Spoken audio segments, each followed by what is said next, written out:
Network Radio, SiriusXM Channel 89, and on the SiriusXM app. You love listening to baseball. You love talking about baseball. You love yelling at your buddies about baseball because they love baseball, and so do we. That's why SiriusXM has the only channel on the radio dedicated to baseball 24/7. It's MLB Network Radio, SiriusXM Channel 89. News, opinions, passionate baseball talk from former players and GMs, plus interviews with players, managers, and executives, and much, much, much more. If you can hear me right now, you've got MLB Network Radio, SiriusXM Channel 89, and on the SiriusXM app.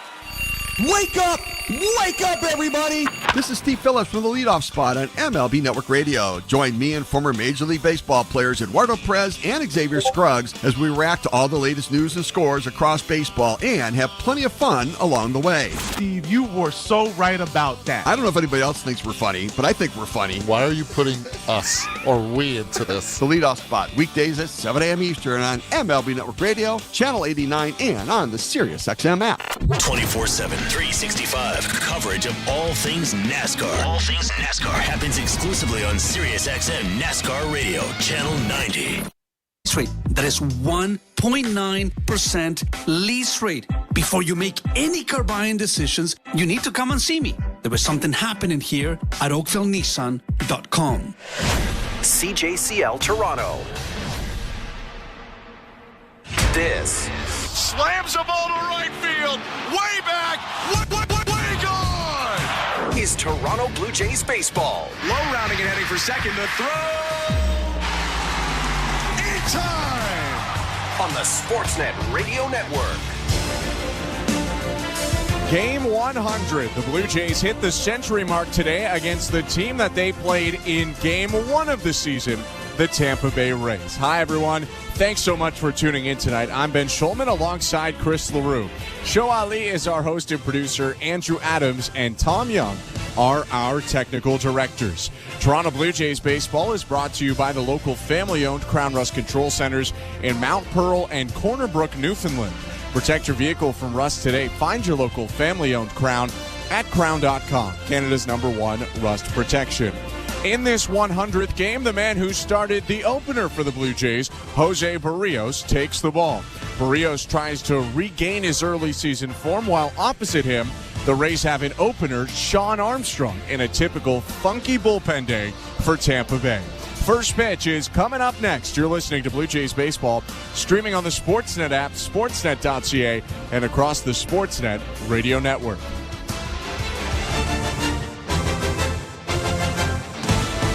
Timber Mart is Canada's building center, a solid neighbor to call upon when you've got a job to do. Your dependable home improvement store that offers the added value of Air Miles reward miles with every purchase of $15 or more. Visit timbermart.ca. We're two men and a truck.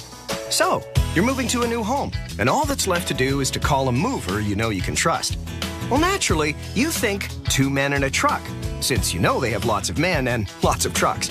They'll wrap, pack, and move everything you own. With a 96% referral rating and the professionalism you can trust, the choice is simple. For a free in-home estimate, call today. We're two men and a truck.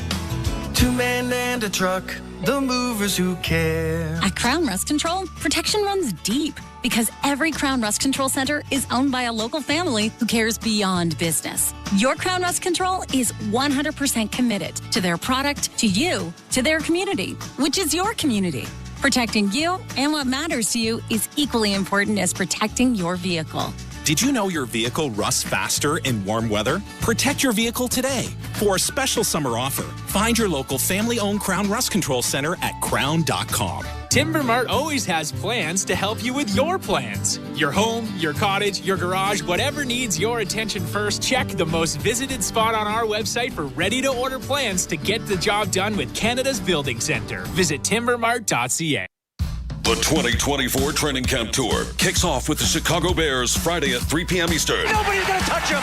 End zone. Touchdown. And SiriusXM NFL Radio brings you down to the field for an all-access pass to your favorite team. You do your best to put yourself in position to get the result you want. Everything you need to get ready for the season, with updates on position battles and exclusive interviews from all 32 teams on NFL Radio Channel 88 and on the all-new SiriusXM app.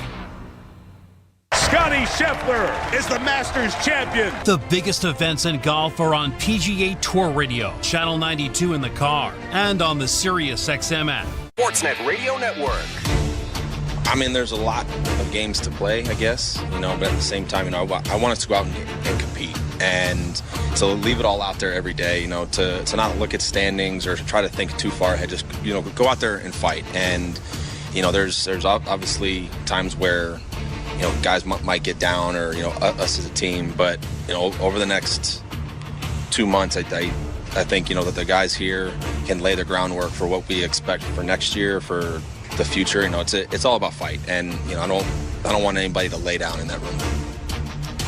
That was George Springer talking after the Blue Jays win on Sunday. He homered twice, and Toronto beat Detroit 5-4 after a day off yesterday. They start a series today against the Tampa Bay Rays. I'm Ben Schulman, alongside Chris LaRue. Welcome back to Rogers Center. And Chris, it's got to be interesting when you're on a team where it looks like you're headed toward selling and it looks like you're headed toward not being in the mix. How do you get up and get that motivation to go out and play every day? Well, George Springer did say that the season isn't over. There's still a lot of baseball to be played. There's 63 games left in this season. They're 15 games back in the AL East.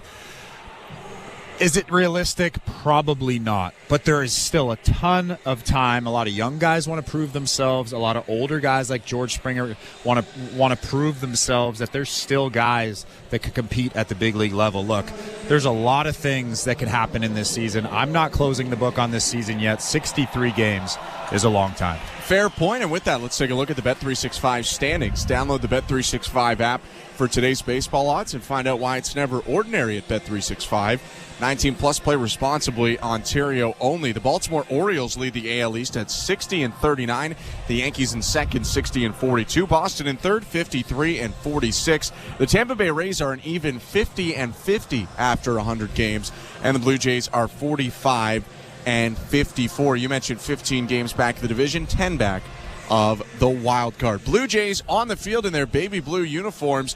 Chris, who are in the lineups today, starting with Kevin Cash's Tampa Bay Rays? Well, leading off for those Rays and playing second base is Richie Palacios. Isak Paredes will play first base and bat second. DHing and hitting third is Brandon Lau. Randy Arozarena will clean up and play left field, and right batting fifth is Josh Lowe.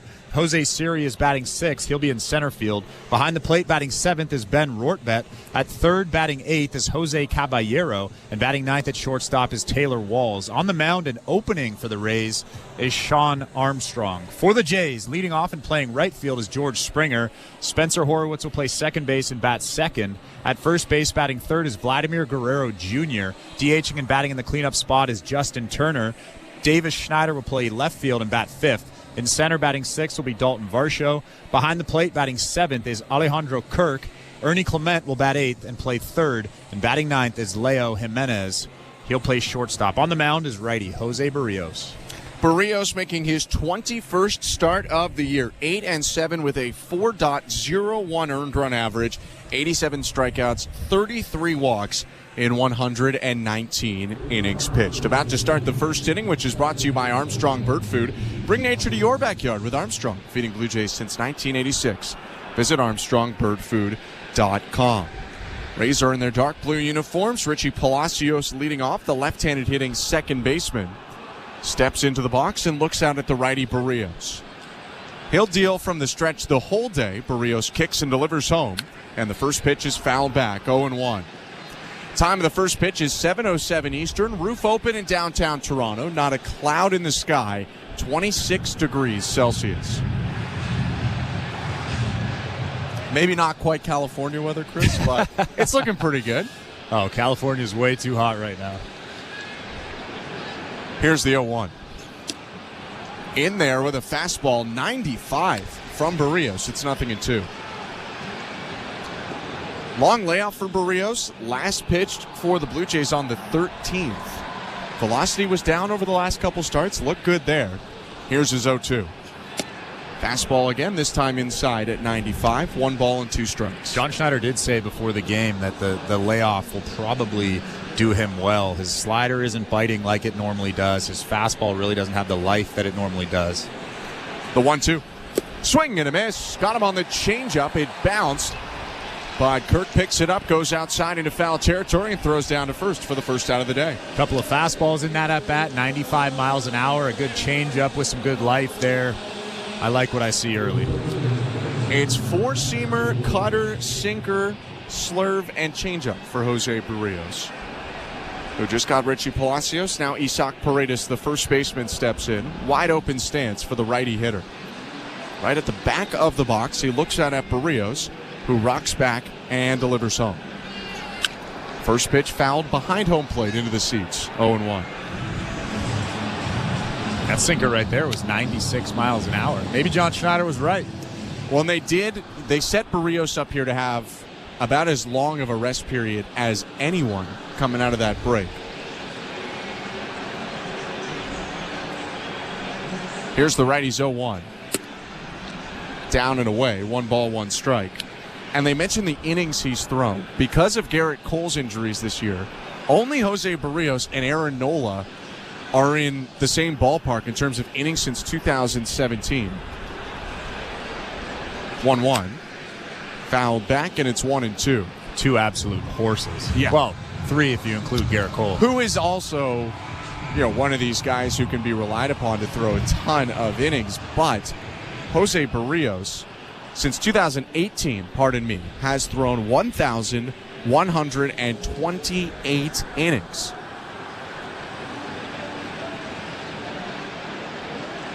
Righties 1-2. Bounce to the plate, 2 balls and 2 strikes. And this is a guy that's relatively max effort. He's at almost 100% every single pitch. So to throw that many innings over such a short amount of time, that's got to be taxing on the body. Through 200 innings in 2019, has been at 190 multiple times, and last year was at 189 2/3. Paredes asks for time. 252 hitter with 18 doubles and 16 homers steps back in. 2 balls, 2 strikes, 1 out, and the pitch from Berrios. Called strike 3, punches him out with a changeup. That's back-to-back strikeouts for Berrios to begin the start. Another really good changeup. That changeup started right down the middle and kind of faded down and in, hit that bottom corner on the inside part of the plate. That's a great pitch right there. Got the double punch right and then left from home plate umpire Charlie Ramos. John Lipka's at first, DJ Rayburn at second, crew chief Rob Drake at third, and Brandon Lau hitting for the Rays. 2 outs, nobody on. The pitch. Swing and a chopper to first, backhanded by Guerrero. He flips back to Berrios. The Gold Glover steps on the bag and ends the inning. 2 strikeouts and a ground out to first. Jose Berrios with a 1-2-3 top of the first. We go to the bottom half in a scoreless game, Blue Jays and Rays. You're listening to Blue Jays Baseball, brought to you by your local family-owned Crown Rust Control Center, streaming at sportsnet.ca and the Sportsnet Radio Network. We're 2 men in a truck, the movers who care. You never know when cardiac arrest can happen. That's why each and every one of our trucks carries a life-saving Mikey defibrillator as part of our Mikey on Board program. Whether we're on the highway or in front of your house, we're prepared to help anyone whose heart may skip a beat. The Mikey Network has saved many lives, making Mikey's accessible to the public. And now they're on board our trucks. We're 2 men in a truck. 2 men and a truck, the movers who care. Hi, I'm Buck Martinez, live from the showdown between Pizza and inflation. First to the plate, Pizza's big hitter, fixed rate pizza. An extra large 4-topping pizza for a fixed price of $17.99 until the end of 2024. I dare say, folks, inflation stands no chance against this all-star. Here's the delivery. And inflation strikes out. That's a swing and a drive for fixed rate pizza. Lock in yours today. Order pizza.ca. At Bet365, we don't do ordinary. That's why we introduced in-game betting. Because when the game starts, the action doesn't stop. With in-game betting, you can wager on game props, player props, totals, and the money line. And remember, in-game, you can track your same-day parlay with the option to cash out. Check out in-game betting and find out why. It's never ordinary at Bet365. Must be 19 years or older. Ontario only. Please play responsibly. If you or someone you know has concerns about gambling, visit connexontario.ca.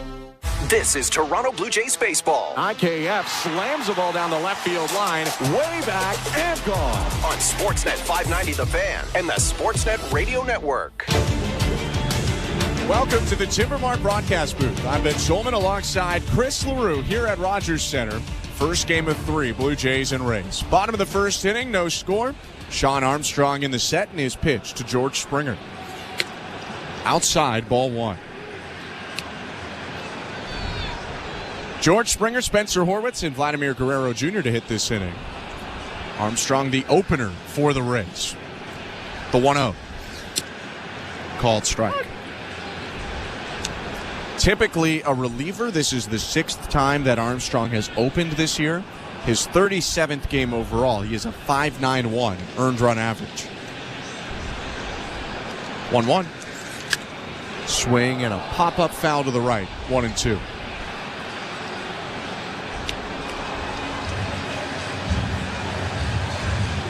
The Rays invented this strategy. They'll put a reliever to start, maybe allow their starter not to come up against the top of the order as many times. Armstrong's 1-2. Swing and a miss, strike 3.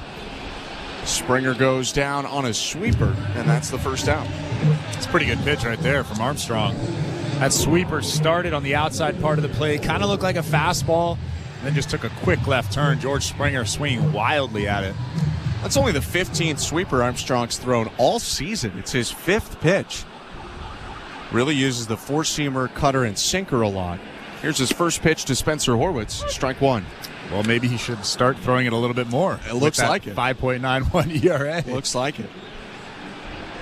Last time Armstrong opened, May 30th, against the Oakland A's through 2 scoreless innings. 0-1. Swinging a foul off, 0-2.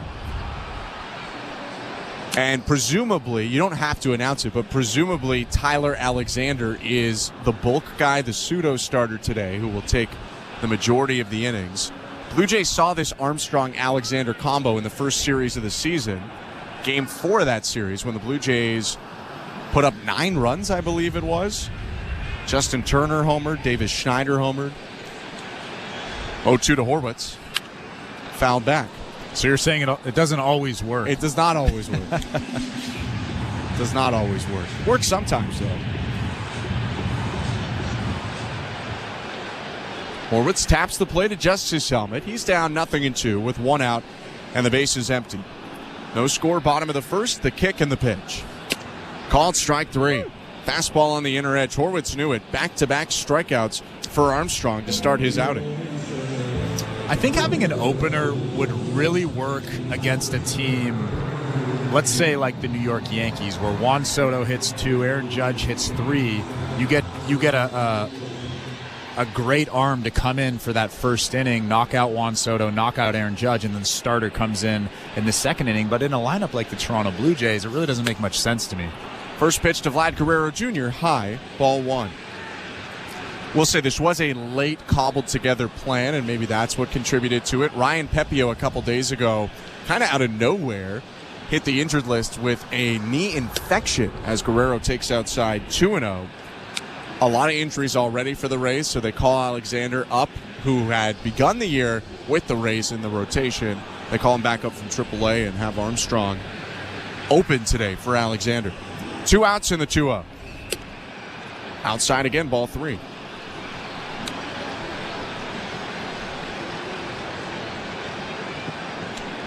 Infield is shifted to the pull against Guerrero. Second baseman Palacios up the middle. Third baseman Caballero near the line. 3-0. Taken all the way. Vladdy takes strike 1.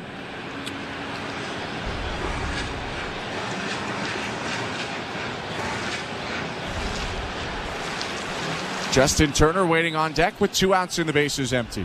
Alexander rocks, delivers, and misses outside, ball 4. Pardon me, Armstrong misses outside, and it's a 2-out walk to Guerrero, his team leading 41st of the year. That was a really confident walk. I don't know if you noticed that, but he flipped his bat back, took a huge banana turn all the way to first base. I guess he's pumped to take that walk. He's doing everything with confidence right now. Here's Justin Turner now with 2 outs and a runner on first. Turner batting .228 on the year, 5 home runs. The pitch from Armstrong. In there, strike one.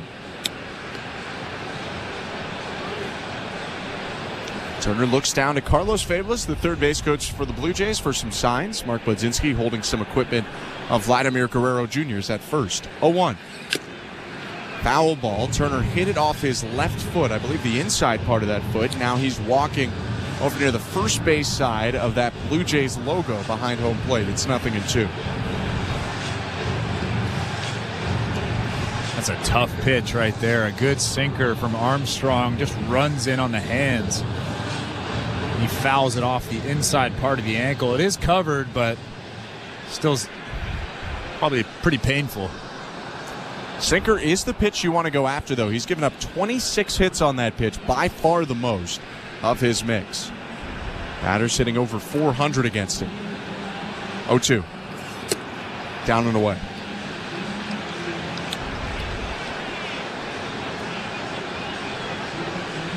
Armstrong wipes some sweat from his face, looks in at the plate. He's set up on the first base side of the rubber. Righty set at the belt. Guerrero leading off first, held on by Paredes. 1-2 pitch. Swing and a bouncing ball through the whole right side, a base hit into right field. Guerrero jogs to second. He'll stop there. Back-to-back base runners for the Blue Jays with 2 outs. That's such a great piece of hitting from Turner. Richie Palacios, the Rays second baseman, was playing up the middle, so there was a huge hole on the right side of that infield, and Justin Turner just smoked that ball through that huge hole.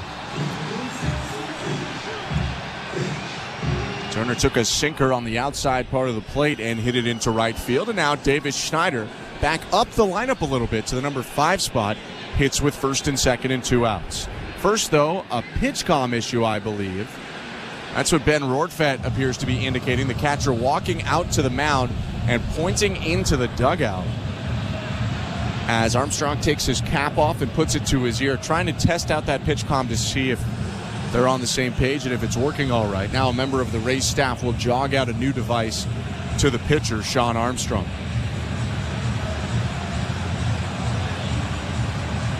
Meanwhile, Guerrero chats with Palacios behind second base. They're shaking hands as Armstrong walks back toward the mound. Guerrero's back on second. Rortvedt, the catcher for the Rays, is back in a crouch, and Turner is leading off first as well. Did home plate umpire Charlie Ramos run out there to make sure that they weren't trying to steal a visit? I think so, because he got out there quickly. That's a big difference between using a mound visit and a tech issue. They say tech issue. And now we're back underway. The pitch to Davis Schneider, down and away, ball 1. First and second for the Blue Jays. Turner on first, Guerrero on second. 2 outs, no score. Bottom of the first inning. Standing tall, Schneider awaits the 1-0. And he takes it for strike 1, a fastball that just grabbed the outside corner.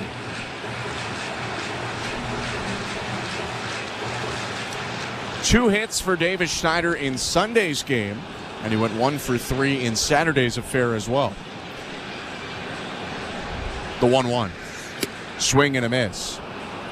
Fooled there by a breaking ball that started over the plate but broke down and away. It's 1-2. Yeah, that's that wild swing that you don't really want to see right there. A slider down and away. Pulled that front shoulder off.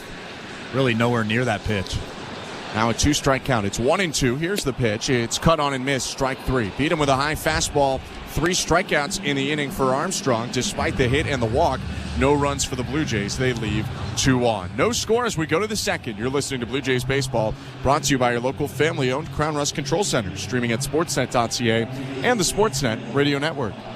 Be the most informed player in your fantasy football league by listening to the experts on Fantasy Sports Radio. I want to thank you guys for making me a better fantasy player. Hear player rankings, position breakdowns, and expert drafts. There is no bigger value today than Dak Prescott. Going deep down the right side, got a man, caught, touchdown Cowboys! The road to a fantasy football championship begins with Fantasy Sports Radio. Channel 87 in the car and on the all-new Sirius XM app. Are you regretting eating that gas station hot dog? Yeah, we know. We've been there too.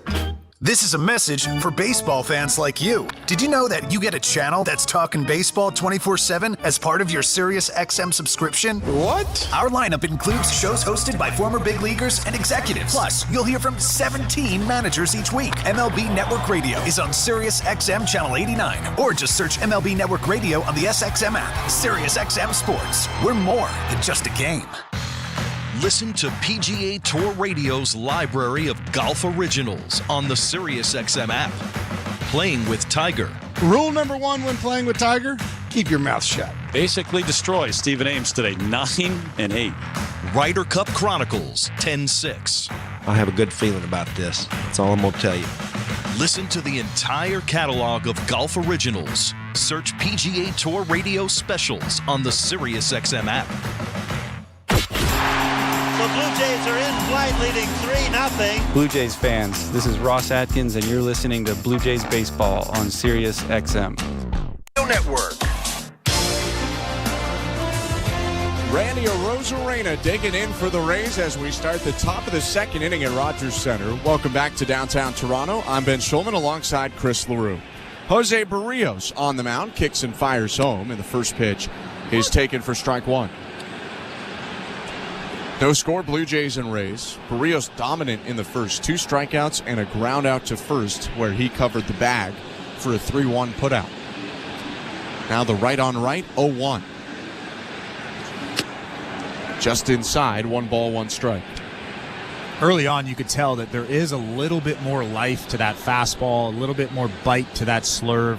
That last fastball right there was a ball, but it had tons of life through the zone. The 1-1. Low, 2 balls and 1 strike. If you weren't with us in the first, it's Berrios' first start since July 13th. And that start, he went 4 innings, gave up 7 hits and 5 runs against Arizona. 2-1. Just outside, 3 balls and 1 strike. And one of the primary concerns in that start, he walked 4. He didn't strike out any. He didn't get a swing and miss in that start. He's not a huge swing and miss guy, but that's pretty rare for him. 3-1 pitch. Called strike. 3-2.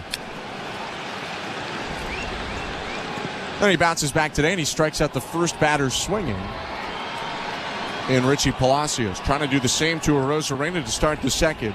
Here's the 3-2 pitch. Down and away, ball 4.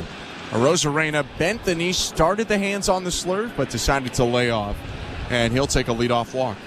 I don't know if I love that pitch selection right there. It was a slurve. It looked like Jose Berrios really tried to make it move. A 3-2 count, nobody on, leadoff batter of an inning. Just throw a good sinker down in the zone, let him ground out. And if he gets a base hit, you tip your cap, you move on to the next guy. But that walk right there is a big walk. Now Josh Lowe is up, and Arozarena takes off on the first pitch. Called a strike. Throw down to second. Not in time. Pretty good throw by Alejandro Kirk. Leo Jimenez was covering and tagging, but for Arozarena, it's his 15th stolen base of the season, and he just got in there before the tag of Jimenez. And that's why I say that the leadoff walk is such a big walk, because Randy Arozarena is such a good base. Well, he's not a great base stealer. He's been caught stealing 7 times this season, but he is a base running threat, and if you put him on, he's probably going to end up at second base. Now he's leading off second. Ernie Clement peeks over at him, the third baseman. So does Berrios. Here's the 0-1.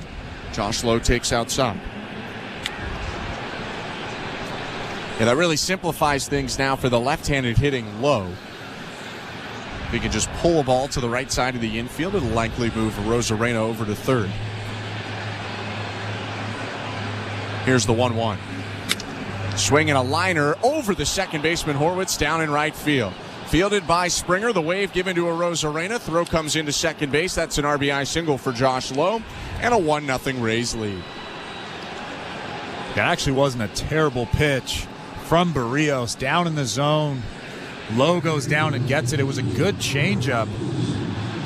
He just kind of golfs it over the second baseman, and Spencer Horwitz tried to catch that ball, but it just went over his glove. Arozarena scored easily from second base.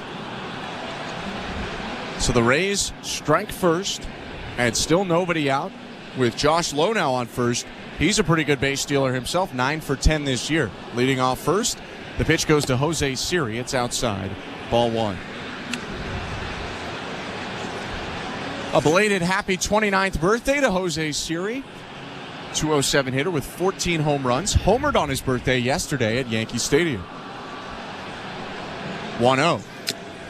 Fouled off the glove of Kirk. Alejandro was popping up out of his stance because Lowe took 2 hard steps off of first base before stopping.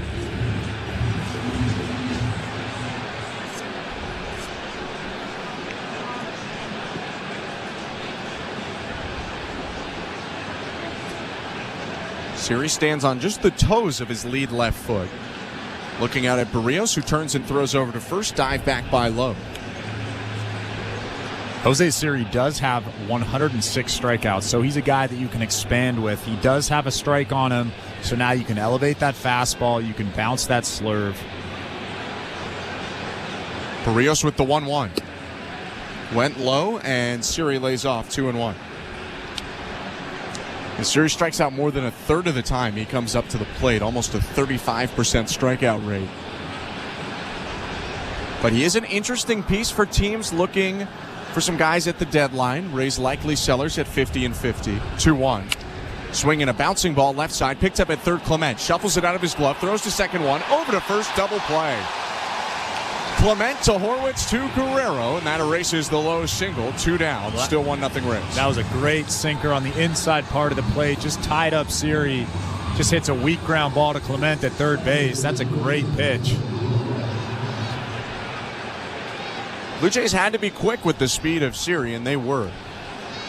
So now 2 down, and Ben Rortvedt, the left-handed hitting catcher, former Yankee, is at the plate. .260 batter this year, 8 doubles and 3 home runs. The pitch. Strike 1. The second inning is presented by Bet365. At Bet365, you can watch thousands of live games, build your own bet, can even make a bet while the game's still being played. 19 plus, play responsibly. Ontario only. 0-1. Fouled back, 0-2.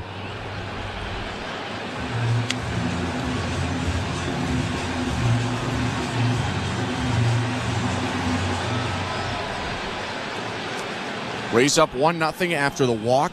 Stolen base by Arozarena, and then the single by Josh Lowe. Nobody on now with 2 outs. Here's the 0-2 pitch. High. We shouldn't expect, though, for this to be a very high-scoring series. Rays are 4th worst in runs per game in Major League Baseball at 3.93. Blue Jays 6th worst at 4.06. 1-2. Down and in. 2 balls, 2 strikes. Well, the good thing is you just ruined it. Well, now you think we're getting...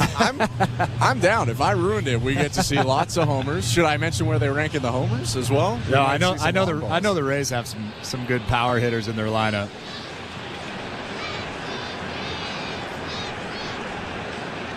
Berrios with a peek.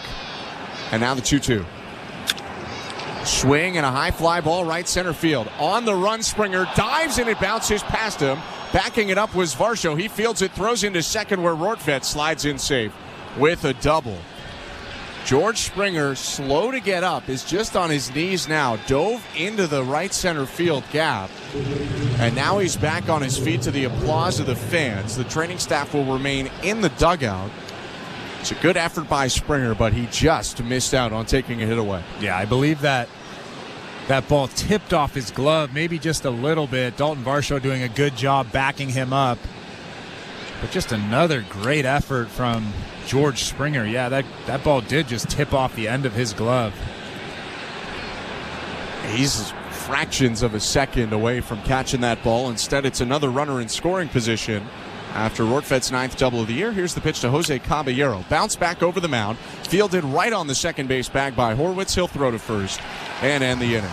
A run on 2 hits for the Rays. The RBI single by Josh Lowe. They leave Ben Rortvedt on and lead 1-0 over the Blue Jays, middle of the second. You're listening to Blue Jays Baseball, brought to you by your local family-owned Crown Rust Control Center, streaming at sportsnet.ca and the Sportsnet Radio Network. If you're looking for a fun day, did you know the day before Monday? You can paint your face, Come and meet Ace and run base to base on Junior J's Sunday. So many things to do. You could bring your crew and even mom and dad too. Junior J's Sunday. Sundays are for Junior J's. Get to the ballpark early to enjoy outdoor activities before continuing the fun inside while you cheer on the Blue Jays. If you're feeling the song, grab your dad or mom, visit BlueJays.com. Junior J's Sunday. We're 2menintruck.ca. We've got lots of men and lots of trucks, so get ready to be moved. Think 2 men in a truck, 2menintruck.ca. So when you gotta move, all moving day. Think 2 men in a truck, 2menintruck.ca. Cause all of us movers are not the same. So that's our company name, 2menintruck.ca. We're lots of men with lots of trucks, so give us a call today. At Crown Rust Control Center, protection runs deep because every Crown Rust Control Center is owned by a local family who cares beyond business. Your Crown Rust Control Center is 100% committed to their product, to you, to their community, which is your community. Protecting you and what matters to you is equally important as protecting your vehicle. Did you know your vehicle rusts faster in warm weather? Protect your vehicle today. For a special summer offer, find your local family-owned Crown Rust Control Center at crown.com. Hey, this is Danny Jansen.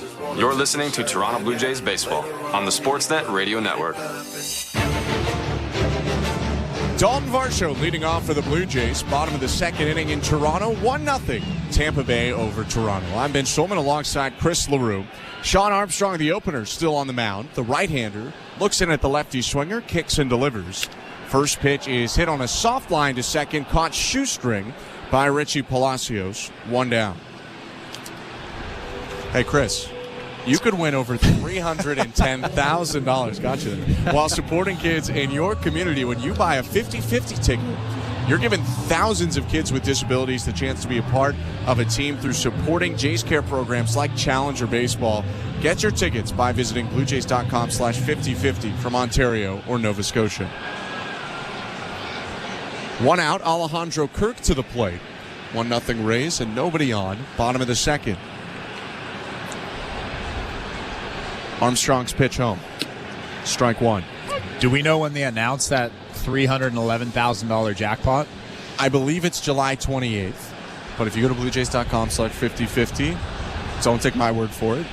Confirm with them. 0-1. Low 1-1. I think you should call the winner again. I'd be down.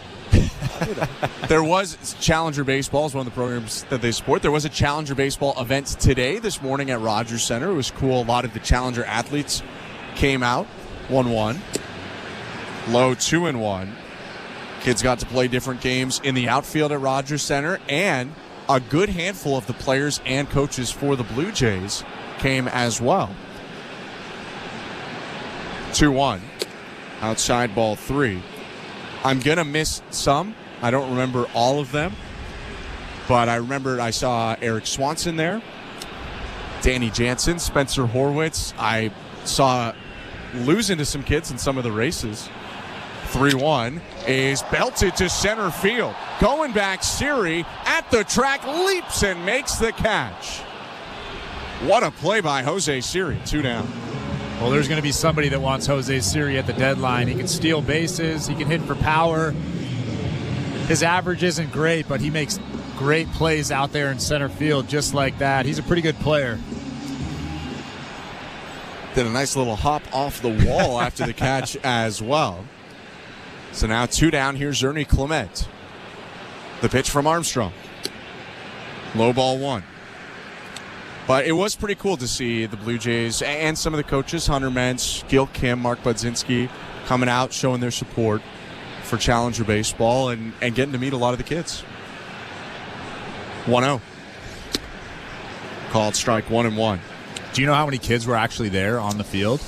So they didn't. I asked when I was there at the event as well. I asked, and they counted in families because sometimes there's multiple kids with the family, and I think it was about 200 families. 1-1. Low 2-1. It's a good group. It was good. They had some events yesterday and the day before that as well, and they have more programs, not just Challenger Baseball that Jays Care supports, but it was great to see all the athletes having a great time. 2-1 pitch. Swing and a foul back, 2-2.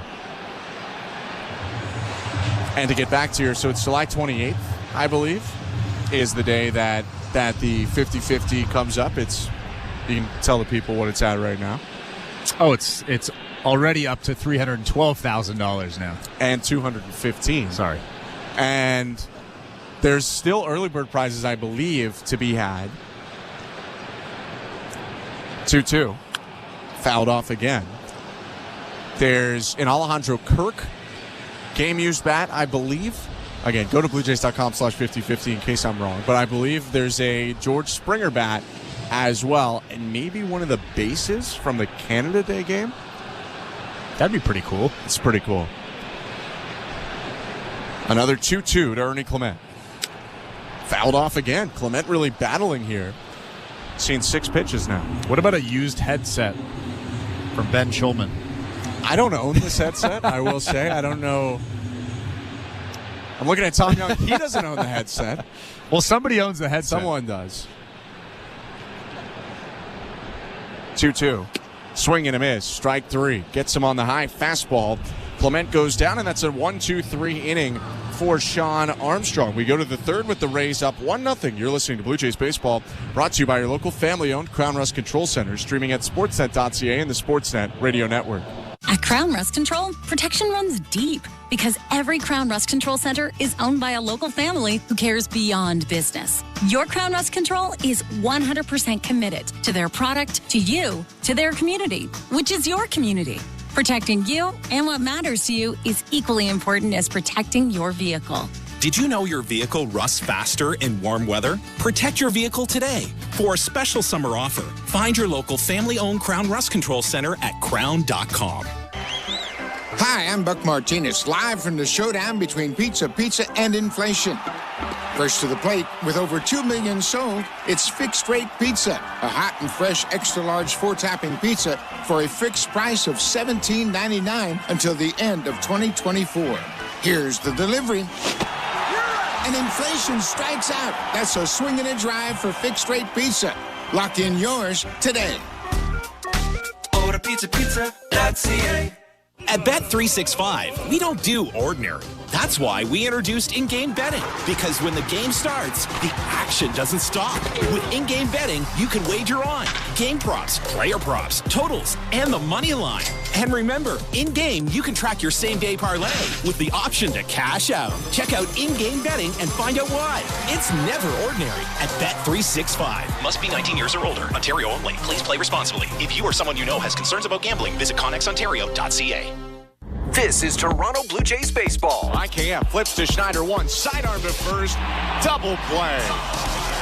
On Sportsnet 590 The Fan and the Sportsnet Radio Network. Welcome back to Rogers Center for the top of the third inning. 1-0 the Rays lead the Blue Jays. Taylor Walls, Richie Palacios, and Isaac Paredes to hit this inning for Tampa Bay. Jose Berrios looks over third, now at the plate and the pitch. Walls, the switch hitter batting left, takes strike 1.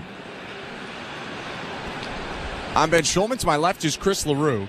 Show Ali's our host and producer today. Andrew Adams and Tom Young, our technical directors. The 0-1. Inside. Rays got to Berrios a little bit in the last inning. 2 hits and a walk, scored 1 run. Now they're at the number 9 hitter in the shortstop Walls. 1-1 pitch. Called strike 2.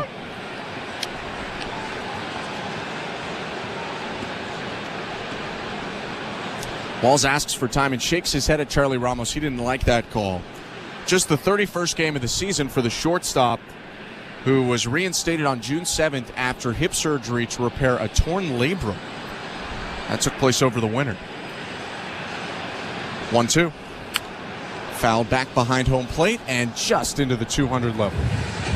It's a tough pitch right there. 96 right in on the hands of Walls. I would love to see a changeup here down and away. He's thrown some good ones tonight already. Got strike 2 on a change. Now the 1-2. Swing and a foul off to the left. That was another fastball. He went with the sinker this time. Yeah, they were trying to come in up and in again, in on the hands of Walls. Does he go 3 in a row? I have no idea. But he's got a good fastball tonight. A lot of run, 95, 96 miles an hour. Here's another 1-2. Swing and a foul off. That time he went with the slurve, so he did go non-fastball, but broke it in towards the left-handed hitting walls rather than a changeup that would break away from it. A lot of the times when you notice that a guy can't catch up to your fastball, you don't really want to speed him up with the changeup. Maybe that's why they're not throwing that changeup. 1-2. He does go with the change this time, and it's pounded into the ground right side. Fielded by Guerrero, who shuffles to his left and steps on the bag. 1 out. Pardon me, that was the slurve from Berrios. But he gets the out all the same, and here comes the top of the order for the Rays. Third inning is brought to you by the local family-owned Crown Rust Control Centers in Mount Pearl and Corner Brook, Newfoundland. Protect your vehicle from rust today. Find your local family-owned Crown at crown.com. Canada's #1 rust protection. Richie Palacios coming up to the plate with 1 out and the base is empty. Ernie Clement in from third, watching a bunt.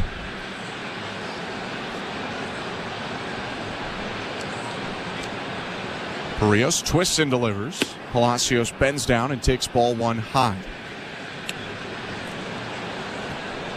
Richie is the younger brother of former Blue Jay Josh Palacios, or Joshua. First year with the Rays. 1-0. Swing and a foul back, 1-1.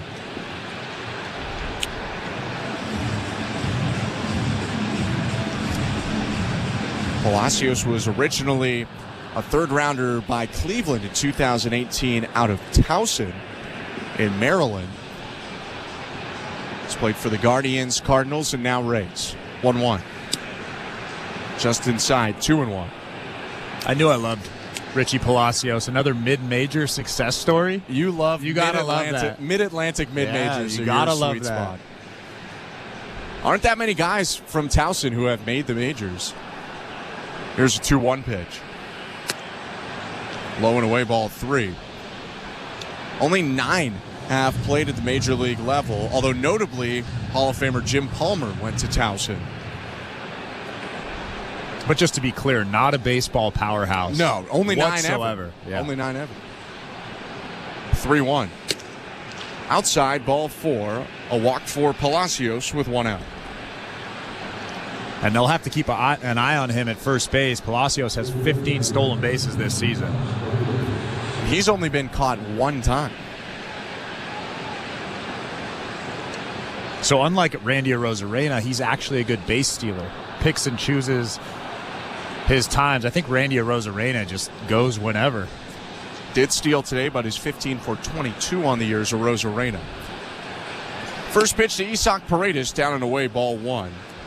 And it looks like Palacios is thinking about running. His knees were very much bent, and he was turned towards second base on that first pitch. First base coach Michael Johns mentioned something to him. It's Brady Williams coaching at third. The kick and the 1-0. Down and away, ball 2. Well, it's a good time to go. There's 1 out in the inning. You want to get to second base with less than 2 outs. Maybe score on a base hit, but there's a huge hole on the right side of that infield. Second baseman Horwitz up the middle. 2-0 pitch to Isaac Paredes. Down and away, ball 3. Michael Johns coming onto the field to play the first base coach to talk to Richie Palacios. Probably the count has nullified any chance to steal. 3 balls and no strikes, 1 out. Berrios kicks, fires, and misses low, ball 4.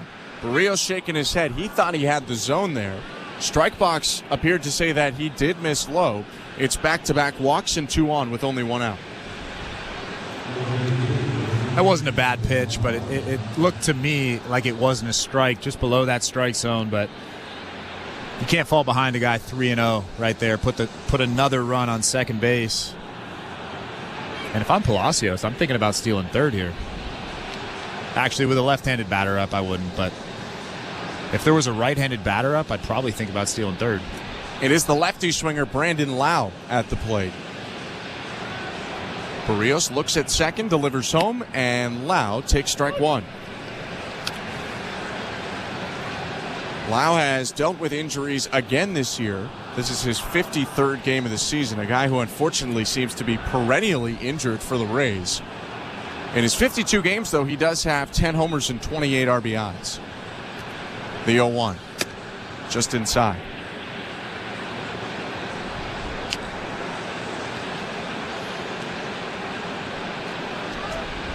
Lau played in the first series against the Blue Jays to open the season, did not play against Toronto in May. He did hit his 4th career grand slam in that first series. 1-1. Swing and a fly ball deep right center field. Varsho curling back toward the track, looking up, leaps at the wall, makes the catch, banging into the TD sign in right center. Tossed it back into the infield where both runners retreated to their bags, and Dalton Varsho just did it again. Takes away extra bases from Brandon Lau. Well, the best part about that catch was what he did afterwards. He tried to stay on his feet, and he threw it into second base quickly, holding Palacios at second base. What a great play from Dalton Varsho again out in center field. He just seems to come up with a new one of these every single game. Did it on Sunday in left field against the Tigers. Does it today, but Pete Walker, noticing the loud contact in the long inning, goes out to talk to Jose Berrios. He kind of gave George Springer a look after he caught it, like, holy cow.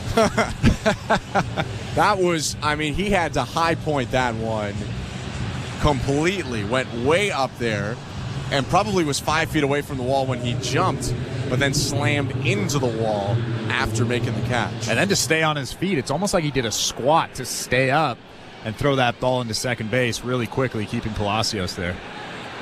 Kevin Cash came to talk to first base umpire John Lipka about something, and now the umpires are getting together. Truthfully, I'm not exactly sure what Cash was discussing with the umpire on that play. I don't see what would have happened on a ball hit to the outfield and a guy makes a catch on and throws back into the infield, but the umpires are discussing right now. And now Cash is jogging out onto the field. It's not commonplace, but this would be a good time for the umpires to use those microphones that they've just had put in. And now a point going to the third base dugout. Do you have an idea of what's going on? No, I truly don't know what's happening, but we're about to find out right here. Get some word here from crew chief Rob Drake in a second. The only thing I could think of is that Cash thinks that ball ricocheted off the wall before it went in his glove. What else could it possibly be? I don't know. It's interesting. It looks like Rob Drake is going to say something. He's got the earpiece in. It looks like he's faking us out. Yeah, but now he just took the earpiece out and he's walking to third. That's why I said that it looks like we're about to find out. He was holding the earpiece and it looked like he was about to say something.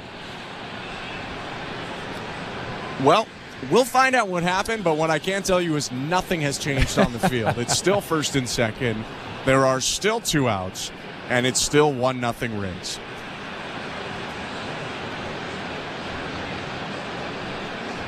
Randy Arozarena stepping in. He scored the one Rays run today. Walked in the second, stole a base, came in on the Josh Lowe single. The pitch from Berrios. Fouled back. Arozarena down to a knee as he bangs that off the backstop. 0-1.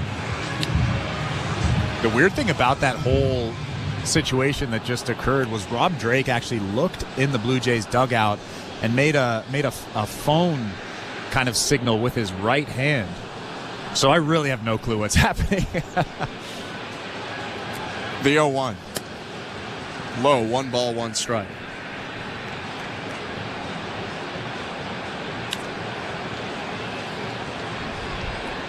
We'll see if anyone on the field like Sportsnet's Hazel May maybe has a report coming up soon. Berrios trying to get out of this third. 2 on, 2 out. Kicks and delivers. And Arozarena takes outside. 2 balls and 1 strike.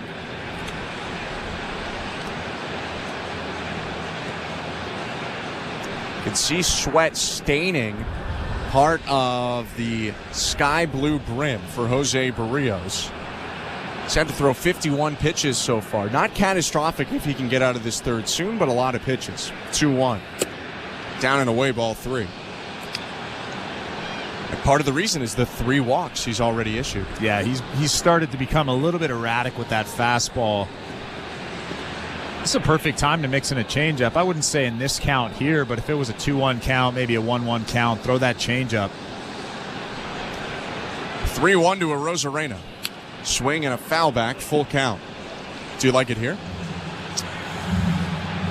I would just throw a sinker down in the zone. I think that if he hasn't thrown a changeup in a little while, so he might not have the feel for it. So if I'm Jose Berrios, just throw that sinker down in the zone, let Randy Arozarena ground out. Arozarena is dangerous right now. 7 homers and an average over 300 in his last 28 games. Batting .211 though on the year. Runners will get the head start from first and second. A turn and throw back to second and a dive back save by Palacios. That was close. Horwitz had the tag on the runner's right hand, but he is safe. He'll get up and dust himself off. Palacios will get the head start from first. Palacios from second. Paredes from first. With a full count and 2 outs. 1-0 Rays, top of the third. Berrios looks at second and delivers home. Swing and a foul ball served into the stands down the right field line. That's exactly the pitch that he needed to throw right there. A sinker down and away. It was actually probably his best fastball of the day. 96 miles an hour. Randy Arozarena unfortunately spoiled it, but that's the pitch right there. Packed house today at Rogers Center, and they're getting loud for Jose Berrios. Right-handers sit at the belt. Peaks at second. Pitch is home. High, ball 4. Arozarena leaned back out of the way, drops his bat in spot, and he'll jog down to first. Bases are loaded, all on walks. And you can see the Blue Jays bullpen is starting to move around. Guys are starting to not warm up, but they're starting to stretch. 56 pitches now for Jose Berrios. Sorry, 55. Someone is at least standing. We'll have to wait and see if someone starts to throw. Bases loaded. The pitch to Josh Lowe. High ball 1. 1-0 Rays thanks to Lowe's RBI single back in the second. It was his 15th RBI of the year. It's another guy like Brandon Lau who's dealt with a lot of injuries this year. 1-0. Swing and a miss. Between 2 stints on the injured list with right oblique strains, Lowe has missed 44 games this year. This is his 47th game of the season. 1-1. Inside. An oblique's got to be tough because whether you're pitching or hitting, you're twisting that part of your body so often.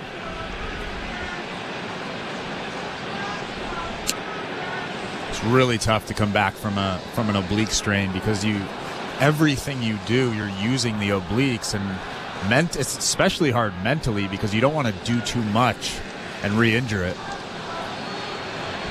The 2-1. Outside, ball 3, and Berrios has to be careful here. 3 walks already levied in this inning, and 1 more ball would score a run.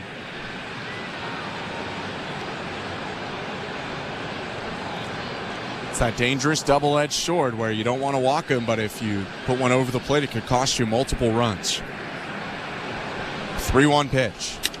Swing and a fly ball center field. Varsho starts back, moves to his left. He's got a beat on it. He makes the catch to end the inning. Berrios flirts with trouble. 3 walks in the inning, but no runs. He leaves the bases loaded and keeps it 1-0 Rays, middle of the third. You're listening to Blue Jays Baseball, brought to you by your local family-owned Crown Rust Control Center. Streaming at sportsnet.ca and the Sportsnet Radio Network.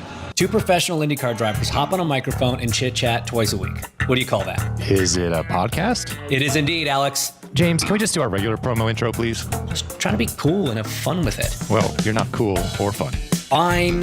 Hi, everybody. I'm James Hinchcliffe. And I'm Alexander Rossi. And we're the hosts of Off Track with Hinch and Rossi, a Sirius XM podcast. If you want to hear more of us agreeing and disagreeing on all things related and unrelated to IndyCar, tune in every Tuesday and Thursday. You won't want to miss it. Listen to Off Track now, wherever you get your podcasts.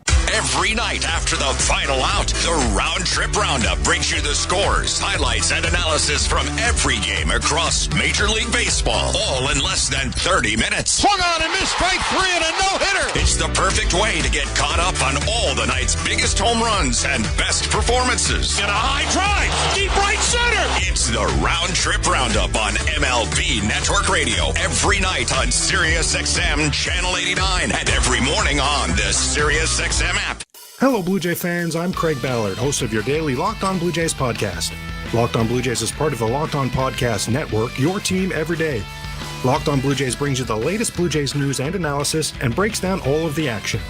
Locked On Blue Jays is everything a Blue Jays fan could want, all in a 30-minute daily podcast. Download Locked On Blue Jays right now on the SXM app, available with all trials and popular plans, or wherever you get your podcasts. Search Locked On Blue Jays. Fantasy football players, learn winning strategies right now on Fantasy Sports Radio to help you draft a winning team on Channel 87 and on the SiriusXM app. Sportsnet Radio Network.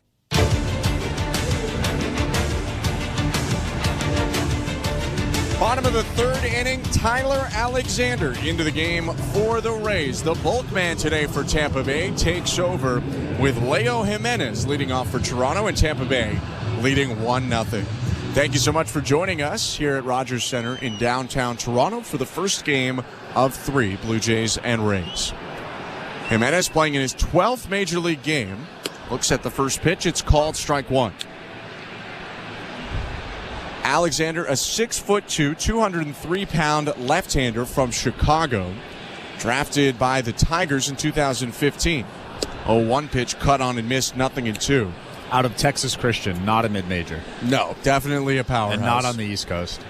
Not even close. 12th game of the year for Alexander. 7th start, 0-2. Check swing, high. 1 ball and 2 strikes. Blue Jays have seen him twice this year. Once in Game 4 of the season and once on May 17th at Rogers Center. 1-2 is line to right field, sinking down in front of the charging Josh Loeb for a base hit. Looked like Loeb thought about a dive for a moment, but pulls up it for Leo Jimenez. That snaps an 0-for-8 that he had in the Detroit series. He's on to lead off the third. Well, that was such a nice piece of hitting right there. It was a changeup down and away. Actually, a pretty good pitch from Alexander. He goes down and gets it and just stays with it, hits it the other way right in front of Lowe. Haven't seen Jimenez try to steal yet at the major league level. He leads off first, and Alexander deals to George Springer. Upstairs, ball 1. First appearance in the majors for Alexander since late May. They sent him down then when Shane Baz got healthy, and then they were getting other parts of their rotation. Zach Eflin got healthy 5 days after they sent him down. 1-0. Down and away, 2-0. But called back up today for reliever Tyler Zuber after Ryan Pepio hit the injured list 2 days ago. Springer 0-for-1 with a strikeout. Alexander, the lefty, looking in at him, kicks and delivers. 2-0 pitch breaks the bat of Springer as he fouls it off to the right. He's testing it, but that one's a goner. He'll walk back to the dugout and get a new one. I could hear it at least. I hope that's not the one that he's been using recently. Springer on a huge tear, really over the last month. If you go back to June 25th, which is cookie cutting a little bit, 25 RBIs and 15 extra base hits. Both lead the American League. 231 on the season. 15 doubles, 13 homers, 40 RBIs. He's now second on the Blue Jays in home runs and RBIs, both to Vladimir Guerrero Jr. 2-1 pitch, swing and a miss. 2-2. And let's not forget, he plays a pretty solid right field. Absolutely. Could have mentioned that he's tied for the Blue Jay lead in stolen bases, also with 9. Also second on the team in walks with 39. Guerrero has 41. Runner on first, 2-2. High, ball 3. Do you have any idea what Tyler Alexander's nickname is? Don't look. Not looking. Does it have to do with his incredibly thick mustache? Is it Magnum P.I.? Todd the painter. I kind of get it. Okay. I get the painter part. 3-2. Swing and a miss, strike 3. Springer goes down. Who's Todd? Good question. It's kind of like Bob the Builder in a way, maybe. I don't know. He strikes out Springer there, paints the inside edge with his cutter. There you go. There's one down. For Alexander, the cutter's the pitch that he uses the most. Mixes in a four-seamer, a sweeper, a changeup, and a sinker as well. And he's just going to touch 90 at times. Left on left, his pitch to Spencer Horwitz. Outside, ball 1. Well, that last cutter he threw to Springer must have had an incredible amount of movement on it because George Springer was walking back to the dugout shaking his head, and you could see him say, wow. The 1-0. Swing and a foul ball. Hit the ground and then hit the left hip of Horwitz. 1-1.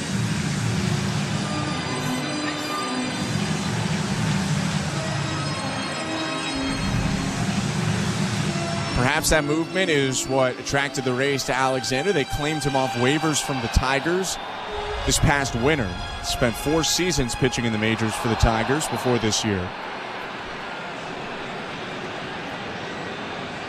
Lefty with a breath. And now the 1-1. Breaking ball hits the middle of the zone. Strike 2.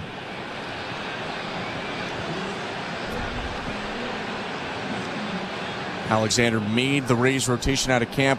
That was when Taj Bradley was hurt. Maybe doesn't make it if that's not the case. And has made his last 7 starts for AAA Durham, the Bulls, and posted a 4.5 ERA with Durham. Runner on first is Leo Jimenez. 1 out, 1-0 Rays, bottom of the 3rd. The pitch. Horwitz swings and misses, strike 3. That's another cutter that generates a strikeout. Back-to-back swinging strikeouts. 2 down. Here comes Vlad. Well, the interesting thing about that cutter is it was a backup cutter. And you could see Spencer Horwitz expecting that pitch to break away more than it did. And it kind of just ended up being a changeup, essentially. Swings over the top of it. See what Vlad Guerrero Jr. can do against the left-hander, who struck out the last 2 after the leadoff single. Peek at Jimenez, and the pitch. High ball 1. Welcome to the Timbermart broadcast booth. Home plate is home plans. Score the run with Timbermart.ca. Find a major league selection of winning plays for house, garage, and backyard sheds. Visit Timbermart.ca and win the game with Canada's Building Center. Left on right, the 1-0. Swing and a bouncer up the middle, headed right at the second baseman. Palacios, he gloves and steps on second to end the inning. 1 hit for the Blue Jays, no runs, 1 left. 1-0 the Rays lead after 3 innings of work. You're listening to Blue Jays Baseball, brought to you by your local family-owned Crown Rust Control Center. Streaming at sportsnet.ca and the Sportsnet Radio Network. The biggest names in NASCAR talk are now with SiriusXM. Hey, this is Denny Hamlin, host of Actions Detrimental, driver of the number 11 Toyota for Joe Gibbs Racing, and co-owner of 2311 Racing. Join me and my co-host Jared Allen every Monday for a recap of each NASCAR race from the driver's seat. We'll break down how my race went and hopefully ending in victory lane. Hear Actions Detrimental plus every incredible podcast from Dirty Mo Media right now on the SiriusXM app. It's fantasy football season, because we say it.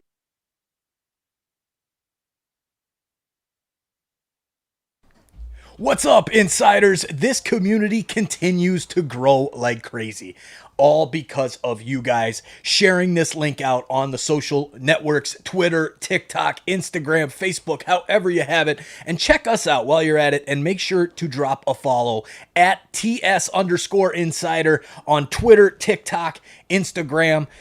Thank you guys for your support in building this community. Let's make it even bigger and even better as we head into hockey season coming up in a couple of months. We'll see you guys in the chat. Go Blue Jays, go. I can't stop smiling. And the agony of defeat. When is this franchise going to realize people really care about this? Passionate sports fans call 888-MAD-DOG-6. You gotta love sports. Mad Dog Sports Radio, Channel 82, or anytime on the SiriusXM app. In season or out of season, the number 1 place for college sports is SiriusXM College Sports Radio, Channel 84. At Radio Network. The fourth inning is presented by Bet365. At Bet365, you can bet live in-game on game props, totals, and the money line. Download the app and find out why it's never ordinary at Bet365. 19 plus, play responsibly. Ontario only. 1-0 Rays. Jose Berrios' pitch to Jose Siri misses down and away. Ball one. I'm Ben Schulman alongside Chris LaRue. Thanks so much for joining us on a great evening at Rogers Center and an absolutely filled Rogers Center on a Tuesday Looney Dog night. 1-0. Fouled off to the right by Siri. It's 1-1. Well, the roof was closed up until about 30 minutes before first pitch. I assumed it was raining out, but they opened it up and it was completely sunny. And it wasn't that hot today, I'll be honest. I walked around for a little bit. Some bats are dropped on deck. It's pretty good. 1-1. Swing and a foul back, 1-2. For Jose Berrios, it's been a decent start in the fact that they've scored 1 run in 3 innings, but he walked 3 last inning and has 4 walks on the day. That's driven the pitch count up into the 60s here with nobody out in the 4th. His kick and 1-2. Check swing. He went around on the slurve, down and away. Strike 3. Make it a 3rd Berrios strikeout of the day and a first out here in the 4th. It's a good pitch right there. Looked like a fastball and then just broke down. That's the slurve that we really haven't seen over the last month or so. His last 3 starts in July. That slurve kind of just spun over the middle, and that's really why he was hit so hard. The most recent starts have hurt this a little bit, but last 13 starts for Berrios, a 5.5 ERA. First pitch to Ben Rortvedt, called strike 1. His first 7, he had an ERA below 1.5. And truly, where his numbers should be lies somewhere in the middle probably, but it has been a big flip. The 0-1. Down and in. His ERA in April was 1.19. His ERA in July so far, 8.40. And both are too extreme. Two extremes. Yeah. He's not as good as 1.19, and he's certainly not as bad as 8.40. Multiple-time All-Star, kicks and delivers home and hits the knees. Rortvedt nodding his head. He knew he had taken strike 2 there. It's 1 ball and 2 strikes. Rortvedt, acquired in a trade on the eve of the season, has become the main catcher for the Rays this year. If that's not a Rays move, I don't know what is. He's playing tonight in the opener of the series, and he faces a 1-2 pitch. High and outside, 2-2.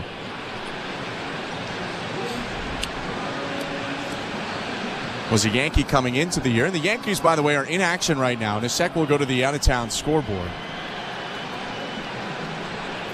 First, though, the 2-2. Down and in, ball 3. And you mentioned that's a Tampa move to get a guy like that. Rortvedt hit 118 last year, 169 in his rookie season in 2021. And now he's hitting 264. That is a Tampa move right there. And they've discovered something in him that other teams could. 3-2. Fouled off. Our out-of-town scores, by the way, brought to you by St. Louis Bar and Grill. Devilishly good since Toronto first raised the trophy in '92. Join them for wings, ribs, beer, cocktails, and catch every plate at your local St. Louis Bar and Grill. Download the app or visit stlouiswings.com for more details. Always devilishly good. Subway Series back underway, this time at Yankee Stadium. 1-0 Yankees in the bottom of the 4th. Aaron Judge has homered in 4 straight Subway Series games, but it is not him who homered to open the scoring today. Rather, Gleyber Torres hit a solo shot in the 2nd inning. Still 1-0 Yankees in the 4th. New bat for Rortvedt, by the way, broke his lumbar on the last one. So we'll continue on the St. Louis Bar and Grill out-of-town scoreboard, where your Marlins, Chris, are up 6-3 on the Orioles, bottom of the 4th. Berrios back on the rubber, and Rortvedt in the box with a new bat. 3-2 pitch. High, ball 4.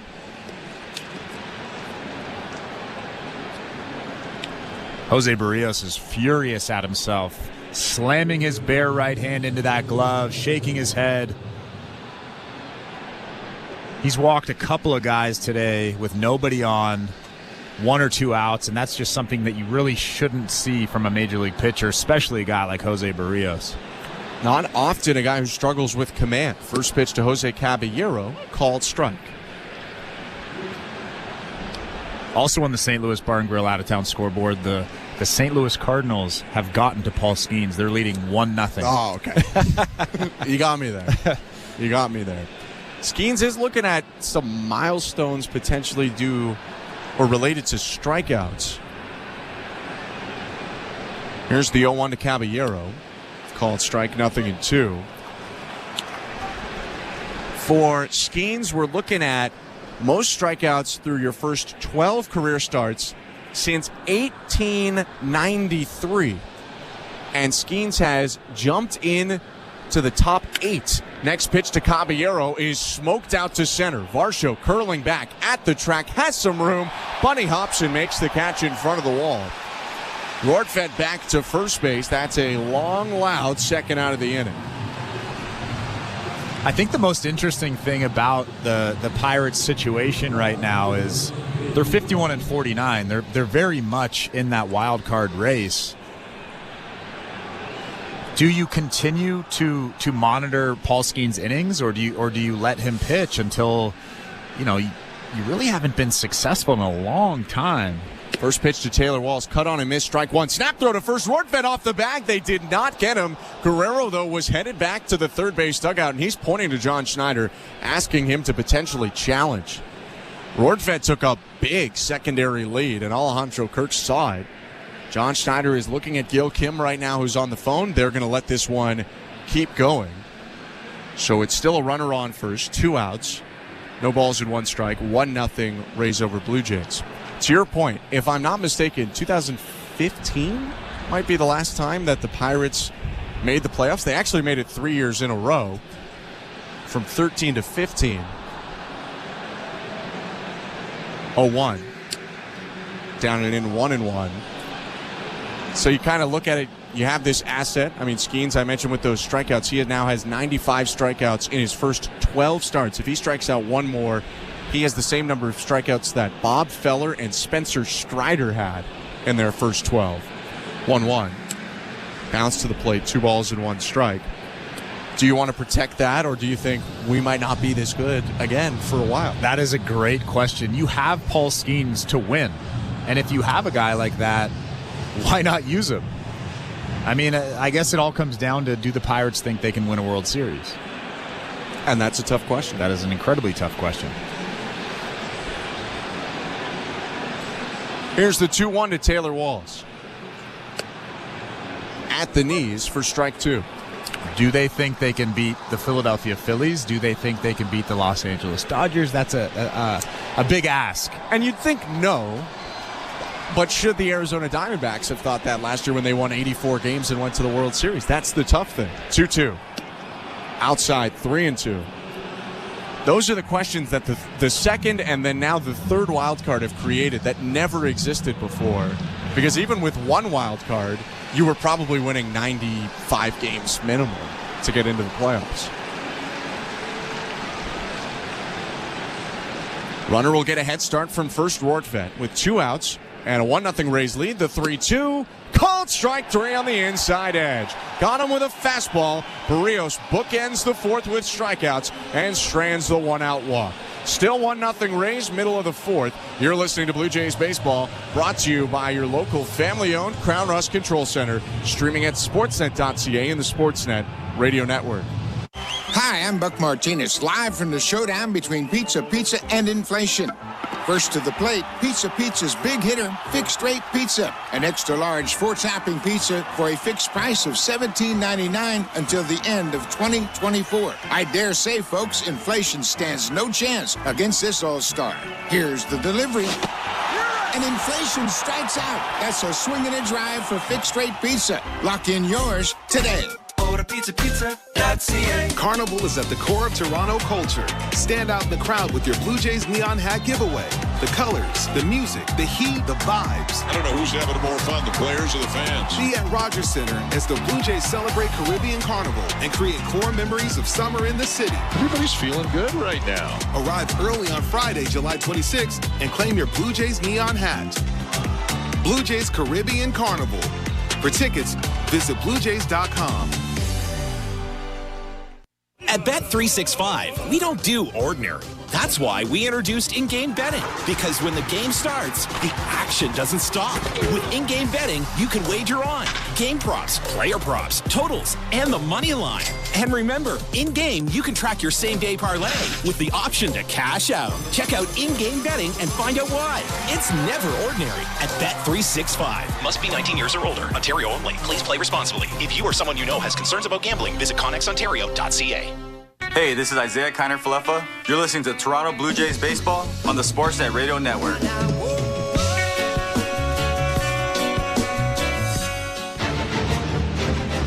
Welcome to the Timbermark broadcast booth. I'm Ben Schulman alongside Chris LaRue.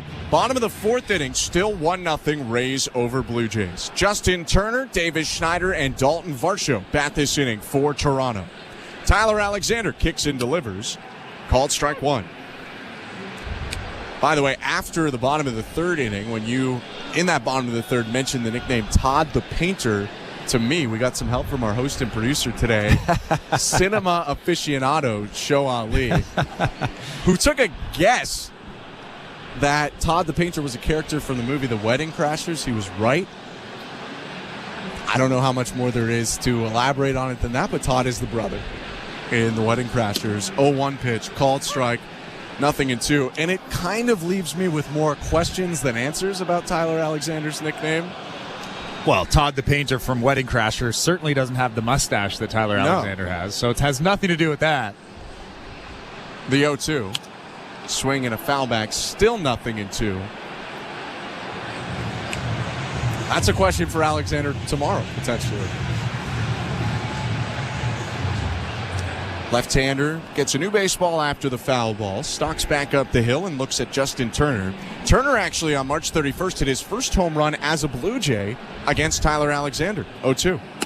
High, 1 ball and 2 strikes. So in that series finale that he helped the Blue Jays split the 4-gamer, doubled and homered, drove in 4 that day.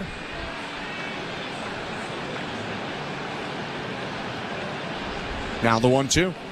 Turner swings and breaks his bat on a line drive down the left field line. Fair ball bouncing toward the corner. Arozarena cuts it off to limit Turner to a single, but it's a leadoff base hit for the designated hitter and a runner on for Davis Schneider. Well, that sweeper right there absolutely blew up Justin Turner's bat, but he got enough on it to dump it out into left field down that line in front of Randy Arozarena. Now you got to get this guy to second base, get him into scoring position with nobody out. Well, speaking of guys who hit home runs off Tyler Alexander, how about 2 of them this year for Davis Schneider? Alexander has made 7 starts in 12 appearances now. Schneider's homered off him twice. Lefty kicks and delivers. And Schneider takes high, ball 1. First one came that same day that Justin Turner homered on March 31st. But then Alexander started here at Rogers Center and took a perfect game into the 8th inning. Lefty twists and deals, and Schneider hits it off the end of the bat foul down the right field line. 1-1. Danny Jansen broke that up with 1 out in the 8th with a single. Schneider came up and homered, and then after a Varsho single, Alexander was lifted from the game. Did get the win, but ended up giving up 3. 2 came off the bat of Schneider. Turner leading off first, 1-0 Rays. The 1-1. Swing and a foul ball that bounces off Rortvedt and off to the right, 1-2. Imagine having that kind of game into the 8th inning, and then you end up giving up 3 runs. What a downer. I mean, they got the win, and you've still had a good day, but you could have had a great day. That can't be fun. 1-2 inside. And you're pitching for the organization known for quick hooks more than anyone else. Maybe you're thinking, okay, my perfect game got blown up. Just take me out after the single. Did I need to face Davis Schneider that day? Here's the 2-2 to Schneider. Swing and a liner, foul down the left field line. Cheers for a nice backhanded catch by the attendant down the left field line. Still 2-2. You always give a nice shout out to the attendants who make good plays. I think they deserve it. That's what I love about you, Ben. Thank you. I haven't been tested with a play yet this year. Still haven't. Game 100. Another 2-2. Low ball 3, and this is turning into a pretty nice plate appearance by Davis Schneider. Faced 6 pitches now and worked a full count. Turner on first after a leadoff single.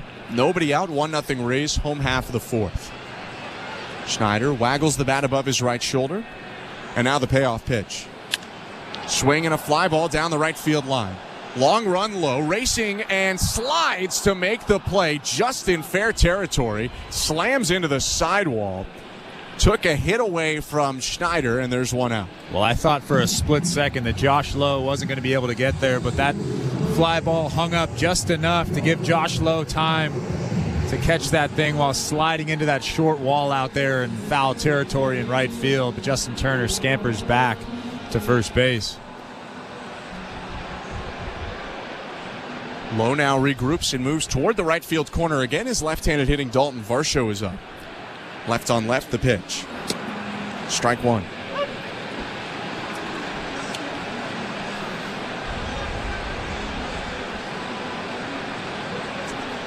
The St. Louis Bar and Grill out of town scoreboard. Red Sox and Rockies just getting underway.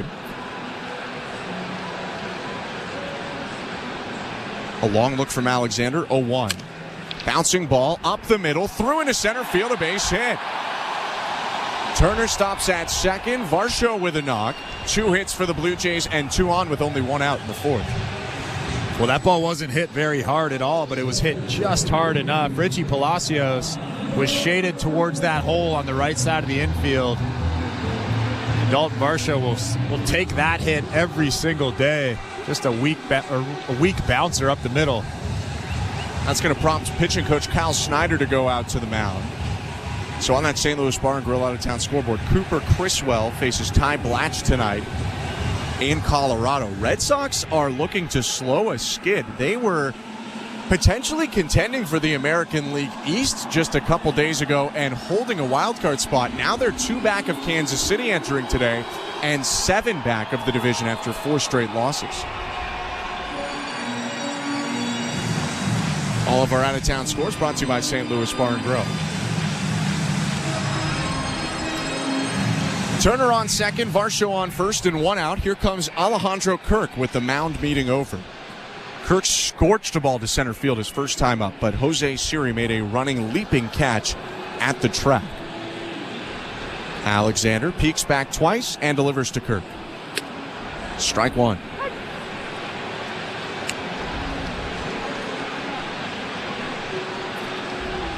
Kirk entered today about as hot as he's been all year. Was hitting .326 in 12 games before this one started.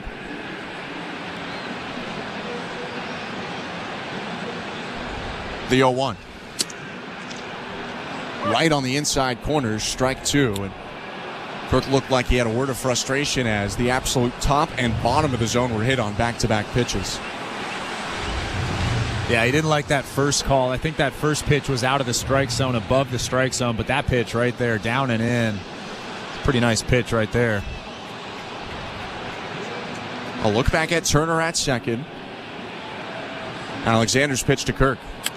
Swing and a chopper to third. Charging in Caballero, turns to third base and gets the lead runner. That's a smart play, as the only play was to get 1 out because of how softly that was hit. Varsho to second, Kirk safe at first. Caballero looked like originally he was just going to throw through to first and then took a big U-turn and stepped on the bag at third. Yeah, that was pretty smart. Knowing that a guy like Justin Turner is coming from second base. I think he kind of faked Justin Turner out too. Justin Turner thought he was going to throw the ball at least to second base. Nice play right there. So now 2 down, still first and second. Here's Ernie Clement. The pitch. High ball 1. Clutch hit for Ernie Clement on Sunday. Had 2 hits, a run scored and a walk, but his single to center in the 6th gave the Blue Jays a 5-4 lead that they'd hold on. 1-0.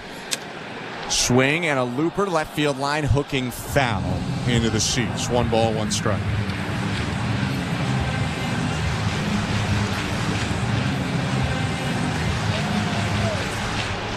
Ernie with his Bright blue pant legs pulled up, exposing dark socks. Digs back into the box and looks out at Alexander. Lots of speed on second in Varsho. Here's the 1-1 pitch. Swing and a miss. 1-2. When did it become a thing to pull your pants up over your knees? That's recent, right? So it was under the knee before? Yeah, it was under the knee. There wasn't a thing when I was playing. It feels like an old-fashioned thing that maybe has come back in style. Like the Cincinnati Redlegs would have done it or something. 1-2. Swinging a fly ball, medium depth left center. Siri under it, calls for it, makes the catch, and ends the inning. No runs for the Blue Jays on 2 hits, 2 left, and 1-0 Rays. As we go to the 5th, you're listening to Blue Jays Baseball, brought to you by your local family-owned Crown Rust Control Center, streaming at sportsnet.ca and the Sportsnet Radio Network. Be the most informed player in your fantasy football league by listening to the experts on Fantasy Sports Radio. I want to thank you guys for making me a better fantasy player. Hear player rankings, position breakdowns, and expert drafts. There is no bigger value today than Dak Prescott. Going deep down the right side, got a man, it's caught, touchdown Cowboys! The road to a fantasy football championship begins with Fantasy Sports Radio. Channel 87 in the car and on the all-new Sirius XM app. It's fantasy football season, because we say it is. Travis Kelce, touchdown! From fantasy football strategies to players you need to draft or avoid. Christian McCaffrey is one of the riskiest #1 overall picks in fantasy football history. Fantasy Sports Radio is your home to win. There is no bigger value today than Dak Prescott. If you're not preparing for the 2024 fantasy football season, you're already losing. Channel 87 and on the all-new Sirius XM app. Nothing matches the passion, the excitement, the history-making moments of college sports. And nobody takes you inside the greatest campuses and stadiums across the country like Sirius XM College Sports Radio. Listen to all of the play-by-play action, expert analysis, and in-depth interviews with your favorite team. No matter the season, we have something for you. Your home for all things college sports is on Sirius XM College Sports Radio, Channel 84. Fantasy football players, learn winning strategies right now on Fantasy Sports Radio to help you draft a winning team on Channel 87 and on the Sirius XM app. Sportsnet Radio Network. It's the 5th inning, brought to you by Desjardins Financial Group. Desjardins awarded another 150 grants worth $20,000 each to entrepreneurs across Canada. See how Desjardins cheered on small biz at goodsparkgrants.ca. 1-0 Rays as we go to the 5th. Top of the order for Tampa Bay. Jose Berrios back out on the mound on 80 pitches. Richie Palacios is batting, left-handed swinger, and the pitch. Outside, ball 1. I'm Ben Schulman alongside Chris LaRue. Welcome to the Timber Mart broadcast booth. Berrios has pitched around 5 walks and 2 hits to allow 1 run. 1-0. Down and in, 2-0.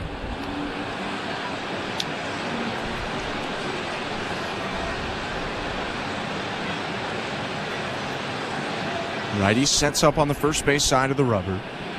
Kicks and delivers. Outside, 3 balls and no strikes. And again, this has been an issue for Jose Berrios all game, struggling to throw first pitch strikes, falling behind guys, especially with nobody out. 3-0 pitch taken all the way. Palacios takes strike 1. And Berrios has tied his season high, which he set in his last start with 4 walks, and now surpassed it with 5. There's his 3-1. Outside, ball 4, make it 6 for Jose Berrios today.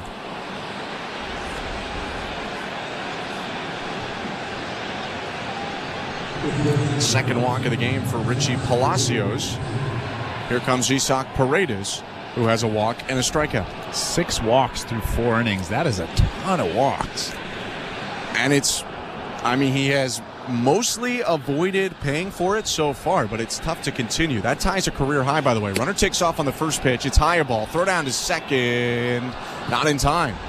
Stolen base for Richie Palacios, his 16th of the season in 17 tries. And there's a runner in scoring position with nobody out. And kind of like with Randy Arozarena, you walk that leadoff guy. That leadoff guy has speed. He has a lot of stolen bases. He gets to second base, gets into scoring position still with nobody out.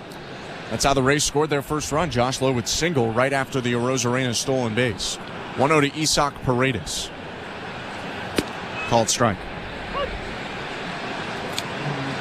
So yeah, Berrios has tied his career high with 6 walks. He walked 6 as a Twin at Cleveland on August 9th, 2018. Most walks as a Blue Jay came last year at Minnesota, actually.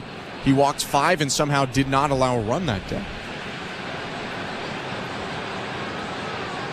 Righty sets, peeks at second at Palacios. And the 1-1.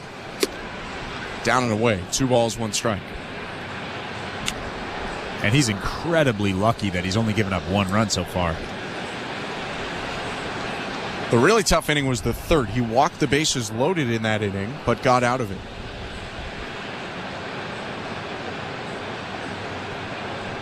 Two 1 pitch. Swing and a hot shot grounder to third, backhanded by Clement. Gets up, throws to first. It's a strike for the first out. Maybe most importantly, Richie Palacios had to hold at second base. Yeah, Ernie Clement made that nice backhanded pick, kind of took a quick look at Palacios at second base, made sure that he wasn't going to third, and then threw a strike across the diamond to Vlad at first base. So 1 out now, and here's Brandon Lau. 0 for 2 today, but Dalton Varsho leaped on the track to take a hit away from him in the third.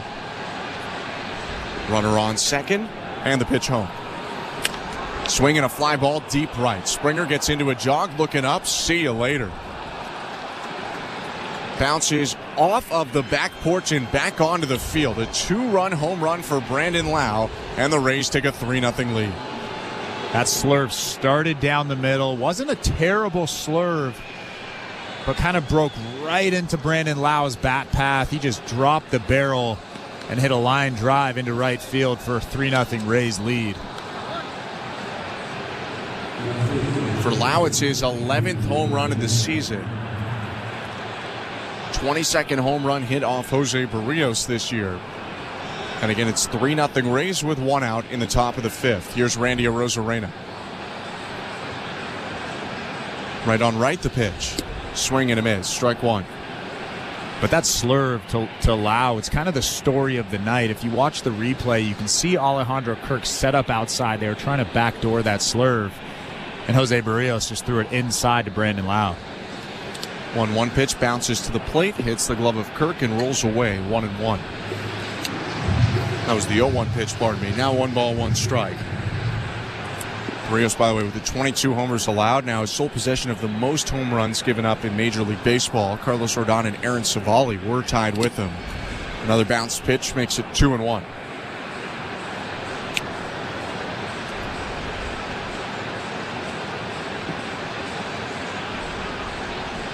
Brendan Little getting loose for the Blue Jays in left field.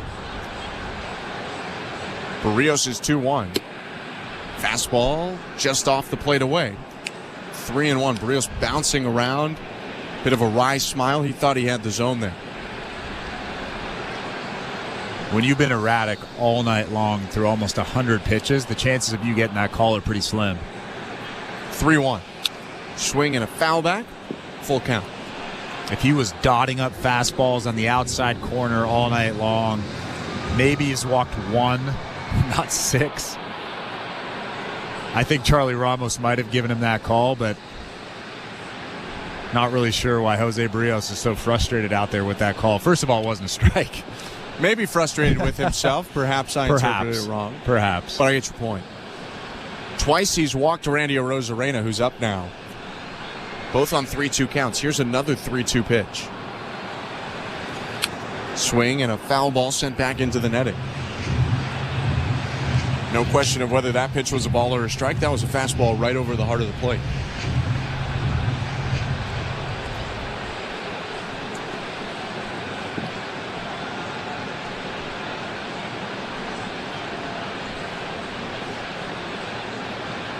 Three-two again. Swing and a miss, strike 3. Went right back down the middle with a fastball. And Rosarena thought it was the third out of the inning. He was standing in front of the plate taking his shin guard off. Now he will quickly jog back to the dugout as Jose Siri pretending to hit him with his bat on the way by. That strikeout, though, looks like it'll be the day for Berrios. John Schneider coming out to the mound. And he's going to take the ball from his starter. Berrios lasts 4 2/3 innings, giving up 3 on a day filled with walks. Not a terrible start, but not the best from the righty. With Berrios off the mound and the Rays leading 3-0, 2 outs top of the 5th. Let's go back to baseball control for the first time today. Here's our host, Show Ali. Thank you very much, Ben. And let's check the out-of-town scoreboard brought to you by St. Louis Bar and Grill. With the Paris Olympics coming up this Friday, we'll be checking in very often overseas. This morning, the women's basketball team taking on number 3 ranked Australia in exhibition play, a 77-74 win over the Aussies. Kayla Alexander, 21 points, 6 rebounds. 4-time Olympian Natalie Achonwa, 15 points on 6 for 7 shooting from the field alongside 6 rebounds. Bridget Carlton chipping in with 10 points. Carlton actually draining a pair of free throws with 1.8 seconds remaining to seal the win over Australia. Canada now 1-2 in pre-Olympic play. Today played its first game with WNBA players in Carlton, Aaliyah Edwards, Kia Nurse, all in the lineup. They will finish their tune-up on Wednesday. That's at 2 p.m. Eastern, 11 a.m. Pacific against Spain before the women's tournament begins on Monday, July 29th. That'll be against France. On the men's side, Canada beat Puerto Rico 103-93 in their final exhibition game on Sunday. They open the men's tournament against Greece, who are led by their star player, 2-time NBA MVP Giannis Antetokounmpo. That game will be on Saturday in France. And on the soccer pitch, the Canadian women's team actually will begin the defense of their gold medal before the Friday opening ceremonies. They'll take on New Zealand on Thursday morning. That's 11 a.m. Eastern, 8 a.m. Pacific. They'll play France on July 28th, Colombia on July 31st. For all Olympic updates, check out sportsnet.ca/Olympics. Blue Jays baseball brought to you by Crown Rust Protection. Back to the Rogers Center. Here's Ben and Chris. Thank you, Show. Brendan Little is on to go left on left with Josh Lowe. 2 outs in the top of the 5th. 3-0 Rays over Blue Jays. Little, the southpaw, reaches back, fires home, and it's a swing and a miss by Lowe. 0-1. 22nd appearance of the season for the lefty Little. 4.35 earned run average and just under 21 innings of work. His 0-1. Swing and a miss. The knuckle curve at 87 makes it 0-2. He's got good stuff. Really good. Struggled with command to start the year, came back, and now he's running 17 strikeouts to 6 walks, and one of those walks intentional.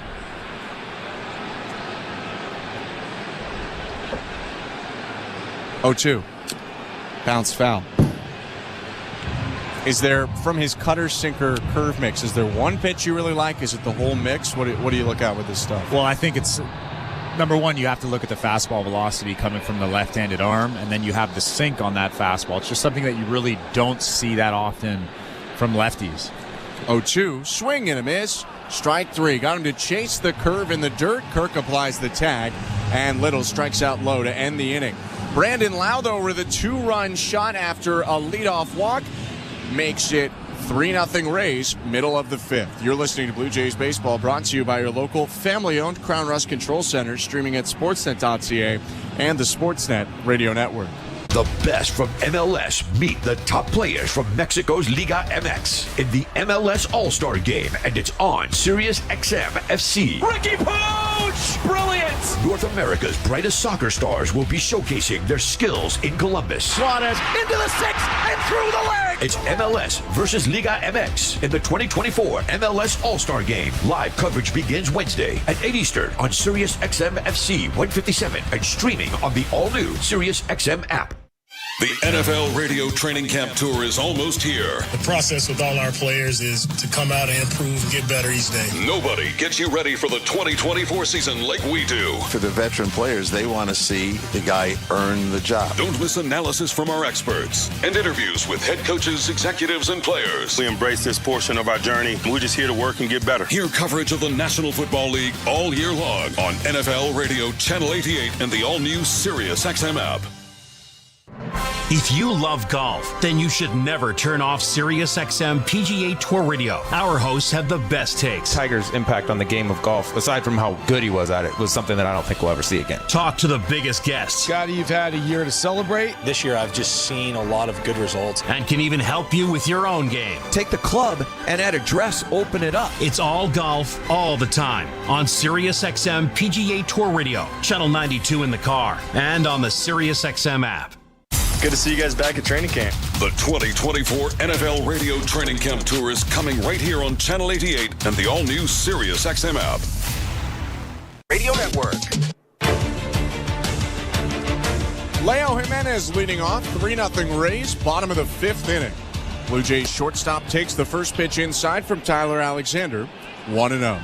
Thank you so much for joining us tonight. I'm Ben Schulman alongside Chris LaRue. Jimenez, Springer, and Horwitz scheduled to hit this inning. 1-0. Swing and a foul tip. 1-1. Also this inning, we'll look at the injury report brought to you by Bergmanis Prera Personal Injury Lawyers. If life has thrown you a curveball and you're striking out with your insurance company, get ahead of the count and call Bergmanis Prera Personal Injury Lawyers. You focus on getting better, and Bergmanis Prera will take care of the rest. Visit bplawyers.ca. 1-1 pitch is fouled over the netting, back behind the plate. 1-2.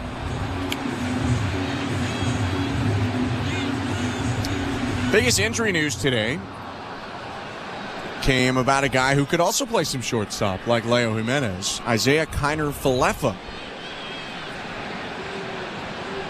1-2. Check swing, pitch was high, 2-2.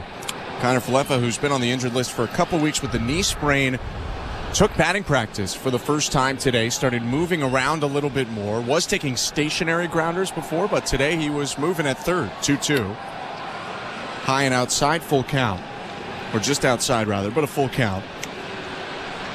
And so John Schneider clarified that he will absolutely need a rehab appearance, and there's still a little bit of time, but Schneider said he's ahead of schedule, initially given a 4 to 6 week diagnosis. 3-2. Swing and a fly ball, right field line, slicing foul out of play.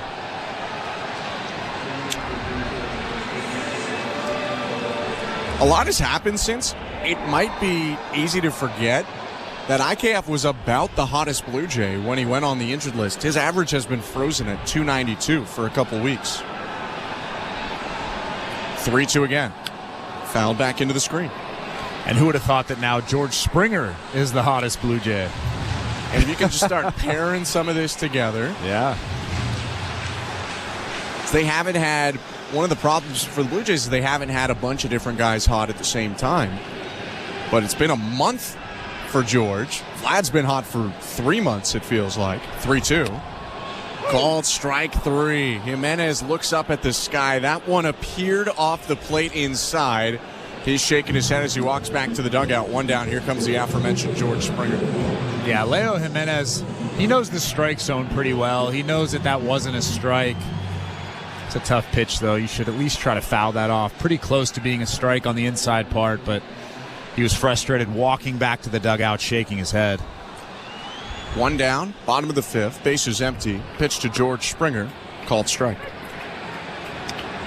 More than one of the guys who have come up from AAA this or last year to the major league level have told me that adjusting to the strike zone and not being able to challenge is one of the biggest things at the major league level. 0-1, swinging a foul back, 0-2. And we know that the challenge system is coming. Yeah. Eventually. At least I don't know feel when. very confident in it every time there's a call I don't like. Yeah. It is going to come at some point. John Schneider talked about it. John Schneider said he wanted it today. 0-2. Swing and a miss. Strike 3. Springer goes down, and there are 2 outs. Back-to-back strikeouts here by Tyler Alexander. I don't like robot umpires or whatever that idea consists of, but I do like the idea of the challenge system. It's, in a way, it's similar to tennis. Yeah. I think they actually call it an umpire in tennis as well, but don't quote me on that. Makes almost every call, but then every once in a while, they start clapping and the board goes. First pitch to Spencer Horwitz, line to left field, and caught on the jog by Randy Arozarena. Blue Jays go down 1-2-3 in the bottom of the 5th. And they trail 3-0 as we go to the 6th. You're listening to Blue Jays Baseball, brought to you by your local family-owned Crown Rust Control Center, streaming at sportsnet.ca and the Sportsnet Radio Network. At Crown Rust Control Center, protection runs deep because every Crown Rust Control Center is owned by a local family who cares beyond business. Your Crown Rust Control Center is 100% committed to their product, to you, to their community, which is your community. Protecting you and what matters to you is equally important as protecting your vehicle. Did you know your vehicle rusts faster in warm weather? Protect your vehicle today. For a special summer offer, find your local family-owned Crown Rust Control Center at crown.com. Lumos. Witches, wizards, and muggles come down to the core as Roger Center transforms into Hogwarts. Harry Potter-themed entertainment and activities around the ballpark. Wingardium Leviosa. Magic moments create core memories. So fly down to Roger Center on Friday, August 9th, and get one of 4 Blue Jays Harry Potter Hogwarts House Raglan shirts. Harry Potter Night. For tickets, visit BlueJays.com. Mondays on City TV, Jen's journey for love continues. I'm gonna fall in love, and I'm gonna do it my way. On The Bachelorette. Jen is truly a woman of a man's dreams. I just feel so hopeful. But finding the one. I'm falling for you, and I'm not afraid to say it. What could go wrong? Will be easier said than done. This is all a show to you, bro. You stand no chance. Do you think you're ready for an engagement? I just don't want to choose the wrong person again. The Bachelorette. All new Mondays 8/7 Central on City TV. Or stream it on City TV Plus. This is Toronto Blue Jays baseball. Kirk smacks it down the left field line. This one's got a chance. It's good. On Sportsnet 590 The Fan and the Sportsnet Radio Network. 6th inning in downtown Toronto, 3-0 the Rays over the Blue Jays at Rogers Center. I'm Ben Schulman. To my left is Chris LaRue. We're in the Timber Mart broadcast booth. Brendan Little remains on the mound and pitches to Jose Siri. Big whiff right there, 0-1. Siri struck out for the 107th time this season in the 4th inning, hit into a double play in the 2nd. He's 0 for 2, 0-1.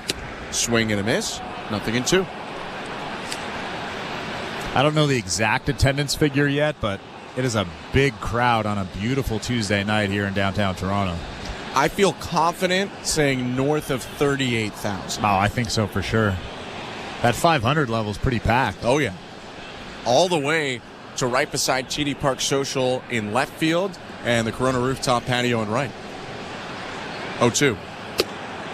Down and away, 1 ball and 2 strikes. And in the Tiger Series, it was 38,766, 38,583, and 39,697. 1-2. Outside, 2-2. And speaking of attendance, I was going to say, I'm shocked you haven't mentioned this. Go ahead. I can't believe we thought of that at the same time. 57,888 dogs have been consumed. Another Looney Dog night at Rogers Center. 2-2 from Little to Siri. Swing and a miss.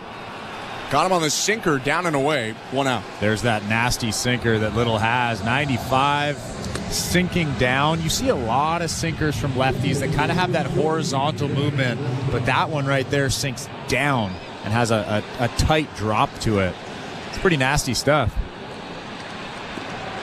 1 out now. Ben Rortvedt is up. Little has struck out both batters he's faced, by the way. Rortvedt batting left, the pitch. Bouncing ball hit softly to second, picked up by Horwitz. A throw on to first, 2 down. Anyway, so I was going to say that the bigger the crowd, the less impressive that number is. So let's say there's fair, because the dog per person ratio it's not good. It's not good. So you're not happy with 58,000 dogs consumed? No. It's just so many dogs. Here comes John Schneider. John Schneider is walking out. There is action on the field. Brendan Little has retired all 3 batters he's faced, but with a righty coming up in Jose Caballero, Ryan Burr has been warming, and it looks like Schneider will make a pitching change. With that, let's go back to baseball control. Here's today's host, Show Ali. Thank you very much, Ben. Before we check the out-of-town scoreboard, brought to you by St. Louis Bar and Grill. Don't forget, we do have Jays Talk this evening. Jeff Blair has the post-game show. He will take your calls and texts. Blair will throw out the numbers for you to call after the final out. You can also text him 590-590, name and location The People's text line is open. Standard message and data rates may apply. All right, let's check the out-of-town scoreboard. Brought to you by St. Louis Bar and Grill. I mentioned the soccer pitch the last time we spoke.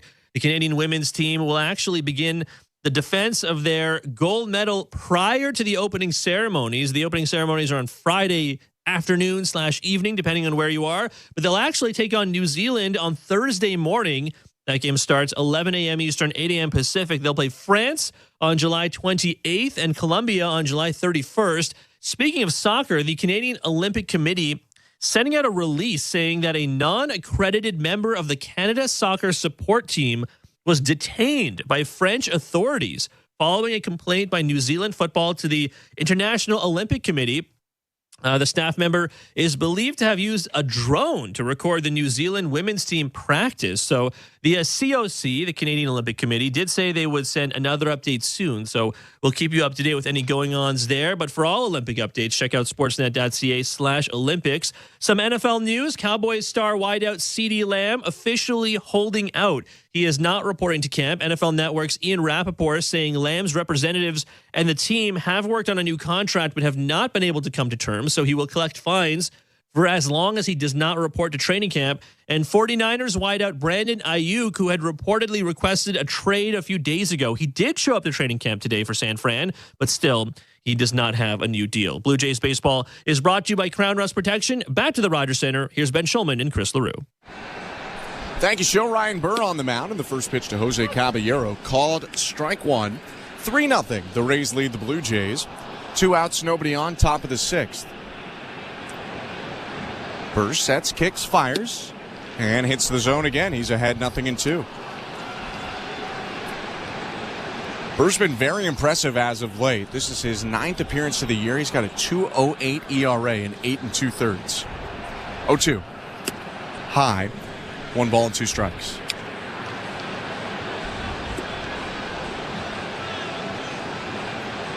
Burr came back up with the Blue Jays in the second week of July, has made 5 scoreless appearances since. Next pitch bounces, 2 balls and 2 strikes. And he's been kind of a journeyman, only 74 career games, but when he first came up earlier on in this season, he did show very good stuff, and I was hoping that he would stick around, but then he was ultimately sent back down. But that mid-90s fastball, the slider is really tight, almost that 12-6 break on it. 2-2 gets an awkward swing on a slider, and it's foul to the right, still 2-2. But a guy through 74 career games, 83 2/3 innings, a pretty good ERA, 3.87. So you have to wonder, why hasn't he stuck around, especially with good stuff. Acquired via trade by the Blue Jays this year. 2-2 pitch is hit on the ground to third, gobbled up by Ernie Clement. He sets his feet, throws over to first, and gets Caballero to end the inning. Little and Burr combined for a 1-2-3 top of the 6th. Vladimir Guerrero Jr. leads off the bottom half with the Blue Jays trailing 3-0. You're listening to Blue Jays Baseball, brought to you by your local family-owned Crown Rust Control Center. Streaming at sportsnet.ca and the Sportsnet Radio Network. Probably thinking, why do Deadpool and Wolverine have their own SiriusXM channel? This is called press. You have to promote your movie. Deadpool and Wolverine in theaters July 26. So jump in for some wild music, hardly any sarcasm. Okay, guys, let's get out there and make a difference. And an irresponsible amount of, Deadpool and Wolverine Radio. Now for a limited time exclusively in the SiriusXM app. Search Deadpool and Wolverine. Blue Jays fans, your manager, John Schneider, joins MLB Network Radio every other Wednesday at 11 a.m. Eastern. Hopefully you get a couple guys going at the same time, and we're just looking for consistency. It's been tough, it's been frustrating at times, but also feel good about the progress that certain guys have made and that the progress that we've made in terms of, our prep and our work. Managers at the mic on MLB Network Radio, SiriusXM 89 and the SiriusXM app. The best from MLS meet the top players from Mexico's Liga MX in the MLS All-Star Game, and it's on SiriusXM FC. Ricky Pooch! Brilliant! North America's brightest soccer stars will be showcasing their skills in Columbus. Suarez into the 6 and through the leg! It's MLS versus Liga MX in the 2024 MLS All-Star Game. Live coverage begins Wednesday at 8 Eastern on SiriusXM FC 157 and streaming on the all-new SiriusXM app. 24/7, 365 coverage of all things NASCAR. All things NASCAR happens exclusively on SiriusXM NASCAR Radio, Channel 90. And the Sportsnet Radio Network. The sixth inning is brought to you by Desjardins Financial Group. Desjardins is a big fan of small biz. That's why they awarded another $3 million to small business owners across the country. See how Desjardins cheered on small biz this year at goodsparkgrants.ca. First pitch of the bottom of the sixth from Manuel Rodriguez, new pitcher. Hits the zone, strike one against Vladimir Guerrero Jr. 3-0, the Rays lead the Blue Jays. Right on right, the pitch. Low, ball one. Sean Armstrong and Tyler Alexander have combined for 5 scoreless innings for the Rays so far, giving up 4 hits. 1-1 pitch, down and in. 2-1.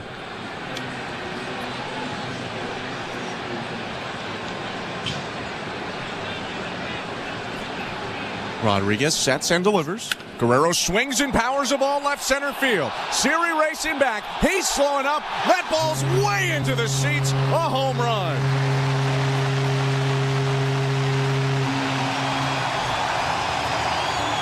Number 17 on the season to deep left center field. Guerrero goes yard and gets the Blue Jays on the board. Well, the best thing about that home run is it was a hanging slider, and he didn't try to pull off. He hit that ball to the big part of the field, and boy, did he hit it hard. A line drive to center field. It's a nice swing. Donning the jacket again, Guerrero hit that 112 miles an hour, 424 feet out to left center. Here's Justin Turner, 2 for 2 today, and he hits it on the ground foul, left side, 0-1. A fan out in center field tried to catch that ball with their bare hands. 112 miles an hour off the bat. Probably better they did.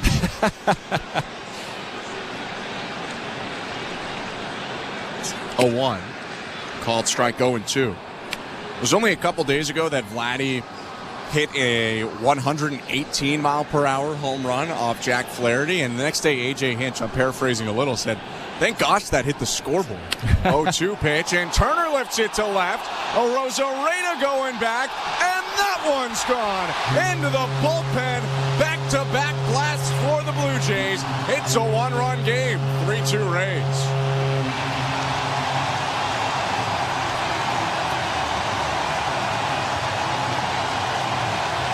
On an 0-2 pitch, Justin Turner lifts it 387 feet out to left field. 2 big swings have made this game close again. Well, that was another hanging slider from Manuel Rodriguez. Justin Turner kind of goes down and gulfs it out of here into the bullpen in left field. That's got to be a good feeling for Justin Turner. A nice swing. First home run since June 17th. And now the first pitch to Davis Schneider misses up and in. Ball one. Welcome to the game, Manuel Rodriguez, making his 15th appearance of the year. Had a 2.77 ERA 3 minutes ago. Now it's 3.46.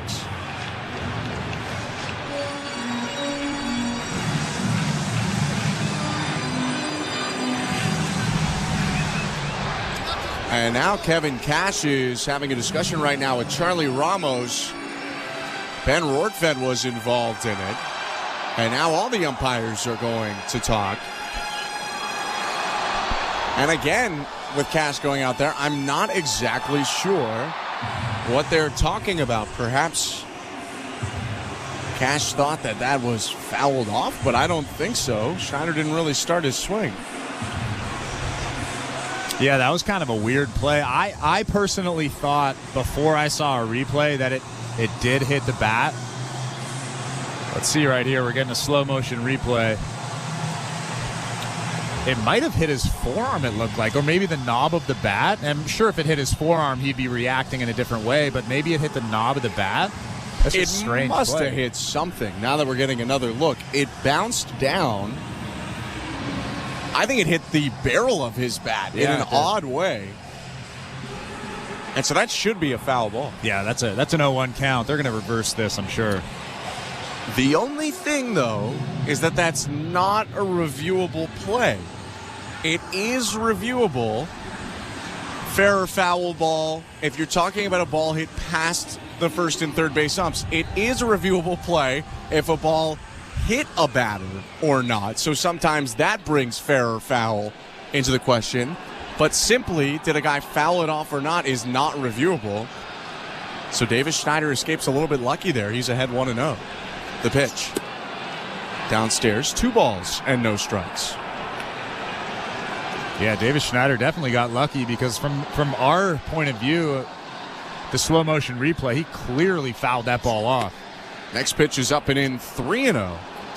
And Rodriguez, who's already given up back-to-back homers, faces that tough luck and now falls behind Schneider, 3 balls, no strikes. Yeah, and there's nobody warming up in that Rays bullpen out in right field. 3-0. Called strike. Rays do have a pretty well-rested pen. The only guy currently in their pen that went yesterday is Kevin Kelly. Nobody else pitched, and the Rays lost to the Yankees. 3-1. Schneider hits it on the ground softly to short. Grabbed by Walls. Sidearms over to first in time. 1 out.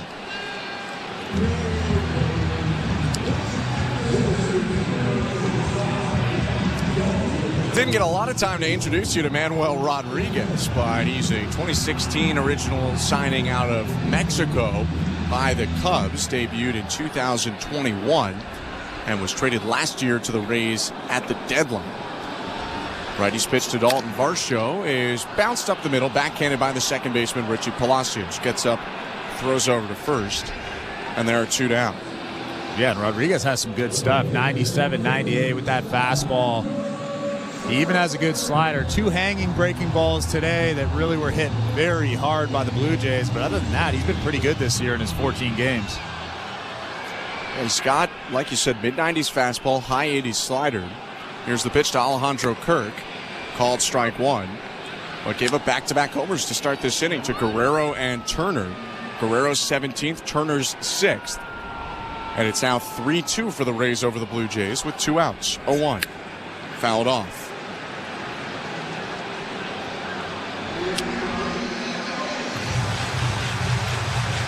Let's take a quick peek at the St. Louis Bar and Grill out-of-town scoreboard. Told you earlier that it was 1-0 Yankees over Mets.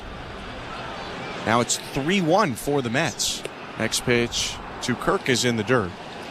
That'll make it 1 ball and 2 strikes. After Gleyber Torres homered to open the game, Francisco Lindor with an RBI hit by pitch to tie it. Jeff McNeil hit a 2-run homer, but now the Yankees moments ago get a double from Alex Verdugo to make it 3-2 for the Mets. Next pitch to Kirk, popped up, fouled back behind the plate. Still 1-2. And still our out-of-town scores brought to you by St. Louis Bar and Grill in town. A heck of a catch from a fan in his hat, leaning over the second deck, I believe, in a Red Canada Day jersey. And a brief stoppage on the field. That guy got louder cheers than Vladimir Guerrero Jr. about 10 minutes ago. They got going for that guy. Another 1-2 to Kirk. Swing and a miss, strike 3. Rodriguez bounces back for 2 groundouts and a strikeout, but first gives up home runs to Vladimir Guerrero Jr. and Justin Turner back-to-back, and the Blue Jays have made this a 1-run game. 3-2 Rays as we go to the 7th. You're listening to Blue Jays Baseball, brought to you by your local family-owned Crown Rust Control Center, streaming at sportsnet.ca and the Sportsnet Radio Network. Timber Mart is Canada's building center, a solid neighbor to call upon when you've got a job to do. Your dependable home improvement store that offers the added value of Air Miles reward miles with every purchase of $15 or more. Visit timbermart.ca. At Crown Rust Control, protection runs deep because every Crown Rust Control Center is owned by a local family who cares beyond business. Your Crown Rust Control is 100% committed to their product, to you, to their community, which is your community. Protecting you and what matters to you is equally important as protecting your vehicle. Did you know your vehicle rusts faster in warm weather? Protect your vehicle today. For a special summer offer, find your local family-owned Crown Rust Control Center at crown.com. We're 2 men and a truck. So, you're moving to a new home, and all that's left to do is to call a mover you know you can trust. Well, naturally, you think 2 men and a truck, since you know they have lots of men and lots of trucks. They'll wrap, pack, and move everything you own. With a 96% referral rating and the professionalism you can trust, the choice is simple. For a free in-home estimate, call today. We're two men in a truck. Two men and a truck, the movers who care. Timber Mart always has plans to help you with your plans. Your home, your cottage, your garage, whatever needs your attention first, check the most visited spot on our website for ready-to-order plans to get the job done with Canada's Building Centre. Visit timbermart.ca. This is Toronto Blue Jays baseball. Swing and a miss, strike three. He keeps this game tied On Sportsnet 590 The Fan and the Sportsnet Radio Network.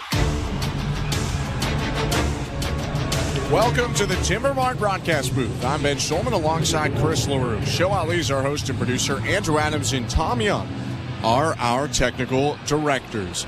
Blue Jays trailing the Rays 3-2 after back-to-back homers put Toronto on the board in the sixth. Now Nate Pearson, the right-hander, takes over for Toronto here in the top of the seventh. 40th appearance of the year, 5.5 ERA, 6.6 righty, kicks and delivers to Taylor Walls. Misses high, 1-0.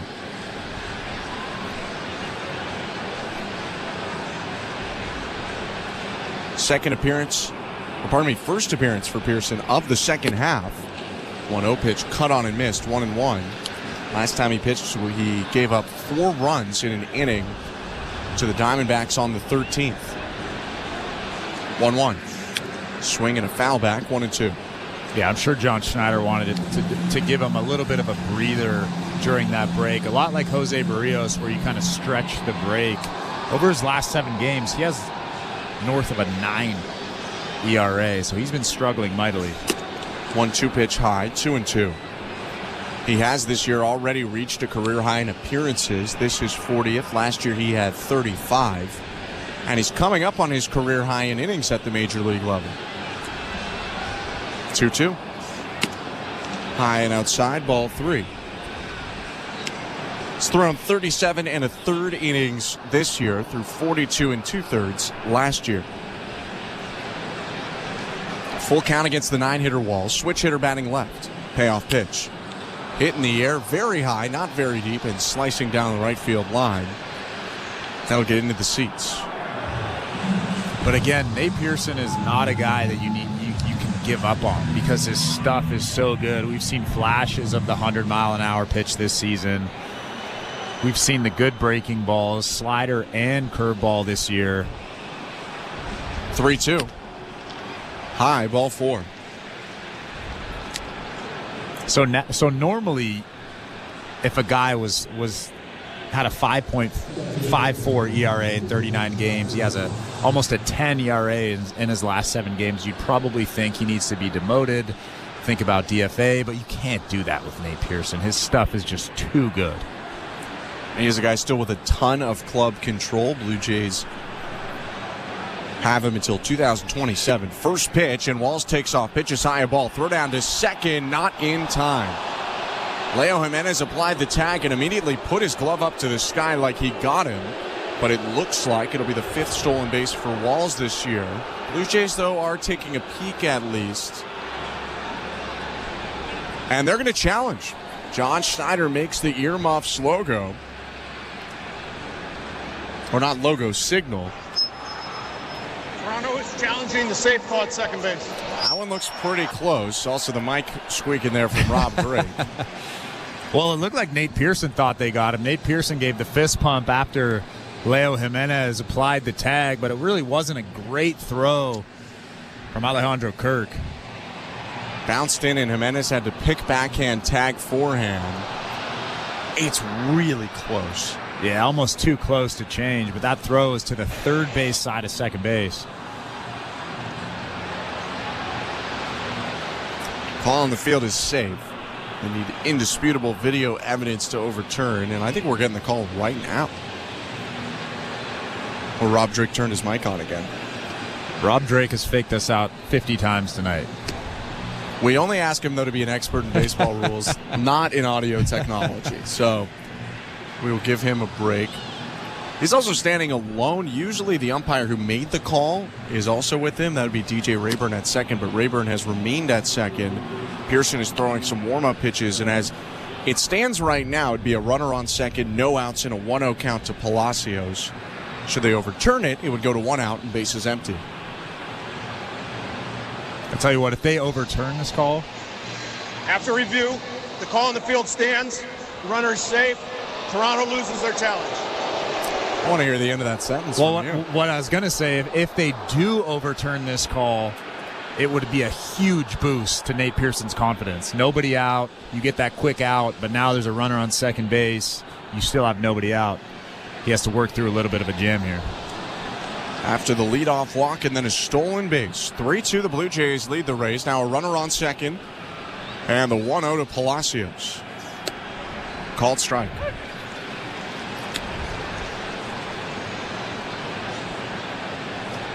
For Pearson, he has a four-seamer, a sinker, a curveball, and a slider. Very occasional splitter, too. 1-1. Foul tipped. Held on to by Kirk on the 97-mile-per-hour four-seamer. It's 1-2.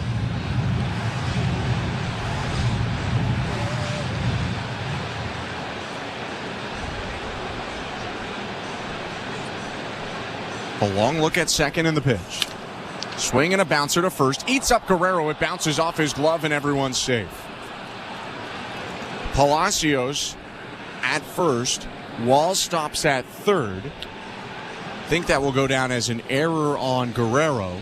And there are two on with nobody out. Well, I tell you what, even if Vladimir Guerrero comes up with that ball, it was deep at first base. Nate Pearson never came off the mound. They're going to go with a hit there. Maybe that's why. Yeah. I mean, I don't know that.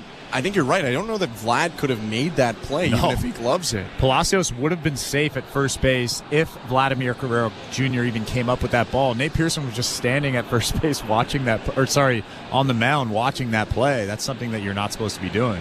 So runners on the corners, no outs, and the first pitch to Paredes is hammered foul. That'll go into the fifth deck, halfway up it, down the left field line. 0-1. That ball was smoked.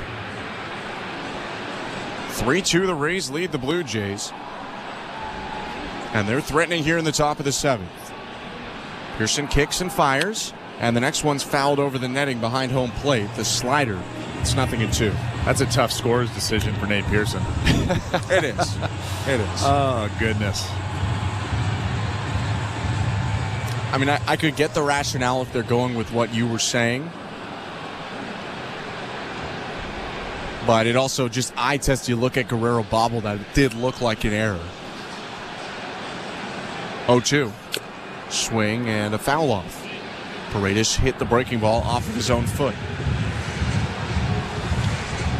But as a scorer, you're probably just focused on the Vlad play. You're not focused on any other part of the play, right? I don't know. I think it's a good question for the scorer. I don't know. We'll ask him after the game. Yeah. Turn and throw over to first. And a dive back in there by Richie Palacios, who already has a stolen base this game and has 16 on the season, caught only once this year. Palacios on first, Walls on third, nobody out. Pearson's 0-2. Swinging a fly ball down the left field line and deep. If it's fair, it's gone, but it'll hook foul. It's a second pretty deep fly ball off the bat of Isaac Paredes.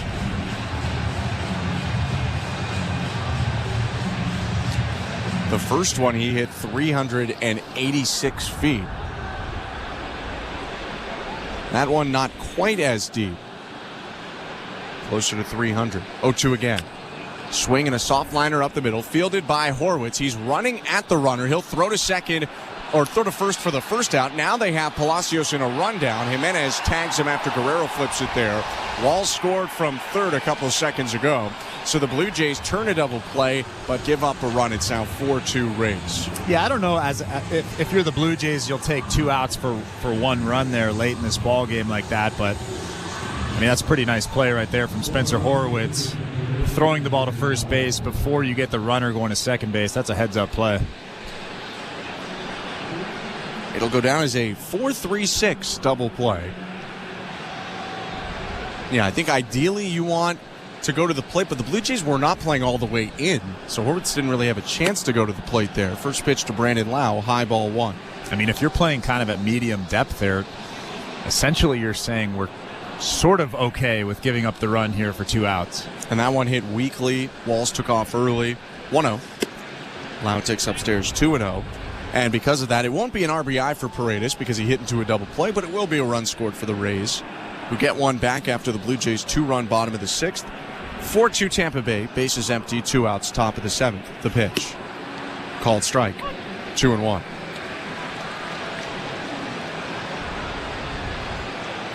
It kind of feels like a result where both teams will take it, but neither team's in love with it. Yeah. First and third for the Rays, no outs. Turns into 1 run. 2-1 pitch is hit in the air center field. Dalton Varsho sprints in, stomps, makes the catch, and ends the inning. The Rays score 1 on 1 hit. Nobody left. And a 4-2 Tampa Bay advantage at the 7th inning stretch. You're listening to Blue Jays Baseball, brought to you by your local family-owned Crown Rust Control Center, streaming at sportsnet.ca and the Sportsnet Radio Network. At Crown Rust Control Center, protection runs deep because every Crown Rust Control Center is owned by a local family who cares beyond business. Your Crown Rust Control Center is 100% committed to their product, to you, to their community, which is your community. Protecting you and what matters to you is equally important as protecting your vehicle. Did you know your vehicle rusts faster in warm weather? Protect your vehicle today. For a special summer offer, find your local family-owned Crown Rust Control Center at crown.com. Hi, I'm Buck Martinez, live from the showdown between pizza and inflation. First to the plate, with over 2 million sold, it's Fixed Rate Pizza, a hot and fresh extra-large 4-topping pizza for a fixed price of $17.99 until the end of 2024. Here's the delivery. And inflation strikes out. That's a swing and a drive for Fixed Rate Pizza. Lock in yours today. Order pizza.ca. I am by your side. Got a heart so big. On this you can rely. No mountains too tall for the strong boots to climb. I am by your side. That was Desjardins Insurance, playing insurance with a heart so big it shows. Tune in for your auto and home coverage at desjardins.com/heart. Hey, this is Kevin Gosman. You're listening to Toronto Blue Jays Baseball on the Sportsnet Radio Network.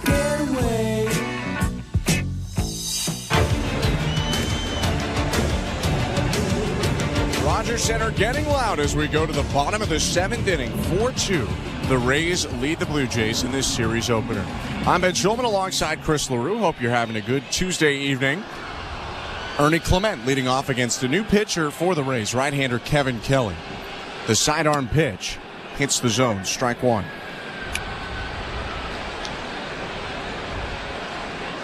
Really low arm slot for the sinker baller Kelly, who also throws a sweeper and a cutter. Is 0-1. Swing and a chopper, third baseline, leaping, stop by Caballero. Stops in foul territory, throw to first, in time. Crown doesn't love it. Clement was close, but I think they got him, although Ernie is walking back slowly in case the Blue Jays think about it, but they've already used their challenge and lost it in the last inning. Clement will jog back. Yeah, Caballero took a sweet time over there at third base. Doesn't know that Ernie Clement goes 100% with everything he does. He was hustling down the line, but he makes a good throw to first base and just gets Ernie Clement. So a first out for Kevin Kelly, who starts off Leo Jimenez with strike 1. Kevin Kelly was a 19th round pick in 2019 out of James Madison.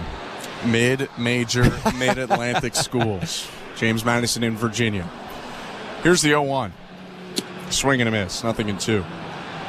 And this year now making his 43rd appearance, 4.5 ERA. Made 57 appearances as a rookie last year.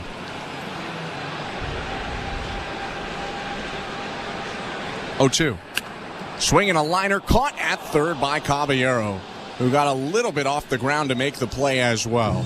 2 down. Kevin Kelly hung that slider, and Leo Jimenez drilled it to Caballero at third base, but that was an easy play for him.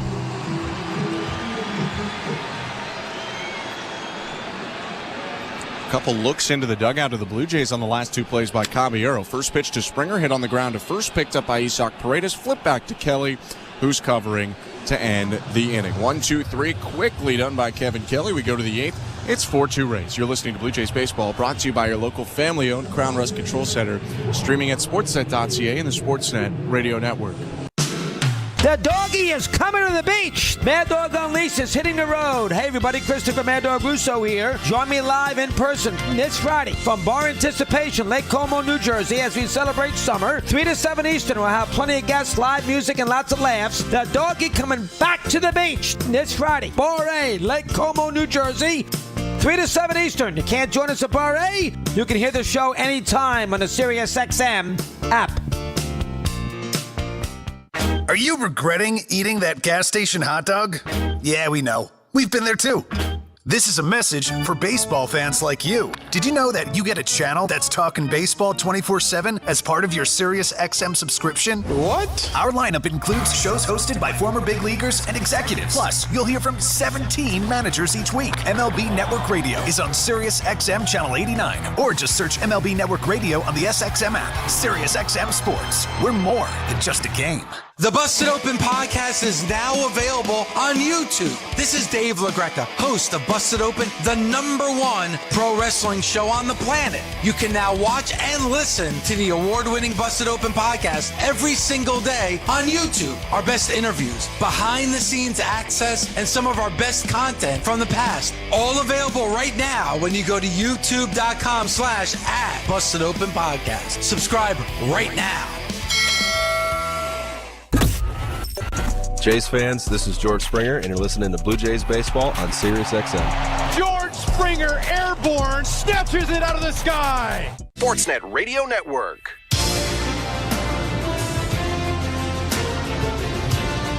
Eighth inning at Rogers Center. Blue Jays trailing the Rays 4-2.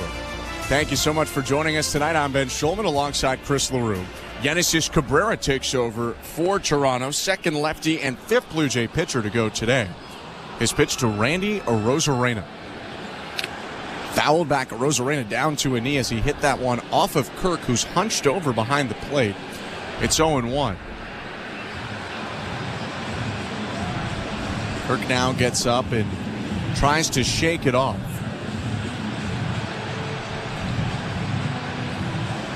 Arozarena giving him a sec as well. For Cabrera, he's into the game now in his 42nd appearance of the year, a 3.55 earned run average in 38 innings. Seems like he's getting better as the season goes on. Lefty's 0-1. Swing and a deep foul ball down the left field line into the boxes, 0-2. Yeah, Cabrera's been great for a while now. Over his last 30 games, he has a 2.33 ERA. In his last 15 games, he has a .64. That'll play. Tucks the ball into his glove, chest high. Reaches back and fires. Misses low. That was with his changeup, 1-2. Do you want to know his last 7 games? 0 ERA. You already knew that. I had a pretty good guess. You do your homework. I had a pretty good guess.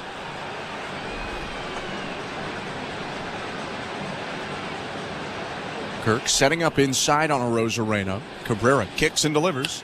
And the pitch is fouled down the third baseline. And Arozarena will do it again at 1-2. This probably won't happen, but I'm excited to see the Genesis Cabrera, Jose Caballero face off. He is due up 5th. They had the incident in March that got Cabrera a brief suspension. 1-2.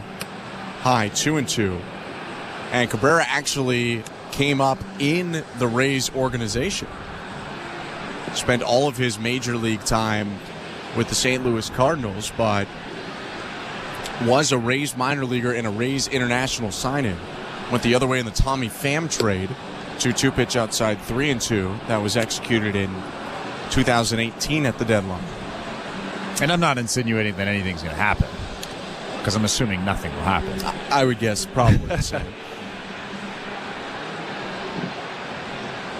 Cabrera adjusting his cap. Tucks the ball into his glove. Full count, nobody out. The 3-2 pitch. Swing and a miss. Rosarena stumbles out of the box after missing on that cutter. It's a strikeout for Genesis Cabrera and the first out of the inning. And I'm sure that Randy Rosarena wants that pitch back. That was a very hittable pitch at the top of the strike zone. I think that Genesis Cabrera is happy with that result. For Cabrera, his 28th strikeout of the season. Left on left now with Josh Lowe. He twists and delivers. Inside, ball one.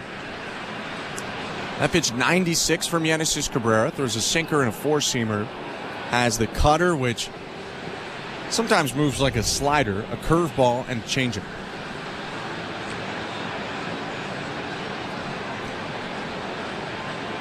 One-0. Swing and a miss. Got him out in front on the cutter. 1 ball and 1 strike. There was that cutter that kind of looked like a slider. If I didn't see the velo on it, I probably would have said that that's a slider, but they call it a cutter. Just threw it 90 miles an hour. 1-1. Bounced softly down the third baseline, just foul, and that's a break for the Blue Jays. That one was rolled softly off the end of the bat, but the Blue Jays are shifting to the pull against lefty swinger Josh Lowe. So Ernie Clement at third is way off the line, maybe 40 feet off the third baseline. And that one hit at 56 miles an hour, almost went for extra bases. And that's into the ground. It's probably 40-something by the time it passes third. Just a foul ball, though, and Lowe's back in the box. The 1-2.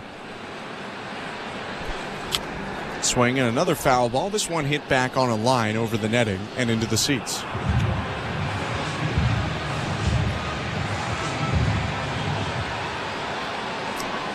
Nobody else up in the Blue Jay pen. Cabrera just came in this inning. Jason Adam, the setup man, is up for the Rays in right field. 1-2 again. Chop to the right side. Guerrero jogging forward. Fields it almost right on the back. He steps on first for the out. Another good cutter right there. Down and away to Josh Lowe. Really had no chance. It almost looked like he was just protecting the zone with that swing. Hits a little 4-hopper to Vlad at first base for the easy out. Speaking of ground balls to Vlad, I went over just to ask official scorer Roger Lajoie. You're welcome for that layup. About the scoring decision on the last play, just to see why in the last inning the ground ball hit to Vlad that he bobbled was ruled as a hit rather than an error. He gave the explanation. First, though, the pitch to Jose Siri with 2 down. Swing and a foul ball off the glove of Kirk, rolling into the backstop, 0-1. And this is something we can't see as well with the naked eye. He had said, reviewing it a few times, that it took an awkward hop, weird spin at the last second and kind of changed direction. It's not, everything can be changed, but for now, it's a hit. 0-1 pitch, Siri swings and misses, 0-2. And we were questioning whether the official scorer looks at Nate Pearson not really leaving the mound like he's supposed to. And I guess you came to the conclusion that that's not what he's looking at. At least in this case, no. Yeah. 0-2. Down and in.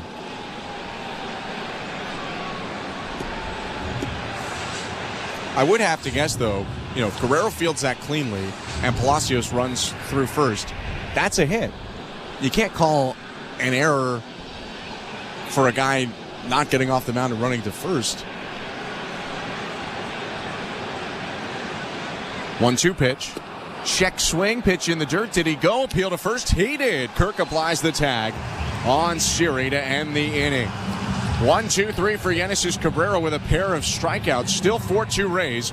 Middle of the 8th. Horwitz, Guerrero, and Turner to bat next. You're listening to Blue Jays Baseball, brought to you by your local family-owned Crown Rust Control Center. Streaming at sportsnet.ca and the Sportsnet Radio Network.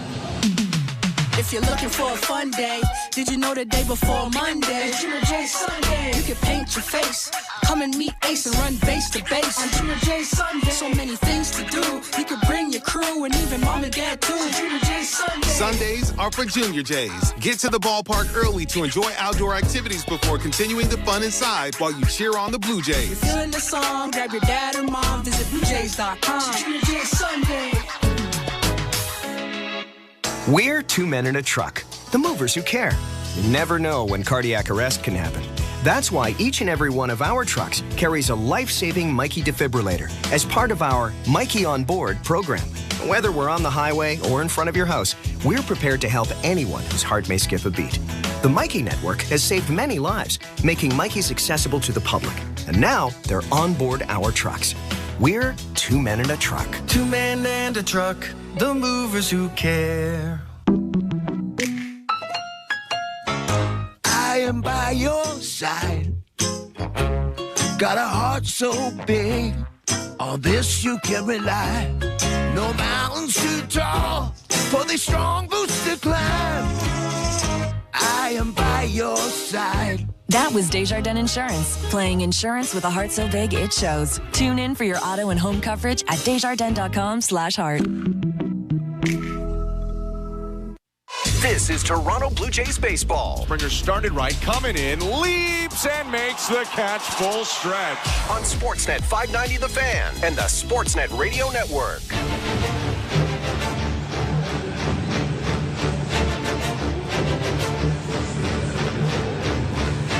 Welcome back to Rogers Center. Bottom of the 8th inning in a tight one to open this series. The Rays leading the Blue Jays 4-2.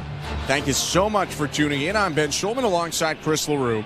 2, 3, 4 in the Blue Jay order. Spencer Horwitz leads off against new pitcher Jason Adam.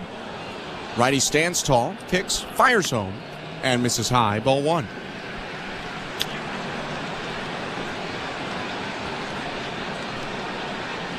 '45th appearance of the year for Adam, a 2.25 ERA. He takes a breath, reaches back, fires, and Horwitz fouls it off.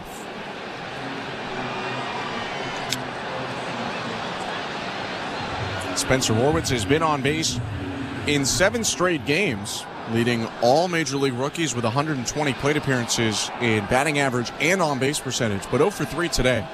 1-1 pitches inside, 2-1. And this is a tough guy to face. A former Blue Jay, pitched with Toronto in 2019. Jason Adam has got a mid-90s fastball and a good changeup. 2-1. Hits the outside part of the zone with the change. Called strike, 2-2.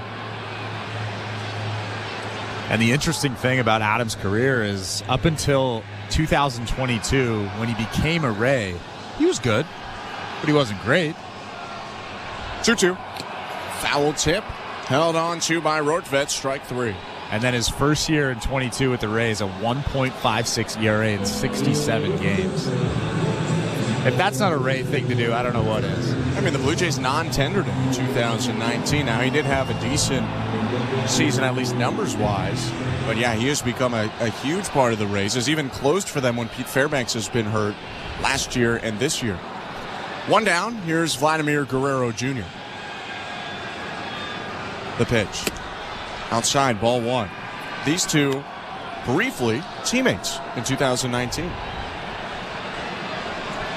Guerrero 1 for 2 today. A walk, a ground out into a fielder's choice, and a solo home run. That got the Blue Jays on the board. They're trailing 4-2, bottom of the 8th. 1-0. Swinging a chopper foul just behind Carlos Fablis, the third base coach. It's 1-1. Normally you'd see a third base coach try to snag that ground ball, but Carlos Fablis didn't move a muscle. Yeah, he looked disgusted by that ground ball.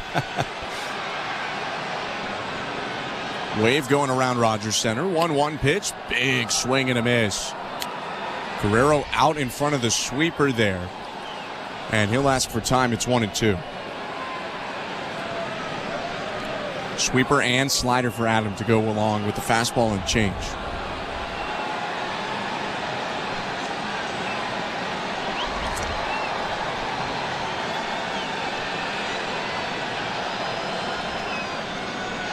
One, two. Fouled back. It's the rare counterclockwise wave. Usually it goes the other way here at Rogers Center, but it's moving from third around to first. Maybe it's the rally wave. They're trying something different. I don't mind it. Just threw me off when I first saw it. 1-2. In the dirt. Guerrero dancing around a little bit in the box. 2 balls and 2 strikes. Justin Turner on deck. Vlad and Turner went back-to-back in the 6th inning to score both Blue Jays runs today. Wave coming behind home plate as Adam kicks and releases. Swing and a foul ball into the netting. That was a hung sweeper, but Guerrero got a little bit under it and sent it right back behind him. I think he was right on time, but you're right. If that sweeper broke like it should have and didn't hang up there, I think that Vlad would have hit it. Another 2-2. And a line drive to center field. Sinking, Siri coming on, and he makes the catch.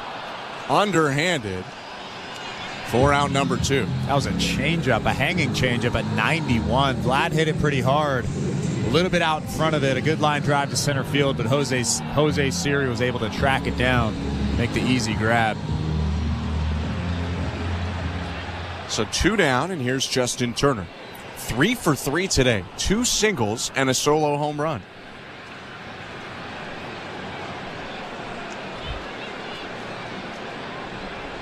Adam with a breath and the pitch. Outside, ball 1. This copyrighted broadcast is presented by authority of Rogers Blue Jays Baseball Partnership. It may not be reproduced or retransmitted in any form, and the accounts and descriptions of this game may not be disseminated without the express written consent of Rogers Blue Jays Baseball Partnership or the Sportsnet Radio Network. 1-0. Popped up right side of the diamond. Backpedaling the first baseman, Paredes now walks forward, and a two-handed catch to end the inning. Adam sets down the Blue Jays in order and sends us to the 9th with the Rays up 4-2 in this series opener. Don't go anywhere. 9th inning is next. You're listening to Blue Jays Baseball, brought to you by your local family-owned Crown Rust Control Center, streaming at sportsnet.ca and the Sportsnet Radio Network. When it's time to turn up. Turn to Flex 2K, a Sirius XM channel that takes you from 2000s bling to the rise of trap. Let's go, man. Nothing but the hip-hop bangers that define the first 2 decades of the millennium.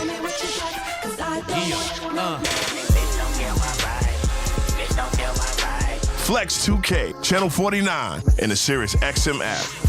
Every night after the final out, the Round Trip Roundup brings you the scores, highlights, and analysis from every game across Major League Baseball, all in less than 30 minutes. Swung on and missed, strike 3 and a no-hitter. It's the perfect way to get caught up on all the night's biggest home runs and best performances. And a high drive, deep right center. It's the Round Trip Roundup on MLB Network Radio, every night on Sirius XM Channel 89, and every morning on the Sirius XM app. While you're listening to this game on Sirius XM, we're talking about the latest odds and prop bets for this and every game on Sports Grid Radio. The under's minus 125. Heavy juice to the under. Every home run hit and every strikeout thrown can change the line. I can't for the life of me figure out how you can favor a team that never wins, ever. If you're looking for sports talk centered around the latest odds and prop bets for games, races, tournaments, or any sporting event, Sports Grid Radio, Sirius XM, Channel 159. The Blue Jays are in flight, leading 3-0. Blue Jays fans, this is Ross Atkins, and you're listening to Blue Jays Baseball on Sirius XM.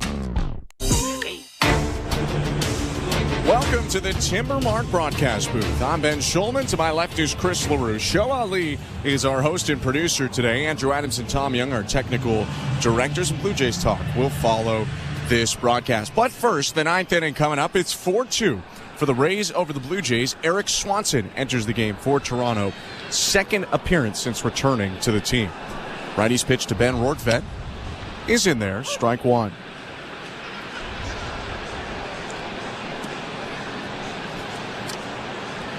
Swanson pitched 2 days ago for the Blue Jays, or make it 3 days ago on Saturday. Threw a scoreless 1-2-3 inning. Righty's 0-1. Inside. Fastball at 97, but it almost hit Rortvedt, 1-1.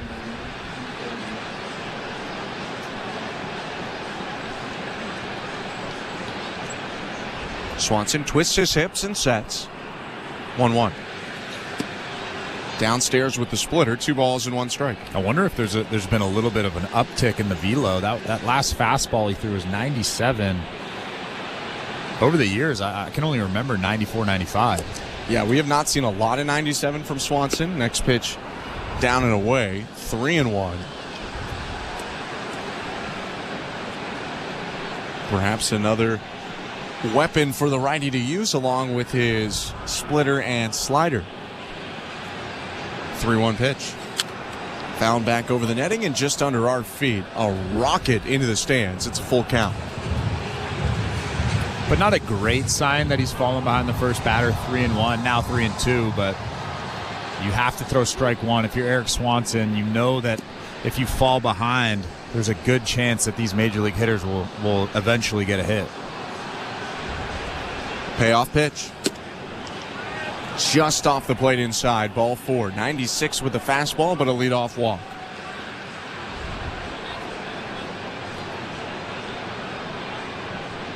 Looking ahead to the 9th inning, Pete Fairbanks, the closer for the Rays, is up and warming. Rays leading 4-2, have led since the 2nd inning. And Fairbanks is one of the toughest in the game. Yeah, that's actually a big run out at first base. Johnny DeLuca coming in and pinch running, but 2 runs against Pete Fairbanks is pretty tough, but 3 is almost impossible. DeLuca has a lot of speed in at first now, and the pitch to Jose Caballero. Fouled off. 0-1. So DeLuca and Rortvedt out. Then Rortvedt's day ends 1 for 2 with a double and 2 walks. And DeLuca in now has 7 stolen bases this year in 10 tries. Caballero at the plate, hitless in 3 tries. Here's the 0-1 from Eric Swanson. Bounced, backhanded pick by Kirk, who fakes a throw over to first. 1 ball and 1 strike.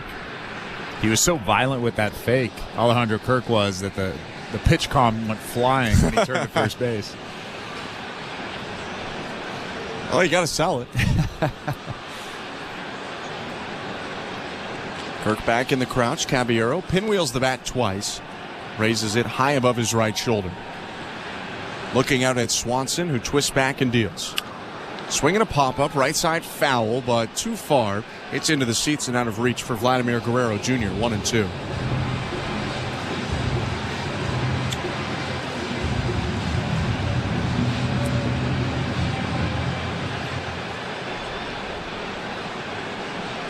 Trying to keep it at 4-2. Blue Jays will have Davis Schneider, Dalton Varsho, and Alejandro Kirk scheduled to hit in the bottom of the 9th.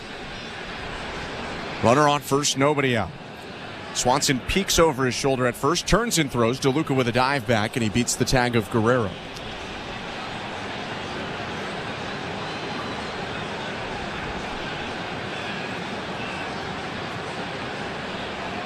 Three-and-a-half step lead for DeLuca. Held on by Vlad, who's a step off the bag at first. 1-2 pitch. Up and in.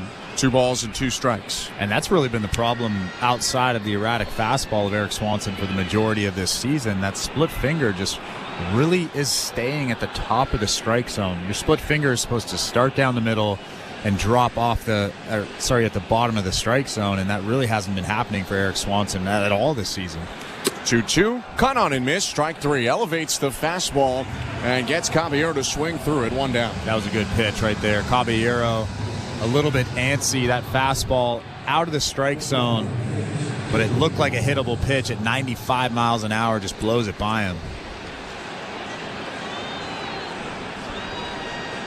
For Swanson, his first strikeout at the major league level since May 26th. Now with 1 down, the pitch to Taylor Walls. Switch hitter batting left, fouls it right back behind the plate and into the netting. 0-1. Ernie Clement playing in at third base and shifted over toward the middle. He's maybe a step and a half behind the turf. Guerrero was playing a little bit in but moves closer to the bag to hold on the runner DeLuca. Swanson peeking at the runner. Now the 1-1 fouled back, 1-2. We'll make it 0-2. With 1 out and a runner on first. I'm surprised, especially with 1 out, that DeLuca at least hasn't attempted to steal second base. That'd be big for this team to get somebody into scoring position with 1 out. I thought he was going right away when they brought him in. 0-2. Swing and another foul back into the netting. Swanson is pretty deliberate in his motion, and he throws so many sliders and splitters. Typically, guys have been aggressive on him in his Blue Jay career. He has varied up his looks a little bit with the runner and some of his timing. He's set now just below his chest. And the pitch. Swing and a bouncing ball to second. Horwitz comes up with it. Turns, throws to second for one. That's the only out they'll get. It looked like it got stuck in the glove of Horwitz for a moment, but they do get the lead runner, and there are now 2 down. Still a runner on first. Yeah, you're right. I think it got stuck in his glove, and he was trying to get it out. I actually thought that he was going to turn and go to first base instead of going to second, but he made the good throw to second base and got the lead runner. And now there's 2 outs. So we at least limit the Rays from a runner in scoring position for now. Although Wall's on first, already has a stolen base today. We'll see if they send him. Again, he has 5 this year in 31 games. Top of the order's up, Richie Palacios. The pitch. Swing and a foul ball straight back. 0-1.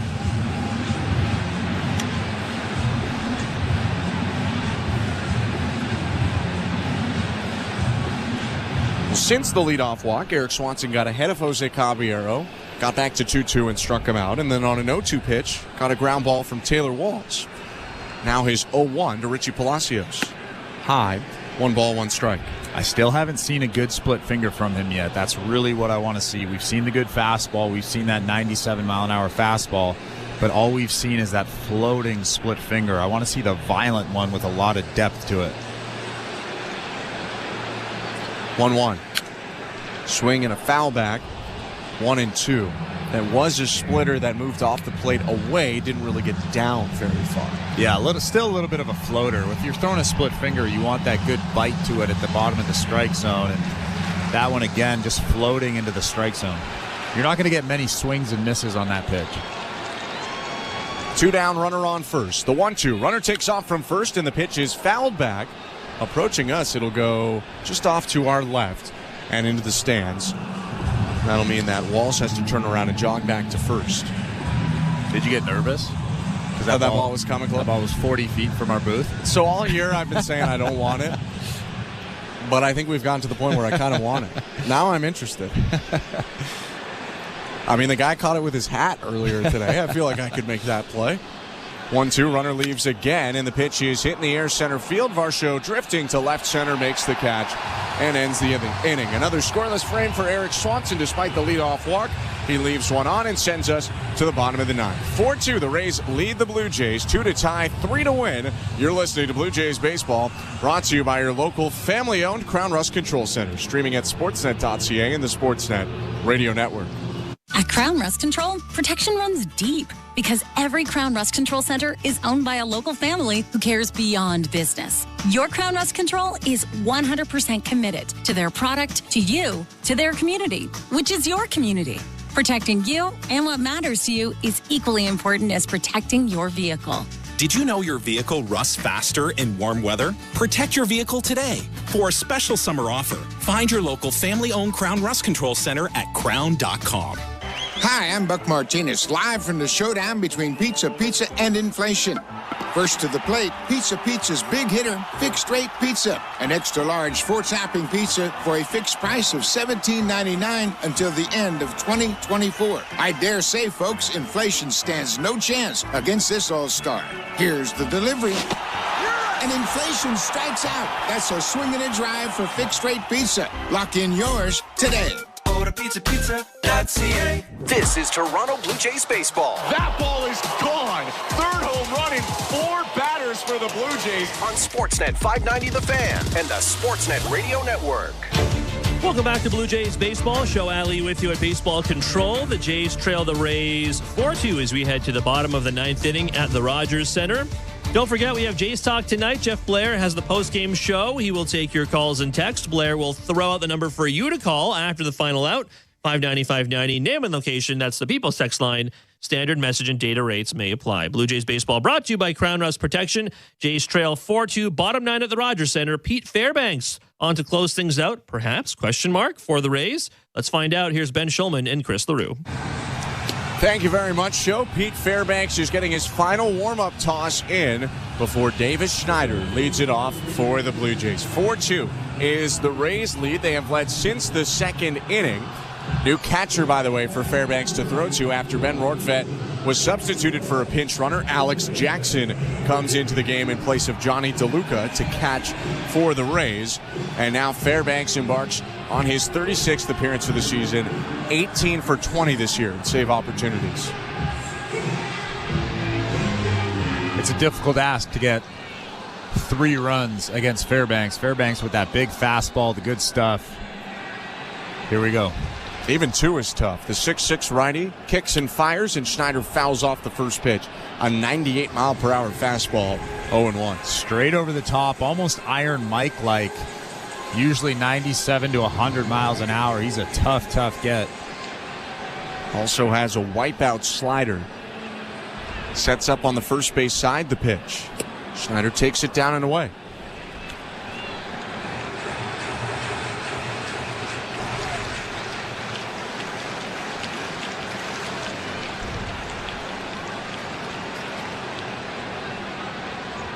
Now the 1-1.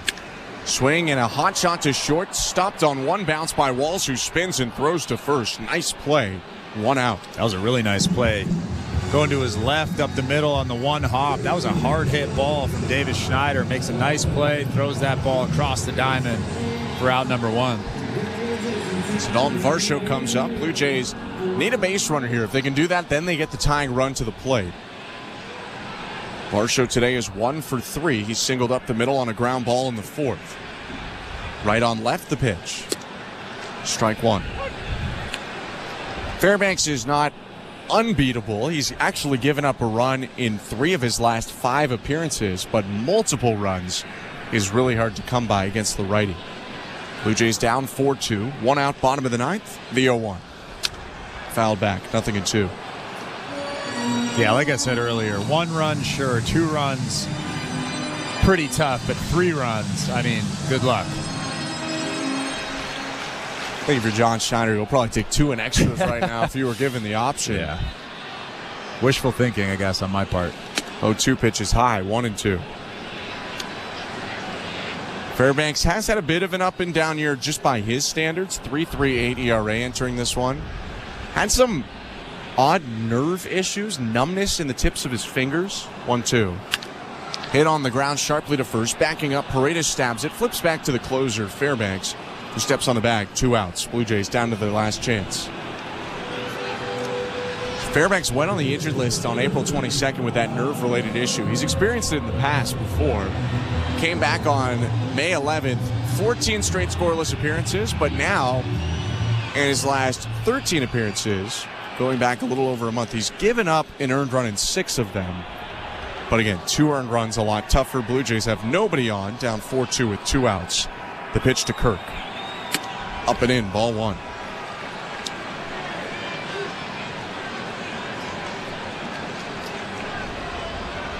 Kirk is 0 for 3 today.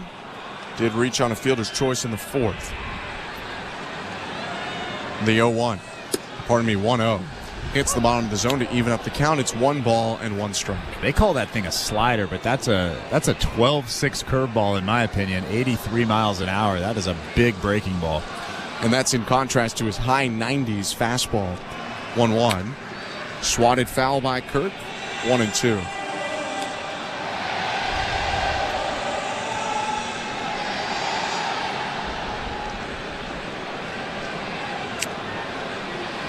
New baseball for Fairbanks. Licks his fingers, goes to his pants, now his cap, and cups his left ear for the sign. Blue Jays down to their final strike. 1 ball, 2 strikes, 2 outs. Fairbanks rocks back and delivers. And Kirk hits it in the air, deep right field. Low going back at the track, turning, leaps, and makes the catch to end the game. Alejandro Kirk gives it a ride, but Low tracks it down. Fairbanks saves the game, and the Rays open up the series with a 4-2 win over the Blue Jays. Yeah, I think the story of this game was the erratic way that Jose Berrios kind of came out of this game, and 6 walks. You look back and you think, when was the last time you saw a major league starter walk 6 guys? I can't remember. I know you'll find that out, but I can't remember. Jose Berrios really needs to lock that in. He needs to figure something out because he's walked a lot of guys over his last few starts. Berrios knocked out in the 5th, and the Blue Jays don't score until the 6th. They lose this game 4-2 to open up the series. We're going to take a step aside, come back on the other side, wrap it up, and then send you over to Blue Jays Talk with Jeff Blair. Don't go anywhere. Rays beat the Blue Jays 4-2. You're listening to Blue Jays Baseball, brought to you by your local family-owned Crown Rust Control Center, streaming at sportsnet.ca and the Sportsnet Radio Network. Carnival is at the core of Toronto culture. Stand out in the crowd with your Blue Jays neon hat giveaway. The colors, the music, the heat, the vibes. I don't know who's having more fun, the players or the fans. Be at Rogers Center as the Blue Jays celebrate Caribbean Carnival and create core memories of summer in the city. Everybody's feeling good right now. Arrive early on Friday, July 26th and claim your Blue Jays neon hat. Blue Jays Caribbean Carnival. For tickets, visit BlueJays.com. We're twomeninatruck.ca. We've got lots of men and lots of trucks, so get ready to be moved. Think 2 men in a truck, 2 men in a truck.ca. So when you gotta move, all moving day. Think 2 men in a truck, 2 men in a truck.ca. Cause all of us movers are not the same. So that's our company name, 2 men in a truck.ca. We're lots of men with lots of trucks, so give us a call today. This is Toronto Blue Jays baseball. Marshall smashes the ball to right field. It's gone! On Sportsnet 590 The Fan and the Sportsnet Radio Network.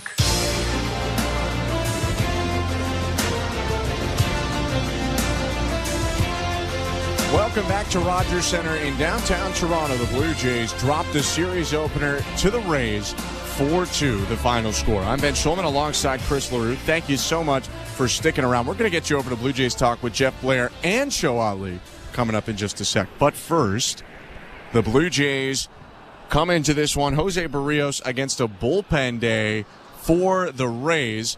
And we already talked about Berrios, Chris, but on the other side, the Rays cobble it together with Sean Armstrong, Tyler Alexander, Manuel Rodriguez, Kevin Kelly, Jason Adam, and Pete Fairbanks all contributing in this one, and the only guy that gets burned is Rodriguez. The Rays' pen overall really shut down the Blue Jays' bats. Yeah, I mean, Tyler Alexander was the only guy that threw 3 innings. Everybody else, 2 innings or 1 inning. Manuel Rodriguez, obviously, with those 2 home runs given up, he hung 2 sliders to Justin Turner and Vladimir Guerrero Jr. But outside of that, this Rays, like you said, they cobbled it together. They put it together and figured out a way to hold this Blue Jays offense in check. But I think the Blue Jays gave up or let some opportunities slip away, and you can't do that if you expect to win ball games. Especially early, Toronto had first and second, 2 outs in the first, and first and second, 1 out in the fourth. Did not score in either of those situations.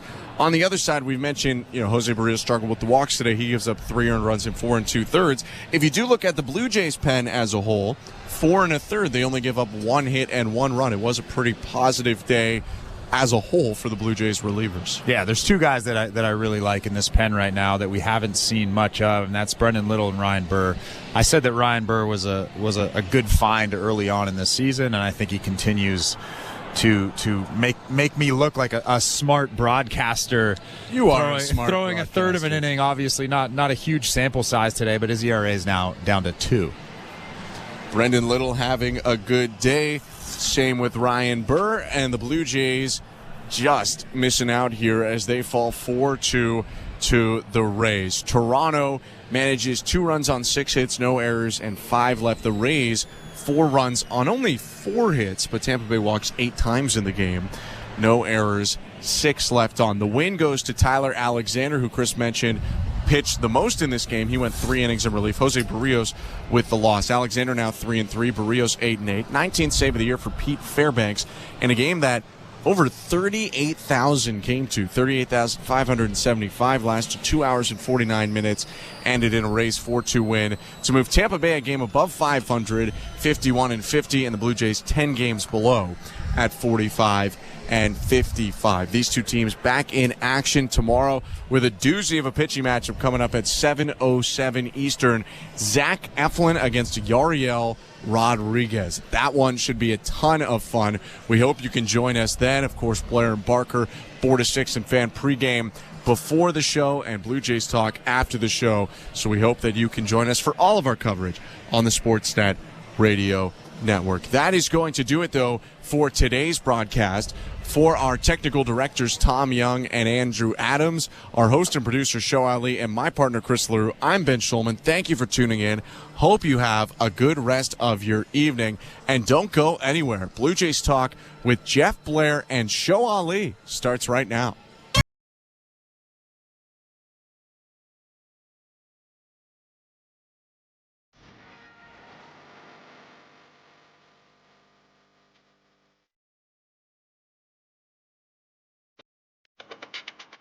All right, well, going into tonight's game, there was a fair amount of talk around the Toronto Blue Jays regarding Jose Berrios, who has not been his usual effective self in recent starts. The Jays had given him a prolonged break over the All-Star break. It was his first start in 10 days, I believe 12 days maybe even. And as we mentioned, going into this start, there was, I don't know if I'd say a ton of concern around Jose Berrios, but as I mentioned, the performance hadn't been there recently. He's now walked 16 batters in his last 5 games after tonight's 6-walk performance. And walks really the difference in this 4-2 win for Tampa Bay. 8 walks in total for the Rays in the night. 3 of those came around to score. One of them in a 2-run home run by Brandon Law. But yes, it will be interesting to hear what John Schneider says after this game. Jose Berrios, we've talked about this. He's logged a lot of innings in, I think, somebody saying like the last seven seasons. I think he and Aaron Nola have pitched the most, logged the most innings in baseball, and you've really got to wonder. I know when you look at tonight's performance, the velocity was up generally, but the command wasn't there. He was scattering his pitches. He did not look at all comfortable. And of course, look, this is a concern going forward. Obviously, we are near the trade deadline. We're a week away, and we anticipate that the Blue Jays will be trading Yusei Kikuchi. There is a chance, one would have to think, that they will get some action on Kevin Gossman and Chris Bassett. Whether or not that action turns into traction remains to be seen. But let's kind of look ahead here a little bit. I mean, one of the things that Jose Berrios, one of the things he hangs his hat on is consistency. The ability to give you a lot of innings. And for the Toronto Blue Jays moving forward, if in fact they do end up moving 1 or 2 starting pitchers, I mean, somebody's going to have to log innings the rest of the year. They are going to be, even if the Jays do move out a lot of bodies at the trade deadline, as far as I can tell. Show Ali, I don't know if the commissioner's office has said anything to different. I still think they are going to allow the Blue Jays. They're going to make them play 162 this year, so somebody's going to have to start. So this is an area of real concern for the Blue Jays, who are already up against it. 416-870-0590, star 591, 888-666-0590. It is Blue Jays talk for a Tuesday night. The Blue Jays 4-2 losers to the Tampa Bay Rays in the first of a 3-game series.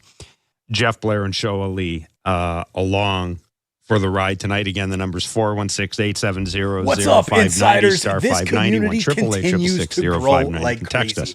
All because of you guys sharing this link out on the social give us your networks, thoughts Twitter, on the game TikTok, tonight. Instagram, Facebook, however you have it. And check us out while you're at it. And hey, you. Yeah, I'm talking to you, the one that's watching the Toronto Blue Jays game with us. Come on, hit that subscribe button. If you're a Blue Jays fan, if you're a sports fan, hit that subscribe button. Let's help grow this amazing community. It's insane. We just over 7-8 months ago, we were sitting at 6,000 subscribers, made it all the way up to 31,000 because of you. So if you haven't hit that subscribe button yet, please hit that subscribe button, turn on that bell so that you don't miss any of our awesome Toronto sports action. Appreciate it. Thank you all for hitting that subscribe button and becoming an insider and part of this community. We'll see you guys in the chat. Let's go Blue Jays. Have to pitch. Somebody's going to have to log those innings. Somebody's going to have to fill in those roles. And I don't know if you've looked lately, but the Jays minor league system isn't exactly chock-a-block with pitching. So you've got a couple of things going on right now for the Blue Jays. Not only are you looking at moving players out at the trade deadline, but you're also trying to find some answers. You're also trying to find some guys who can fill the spots that will be open during that time. So if you've got some thoughts on that, 416-870-0590, star 590, 1-888-666-0590. We're monitoring John Schneider's media availability, and we shall see if there's any further insight on Jose Berrios. For the Blue Jays, Vladimir Guerrero Jr., another home run. Justin Turner, a home run right behind him. Folks, that's the first time this year the Jays have hit back-to-back home runs, and if that doesn't tell you all you need to know about the 2024 season, I don't know what else does. That was the first home run since June 17th for Justin Turner, his first 3-hit game since June 5th. Vladdy has 4 home runs. His homers in 4 of his last 5 games. And Vladdy has turned a corner, which is, as we're here right now, probably the most positive sign surrounding this particular team. 416-870-0590, star 590, 1-888-666-0590. 590 is the text line. Show Ali is monitoring the text line. Couple of stats here. Jose Berrios' ERA in his last 14 starts, that's since the end of April, is .551. He's given up 22 home runs. That is the most in Major League Baseball. Aaron Savali and Carlos Rodon both have given up 21. And in point of fact, we are seeing in this series 2 of the top 3 teams in baseball in terms of home runs allowed. Russ in New Jersey, you're on Blue Jays Talk. What's up, Russ? Good evening, Jeff. How are you? I mean, I'm doing okay, all things considered. Yeah, I'm thinking, you're looking next week, they're playing in Baltimore, and I'm wondering why I'm going, but Monday, doubleheader the day before, that's the last 2 games they'll play before the deadline. I know. Imagine being a doubleheader, and you don't know if you're in or you're out, because I'm sure some deals will be made, Monday and Tuesday, so I'll be there, It'll be interesting. Well, it'll be interesting. You know what? It'll be interesting. All kidding aside, like Barker and I were talking about this today, and we're thinking, we got shows we got to do till October. And I said, we'll be paying attention to the other stuff going on, obviously. And the Baltimore Orioles are going to be a fascinating story because, look. The Orioles, I understand the Orioles, their window of opportunity, Russ. I mean, I don't have to tell you this. You're a good baseball fan. It's probably 5 or 6 years, given all their young players. But my goodness, if you are the Orioles and you look like you can go on a run this year, maybe this is the year you move one of those young guys to try to get another starting pitcher instead of waiting for next year or the year after that. I mean, strike when the iron's hot. Yeah, it's a good point because I don't think the Yankees are that good. I think that I'm with you. And I don't think there's anyone in the American League. Minnesota, Cleveland's a nice team, but they're beatable. They've got a lot of good pitching from the bullpen this year. Minnesota, I think they're the best team. Baltimore, I do think they're the best team. They with the young guys, you're going to have some slumps, and you're going to go through it. They lost tonight to the Marlins, but that happens. But you're right. I think Baltimore, and that's what, you bring up a good point, but on the Blue Jay end, guys say, well, 2025, maybe we can, just compete for, you have to build a good team if you're going to compete with the Orioles, and I'm sure the Red Sox and the Yankees are going to build up their team. So this is back. Looks like the Orioles, obviously, they haven't been good in a long time, and they really haven't been consistently good since, the 90s. But, if you're going to build a team today, you're not going to win if you have you're sneaking in the third wild card. I know it does happen, but if you're not going to win, you have to build a team, and like you said, Vladdy's been unbelievable lately. You just hope you can work something out with him. But my question to you is the last thing is, those are reports from Nightingale and a bunch of people that Atkins is gone at the end of the season. When I see it, I'll believe it. But let's say you believe that. Why is he still here at this point when the season is over and you have a big trade deadline? And some of the guys you're not going to get much for, but why would he still be the GM? It just doesn't make any sense to me. Yeah, I mean, it's a funny thing. Teams don't. I didn't say it's a funny thing. Teams don't fire GMs in midseason anymore, it doesn't seem like. I know the White Sox did last year. But by and large, teams don't fire GMs in season. I tend to think that a lot of the reason for that, Russ, is, we talk about Ross Atkins, but let's be clear. The decision-making process surrounding this team involves his assistant GMs. There's a couple of them. And I think probably also to a certain degree involves Mark Shapiro. Now, I don't think Mark Shapiro gets involved in the decision whether or not to, pull Aaron Sanchez off waivers or whatever. But I think some of the more significant decisions he's involved in. And, I get your point. I tried to tell people the other day, if you look on balance at the trades Ross Atkins has made at the trade deadline, they've been by and large okay. I mean, they got Teoscar Hernandez, Robbie Ray and Taijuan Walker. Okay, that was a COVID year. I get that was an odd year. But really, in terms of the deals he's made at the trade deadline, how many clunkers have there been? Marcus Stroman? Yeah, you probably could have got more from Marcus Stroman at the trade deadline. Ross Atkins' work at the trade deadline, to me, isn't the issue. It's his work in the offseason. And I also think, and again, I'm kind of playing devil's advocate here, but I also think that, when you look at the totality of Ross Atkins' work, I mean, we're still talking about trading Teoscar and trading Gurriel and Varsho in the same offseason. That's the thing that I think is really, that's the biggest mark against him. And then, to make matters worse, trying to backfill with the Brandon Belts of the world and the Justin Turners of the world. So I guess what I'm saying is the biggest decision this organization is going to have to make is Bo and Vladdy. That's not a Ross Atkins decision. That's an everybody decision. That also, I would think, probably involves ownership. So I'm not certain those two big decisions are going to be made in season. I've never really bought into the idea that even healthy Bo is going to be traded in the middle of the season. So I'm just throwing that out there as kind of background for people. And believe me, I understand the sentiment. And quite frankly, look, I've said this. I'm surprised there weren't changes at the end of last season. I thought either John Schneider, I'll be blunt, I've said this. I thought either John Schneider or Ross Atkins, one of the two would be fired at the end of last season, given the way the playoffs unwound and given the sort of that news conference that Ross had. But it was pretty clear. It was made pretty clear in Mark Shapiro's news conference that Ross had his full support because the team had made the playoffs, whatever it was, 3 of the last 6 years. Well, they're not going to make the playoffs this year. So let's see if not making the playoffs this year when you have the biggest payroll in team history. Let's see if that changes the equation. I'll be blunt. Do I think Ross Atkins is the GM of this team next year? No. Do I think he finishes out this year as GM? Yes, because I think that's the way this organization does business. And quite frankly, it's the way business is done in general in baseball right now.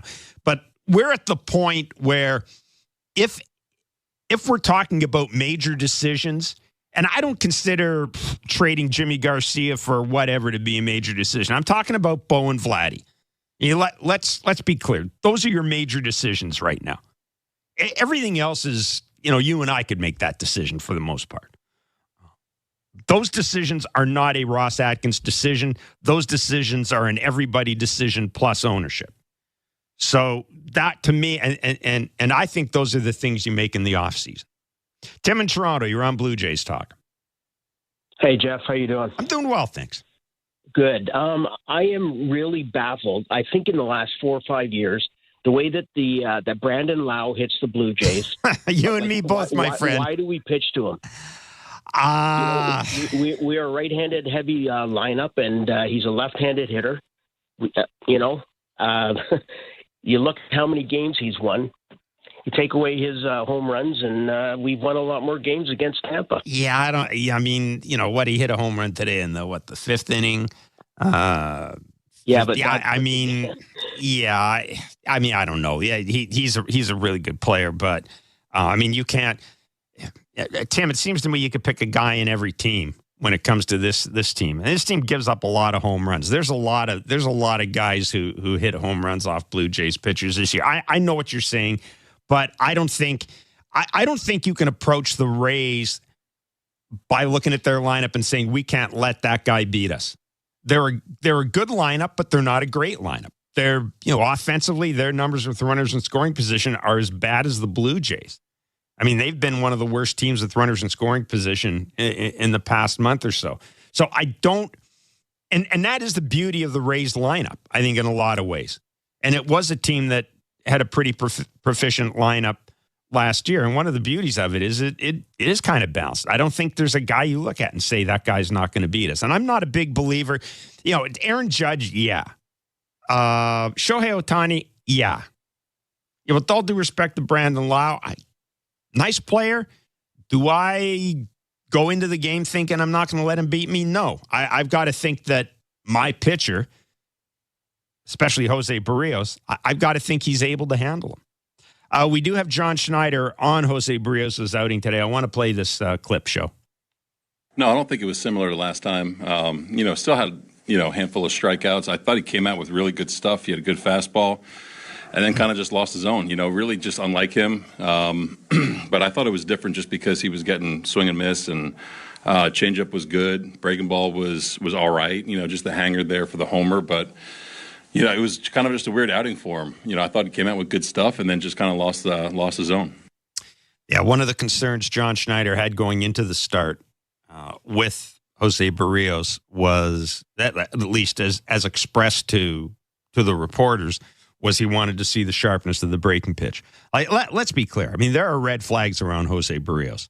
I don't know if it's health. It wouldn't seem to be. Again, the velocity was up tonight. He did get some strikeouts, but it was obvious to anybody who has watched Jose Berrios pitch that mechanically he was not there tonight. And you could tell by his reaction to his pitches that something was going on. And I don't know. Again, I don't know what it is, but man, I know the guy's a great athlete. He's in great shape. We talk about he's a Gold Glove defender. He's one of the best athletes you're going to see for pitcher, but he's throwing a lot of pitches. And, at some point, and I'm not saying his career is over or anything like that, but at some point you have to start looking at that. We talked about that with Kevin Gausman. Same thing with Kevin Gausman. Kevin Gausman's pitched a lot in his career. At some point that runs out. Right? At some point, it just stops. Or if it doesn't stop, at some point it diminishes. And I don't think we're there yet with Jose Berrios, again, because of his age, but it's entirely possible that we're getting to the point in 2024 where you really have to, take a bit of not a step back with him, but maybe view him in a different way, because this is now, May, June, July. This is basically 3 months of, I don't know if you were going to get what you got in the first month of the year for the rest of the season, but it's 3 months of diminishing returns. It's 3 months of his best pitches being less effective. And now we're at the point where we seem to be focusing on mechanical issues. So, not good by any stretch of the imagination, because this is the guy. This is the guy you got going forward. You've got him for another couple of years. 416-870-0590, star 591, 888-666-0590. Let's take a break, come back with more of your calls. It's Blue Jays Talk on the Sportsnet Radio Network. Canada's building center, a solid neighbor to call upon when you've got a job to do. Your dependable home improvement store that offers the added value of Air Miles reward miles with every purchase of $15 or more. Visit timbermart.ca. Lumos. Witches, wizards, and muggles come down to the core as Roger Center transforms into Hogwarts. Harry Potter-themed entertainment and activities around the ballpark. Wingardium Leviosa. Magic moments create core memories. So fly down to Roger Center on Friday, August 9th, and get one of 4 Blue Jays Harry Potter Hogwarts House Raglan shirts. Harry Potter Night. For tickets, visit BlueJays.com. Hi, I'm Buck Martinez, live from the showdown between pizza, and inflation. First to the plate, with over 2 million sold, it's Fixed Rate Pizza, a hot and fresh extra-large 4-topping pizza for a fixed price of $17.99 until the end of 2024. Here's the delivery. And inflation strikes out. That's a swing and a drive for Fixed Rate Pizza. Lock in yours today. Pizza.ca. At Crown Rust Control Center, protection runs deep because every Crown Rust Control Center is owned by a local family who cares beyond business. Your Crown Rust Control Center is 100% committed to their product, to you, to their community, which is your community. Protecting you and what matters to you is equally important as protecting your vehicle. Did you know your vehicle rusts faster in warm weather? Protect your vehicle today. For a special summer offer, find your local family-owned Crown Rust Control Center at crown.com. This summer, catch the excitement of Blue Jays baseball on Sportsnet. From pregame to postgame, Blue Jays Central breaks down what went down and why. When the action heats up on the field, Sportsnet.ca and the Sportsnet app take you deeper inside the game. Headlines, scores, highlights, and more. It is way out of here. Watch or stream on Sportsnet or listen to every game on Sportsnet 590 The Fan. All summer, only one source brings you closer to the action. Sportsnet, home of the Blue Jays. We're 2 men and a truck. So, you're moving to a new home, and all that's left to do is to call a mover you know you can trust. Well, naturally, you think 2 men and a truck, since you know they have lots of men and lots of trucks. They'll wrap, pack, and move everything you own. With a 96% referral rating and the professionalism you can trust, the choice is simple. For a free in-home estimate, call today. We're 2 men and a truck. 2 men and a truck. The movers who care. Timber Mart always has plans to help you with your plans. Your home, your cottage, your garage, whatever needs your attention first, check the most visited spot on our website for ready-to-order plans to get the job done with Canada's Building Centre. Visit timbermart.ca. This is Toronto Blue Jays baseball. Swing and a miss, strike 3. Middle in fastball, but he puts it by Cruz. 2 down. On Sportsnet 590 The Fan and the Sportsnet Radio Network. Yeah, I don't think fatigue is a factor with him really ever, just with the way he takes care of himself. But I think he looked fresher for sure. You know, there's always 2 sides of it. Is it too much of a layoff, or is it good form? Again, we're erring on the side of giving him a little bit of a breather. But I didn't think it was fatigue. I don't think it ever is. Confident he'll be back on track his next time through. Well, there you go. That is John Schneider, manager of the Toronto Blue Jays, talking about Jose Berrios. And based on the recent performance, if anything, that's just going to maybe not create even more of an issue, but maybe muddy the waters a little bit with Jose Berrios. Although, again, as we said, 6 walks tonight, a career high, tying a career high. But velocity was up, and he did have a little more swing and miss, but just scattering the strike zone and clearly not comfortable with his mechanics in a 4-2 loss to the Tampa Bay Rays. 590 is the text line. Show Ali alongside me here in our Toronto studio. Show, we've taken some calls. What are the folks in the text line saying? I bet they're all positive and optimistic. Oh, yeah, you bet. You bet, Everybody's Jeff. excited. Everybody's excited. This one's from Kalen in Toronto. Kalen says, this year, I am struck by the what have you done for me lately trend and how we talk about players, Trevor Richards being the most recent example. How can management take a step back and make decisions in that context? For example, Vladdy was a bust until he was the best offensive piece. Bo was the best. He's now pariah. Is this a sports media thing, or are front offices thinking about those guys and other players differently? I mean, I don't know how you feel, Show. I don't think it's a sports media thing necessarily. Trevor Richards is a free agent. Trevor Richards was, I think, someone, that if the Jays fell out of contention, which they have, it was an obvious choice to be traded. I don't think anybody's necessarily down in Trevor Richards. The performance hasn't been great lately, but But put it this way, if the Jays were contending, if they were in a wild card spot or in the verge of a wild card spot, nobody would be talking, I don't think, about trading Trevor Richards. But that's where we are right now. And you either look at getting nothing for Trevor Richards and letting him walk as a free agent, maybe re-signing him, although I think we've seen this year the dangers of returning with the same bullpen, with the bullpen intact, or you get something for him. I don't think anybody's down in Trevor Richards beyond that. Bone Vladdy, yeah, look, people don't like to hear it, but most people in the industry will tell you that, and I'm not talking about the media industry, I'm talking about the baseball industry. A lot of people don't know what Vladimir Guerrero Jr. is. They look back at that MVP caliber season, they wonder what's happened since. That's understandable. And I'm sure Blue Jays fans were doing the same thing at the start of the year. Now, Vladdy's recent hot streak, would certainly makes him look a lot more like the guy that was an MVP caliber player. But let's also be clear. The last couple of years, this has not been Vladdy. This has been the best Vladdy's looked, I would argue, since his MVP season. So people are right to ask, where was that? Where was that before? I think people were right to ask when it wasn't happening. Why wasn't it happening? Because I think most people looked at Vladdy and thought he was entirely capable of doing this. But people get down flavor of the month, whatever. I don't think that's the case. I don't think that's the case here. And when it comes to the front office, I mean, the front office doesn't, when you're contending, you view your players differently than when you're, 10 games out of first place. Like, it would be negligence if the Blue Jays looked at this thing and said, yeah, this is good, let's keep it going. That would be negligence because it's not good. It's not working. So you're looking at moving players out. Let's squeeze one more text in. This one's from Greg in Brantford, who disagrees with your take on the GM being fired in season, Jeff.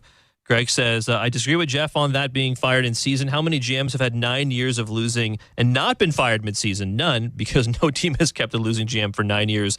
The sooner he goes, the better. And actually, this one kind of goes along with it, Jeff. Ryan and Arthur, I'm not a fan of cheering for losing, but at this point, is it not best to have them lose a bunch of games and have a better chance in next year's draft lottery?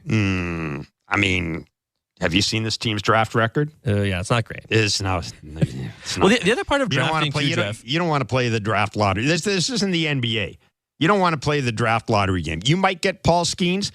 You also might get a guy who's going to be 2 years away. You don't want to play the draft lottery game. I don't think you do. Well, Jeff, when you look at the Orioles, their rebuild, and the Astros before them, both of which I think involved Mike Elias, I want to say, but you look at how they did their rebuilds, and now the MLB has somewhat disincentivized the idea of tanking year over year. Like the Jays might get will get a top 10 pick next year, but the year after, I don't think they can. No. Right? So is there really any point to tanking anymore? Probably not. Yeah. No, I mean, they're tanking in baseball. It's a stupid concept. Again, you may get Paul Skeens, or you may get a guy who is a 19-year-old high school player who's the best player in the draft. Who knows? Then what do you do? Well, what if he's 2 or 3 years away? Like, it's not like the NBA where you can draft a guy and he's going to be with your team right away. It's generally not going to happen. And the other thing people need to remember too, when you look at the Houston Astros, it wasn't just that the Houston Astros tanked. It was that the Houston Astros went out and scouted the hell out of the international draft. Look at the guys they got internationally. Buck Martinez talked about this at length. They got guys like Christian Javier, Framber Valdez, older guys who weren't, not young 16-year-old guys from the Dominican Republic. They got guys who were 18, 19, 20, 21 from Venezuela. I mean, that's where the Astros did a lot of their good work. It had nothing to do with the fact that they tanked, and everything to do with the fact that they were really strong in international signing and international scouting. That's another thing this team just hasn't been able to do it. And again, as far as general managers and 9 losing seasons, I haven't had 9 losing seasons to begin with. But it's this front office is wired differently. Mark Shapiro has a different way of doing business than other people. I'm not sitting here saying that Ross Atkins shouldn't be fired. I mean, I think you can make a case that he should be fired. I don't think it's very hard to make a case that he should be fired. But, I disagree with the sentiment that every team in baseball fires general managers in midseason. It just doesn't. Let's get Guy's call, and then we'll scoot for the night. Guy. Hey, guys. Just a quick comment before I get to what I'm calling about. With Berrios, I don't think everyone should be surprised. The guy's a career 4 ERA. He's a middle type starter. He's like a number 3 guy. He's not a number 1 guy, so he's not even a number 2 guy. He never has been. So I just think that we got to take him for what he is. But saying that, just a segue into what I wanted to get to. Now, if I put my GM hat on here, if I'm the Jays, I'm targeting 2 teams at this trade deadline, and they're the 2 teams that probably have the most pressure to perform this year in the playoffs, and that's Baltimore and the Dodgers. Both these teams need starters. And with Kikuchi and maybe one of our 3 guys, whether it be Bassett, Berrios, or Gausman, I think you really got to target these 2 teams. They both have a top prospect in the Orioles with Samuel Vassallo as a catcher, and the Dodgers also have a high-end catcher. I can't remember his name. I think it's Dalton Rushing or something. And these guys are never going to catch for Baltimore or the Dodgers. Will Smith and Adley Rutschman aren't going anywhere. I think there is a trade to be made there. Both of them need starters, 2 starters, and they're both going to be dealing in a position of strength. Sorry. No, I'm just going to jump in. You know what? If the L.A. Dodgers and the Orioles come away at this trade deadline with Chris Bassett or Jose Berrios, their fans will revolt. They're aiming much higher than that. Like the Dodgers and they've got to look at guys like Garrett Crochet. Or Mason Miller in Oakland. Like, with all due respect to Chris Bassett and even Jose Berrios, Chris Bassett, to me, doesn't move the needle if you're the Baltimore Orioles. But what about Kikuchi and Gausman? You get 2 guys, and again, what are you really dealing here? You're dealing a catcher that's never going to catch. But you also, again, he may not catch for the Orioles. He may move to another position with the Orioles. Like, I get your point, but if you're the Baltimore Orioles, I don't know. Does Kevin Gausman pitch for you in the playoffs in a short series? I don't know. I mean, you've got Corbin Burns, you've got Grayson Rodriguez. I understand what you're saying, but and even you say Kikuchi. Do you say Kikuchi going to pitch in the playoffs for good teams? A lot of right-handed heavy teams in the playoffs. So I think we have to keep that in mind. I still think that a guy like you say Kikuchi, you're not going to get anybody's top prospect in return for any of those guys. I mean, you're just not. You're not even going to come close to getting an organization's top prospect for those 2 pitchers, or for Kikuchi. As I've said, the deal that Ross Atkins will most likely, you're going to see a lot of sort of Steve Pearce for Santiago Espinal on the part of the Blue Jays at this deadline. Maybe, you look back to the deal that brought Teoscar Hernandez here in the first place. Francisco Liriano for Aoki and Hernandez. Teoscar Hernandez was the and in the trade when that trade was made. And he turned out to be a middle-of-the-order hitter for the Blue Jays. So I think that's your best-case scenario. I know Blue Jays fans, you want a sexier name. I don't think any of those guys get you anything particularly sexy.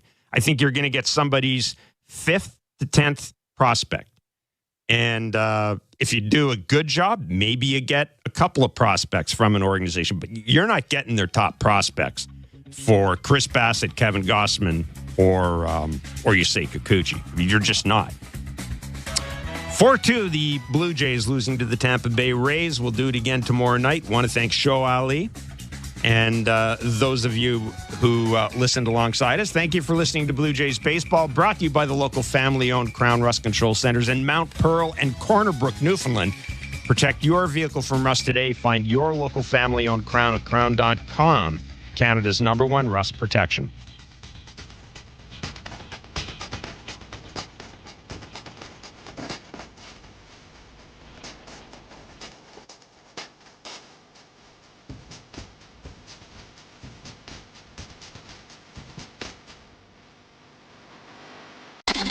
This has been Major League Baseball play-by-play on SiriusXM and the SiriusXM app. Why do I love calling this game? Calling this game. Calling this game. Calling this game. Why do I love calling this game?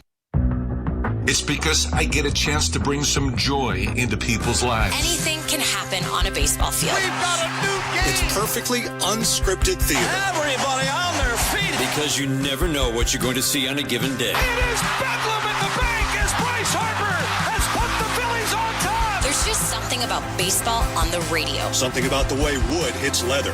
A swing and a drive to deep left center. The way leather hits dirt. And he made the play. The way a deep fly ball sounds like it's about to change history. High fly ball to center field. It's hit pretty well toward the wall. Until the cleats hit the grass, hit the crushed brick, and then nothing but sky and a silent crowd. That ball's high. Until leather hits leather and 40,000 fans lose their collective minds. In a perfect symphony of chaos. He jumped up on top of the wall, balanced himself, and caught it. The way nothing triumphs a perfectly honest call. The way the right voice can make a moment live forever. Touch 'em all, Joe. You'll never hit a bigger home run in your life. Outsiders may think this is just two teams. The ball, a bat, and a microphone, but no. For over 100 years, this has been the soundtrack of the American pastime. He struck him out looking. It's over. It's over. The Rangers have won the World Series. The soundtrack of summer. This is Major League Baseball on the radio. Right now on SiriusXM. All rise. Coming in 5. Get ready to play. 4. Get up! Get up! 3. Can you believe it? Put your seatbelt on. Wow. Talk about the game and all the stories on MLB Network Radio, SiriusXM 89, and the SiriusXM app. Dodgers on Sirius XM channels 89, Internet 853, Giants on Internet 863, Spanish feed on Sirius 160, XM 188, and Internet 871. I'm Frank Trachtenberg with your Sirius XM MLB schedule for Tuesday, July the 23rd. All times are Eastern, and please remember, all games, times, and channels are subject to change. Check SiriusXM.com for the latest updates. In Major League Baseball, 6:40 p.m. Pittsburgh Pirates take on the St. Louis Cardinals. Pirates on Sirius 210, XM 177, and Internet 861. Cardinals on Internet 865. 6:40 p.m. Miami Marlins take on the Baltimore Orioles. Marlins on Sirius 209, XM 176, and Internet 854. Orioles on Internet 842. 6:40 p.m. Cleveland Guardians take on the Detroit Tigers. Guardians on Sirius 208, XM 175, and Internet 847. Tigers on Internet 849. 6:45 p.m. Washington Nationals face the San Diego Padres. Nationals on Sirius 211, XM 178, and Internet 869. Padres on Internet 862. 7:05 p.m. New York Yankees take on the New York Mets. Yankees on Sirius XM channels 89, Internet 858. Mets on Internet 857. 7:07 p.m. Toronto Blue Jays take on the Tampa Bay Rays. Blue Jays on Sirius 106, XM 179, and Internet 868. Rays on Internet 866. 7:20 p.m. Atlanta Braves take on the Cincinnati Reds. Braves on Sirius 119, XM 180, and Internet 841. Reds on Internet 846. 7:40 p.m. Minnesota Twins take on the Philadelphia Phillies. Twins on Sirius 137, XM 181, and Internet 856. Phillies on Internet 860. On the court and off, your home for the NBA is SiriusXM. Follow all the drama as your favorite team vies for it all. SiriusXM NBA Radio. SiriusXM 86. Host Jim Memolo was on SiriusXM MLB Network Radio on SiriusXM Channel 89 to talk about what the Seattle Mariners should do before the upcoming trade deadline and why there's nowhere to go but up for their offense. Here's the beauty of being the Mariners, in my opinion, and I wonder if Jerry DiPoto looks at it the same way. If you've got the pitching, you can load up on minor deals for journeyman hitters. And there's nowhere to go but up for that offense. I mentioned they have the worst team batting average in baseball.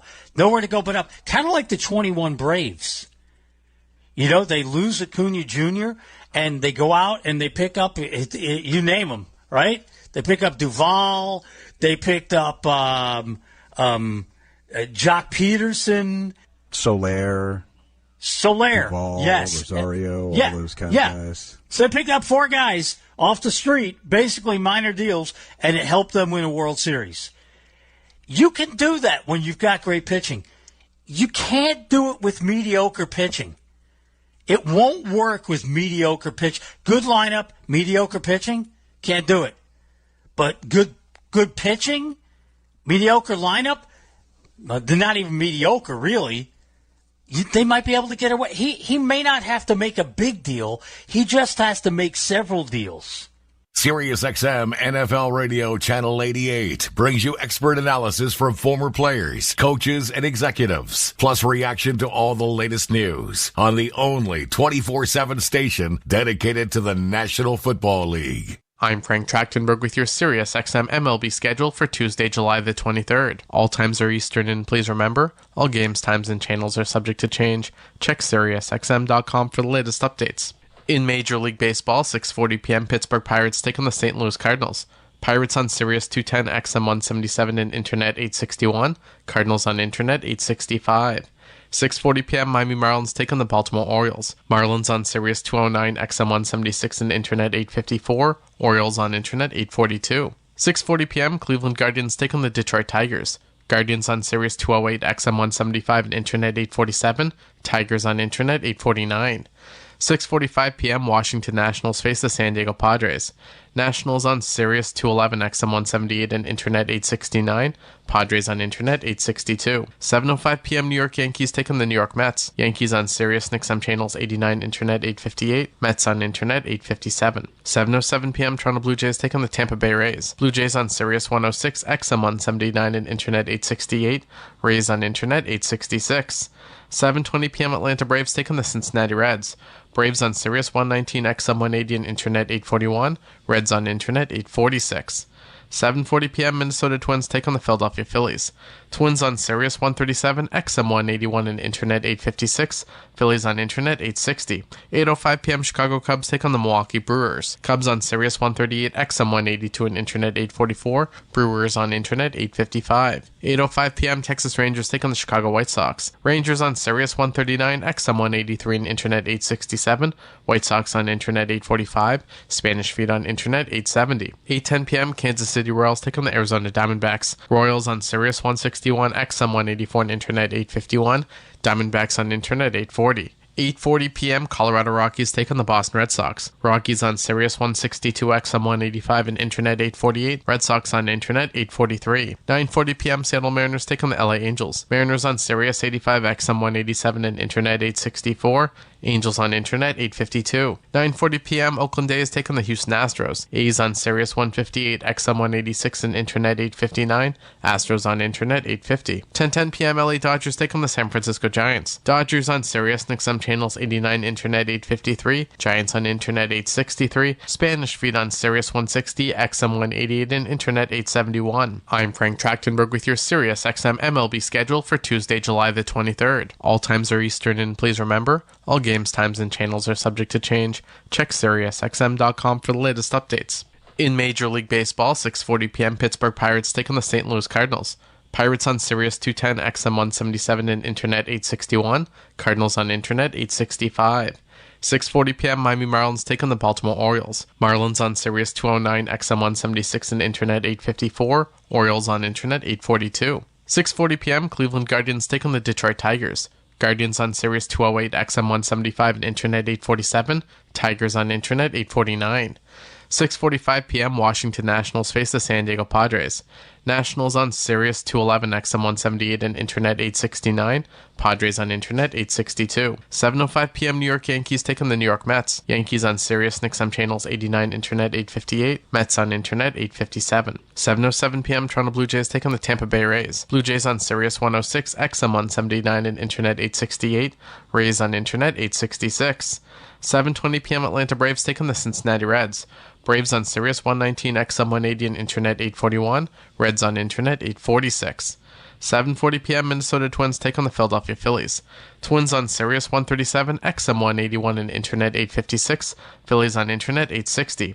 Follow every second of the action on NHL Network Radio. From behind the bench to every play on the ice. If it's hockey, it's on SiriusXM NHL Network Radio. SiriusXM 91. Houston Astros general manager Dana Brown stopped by MLB Network Radio on SiriusXM Channel 89 to talk about what it's like heading towards the trade deadline and if the Astros do have their eyes on the prize.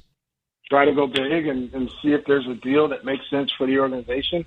And then if that don't work, we'll go down to the mid-level, and hopefully we can land something there. But, it doesn't hurt to ask. When you go through this, you got to, asking thou shall receive sometimes. So, we're going to try to go big. If we can't get the big thing done, we'll try to go mid-level, so we can get through this.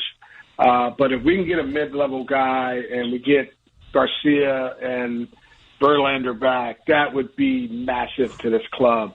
This club's already playing very well. If we add those 2 to 3 names, that could be really massive to a team like this. Then we'll be able to go to 6-man rotation at times, give those guys somewhat of a rest. We have guys like Blanco, who's in uncharted territory in terms of major league innings. And so it would be nice to get a threesome at some point. But at least if we can get 2 guys, whether that's JV and a trade or Garcia, JV and a trade, that would be massive to this organization. That was Houston Astros general manager Dana Brown on MLB Network Radio on SiriusXM Channel 89. Hear it all on demand. Your favorite shows, your favorite games. Don't miss a second of your favorite SiriusXM programming on demand with the SiriusXM app. Download it now for free. I'm Frank Trachtenberg with your SiriusXM MLB schedule for Tuesday, July the 23rd. All times are Eastern, and please remember, all games, times, and channels are subject to change. Check SiriusXM.com for the latest updates. In Major League Baseball, 6:40 p.m., Pittsburgh Pirates take on the St. Louis Cardinals. Pirates on Sirius 210, XM 177, and Internet 861. Cardinals on Internet 865. 6:40 p.m., Miami Marlins take on the Baltimore Orioles. Marlins on Sirius 209, XM 176, and Internet 854. Orioles on Internet 842. 6:40 p.m., Cleveland Guardians take on the Detroit Tigers. Guardians on Sirius 208, XM 175, and Internet 847. Tigers on Internet 849. 6:45 p.m., Washington Nationals face the San Diego Padres. Nationals on Sirius 211, XM 178, and Internet 869. Padres on Internet 862. 7:05 p.m., New York Yankees take on the New York Mets. Yankees on Sirius and XM channels 89, Internet 858. Mets on Internet 857. 7:07 p.m., Toronto Blue Jays take on the Tampa Bay Rays. Blue Jays on Sirius 106, XM 179, and Internet 868. Rays on Internet 866. 7:20 p.m. Atlanta Braves take on the Cincinnati Reds. Braves on Sirius 119, XM 180, and Internet 841. Reds on Internet 846. 7:40 p.m. Minnesota Twins take on the Philadelphia Phillies. Twins on Sirius 137, XM 181, and Internet 856. Phillies on Internet 860. 8:05 p.m. Chicago Cubs take on the Milwaukee Brewers. Cubs on Sirius 138, XM 182, and Internet 844. Brewers on Internet 855. 8:05 p.m. Texas Rangers take on the Chicago White Sox. Rangers on Sirius 139, XM 183, and Internet 867. White Sox on Internet 845. Spanish Feed on Internet 870. 8:10 p.m. Kansas City Royals take on the Arizona Diamondbacks. Royals on Sirius 161, XM 184, and Internet 851. Diamondbacks on Internet 840. 8:40 p.m. Colorado Rockies take on the Boston Red Sox. Rockies on Sirius 162, XM 185, and Internet 848. Red Sox on Internet 843. 9:40 p.m. Seattle Mariners take on the LA Angels. Mariners on Sirius 85, XM 187, and Internet 864. Angels on Internet 852. 9:40 p.m. Oakland A's take on the Houston Astros. A's on Sirius 158, XM 186, and Internet 859. Astros on Internet 850. 10:10 p.m. LA Dodgers take on the San Francisco Giants. Dodgers on Sirius and XM channels 89, Internet 853. Giants on Internet 863. Spanish Feed on Sirius 160, XM 188, and Internet 871. I'm Frank Trachtenberg with your Sirius XM MLB schedule for Tuesday, July the 23rd. All times are Eastern, and please remember, all games, times, and channels are subject to change. Check SiriusXM.com for the latest updates. In Major League Baseball, 6:40 p.m. Pittsburgh Pirates take on the St. Louis Cardinals. Pirates on Sirius 210, XM 177, and Internet 861. Cardinals on Internet 865.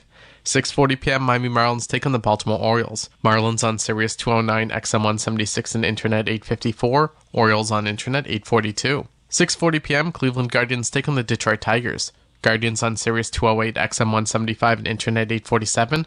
Tigers on Internet 849. 6:45 p.m. Washington Nationals face the San Diego Padres. Nationals on Sirius 211 XM 178 and Internet 869.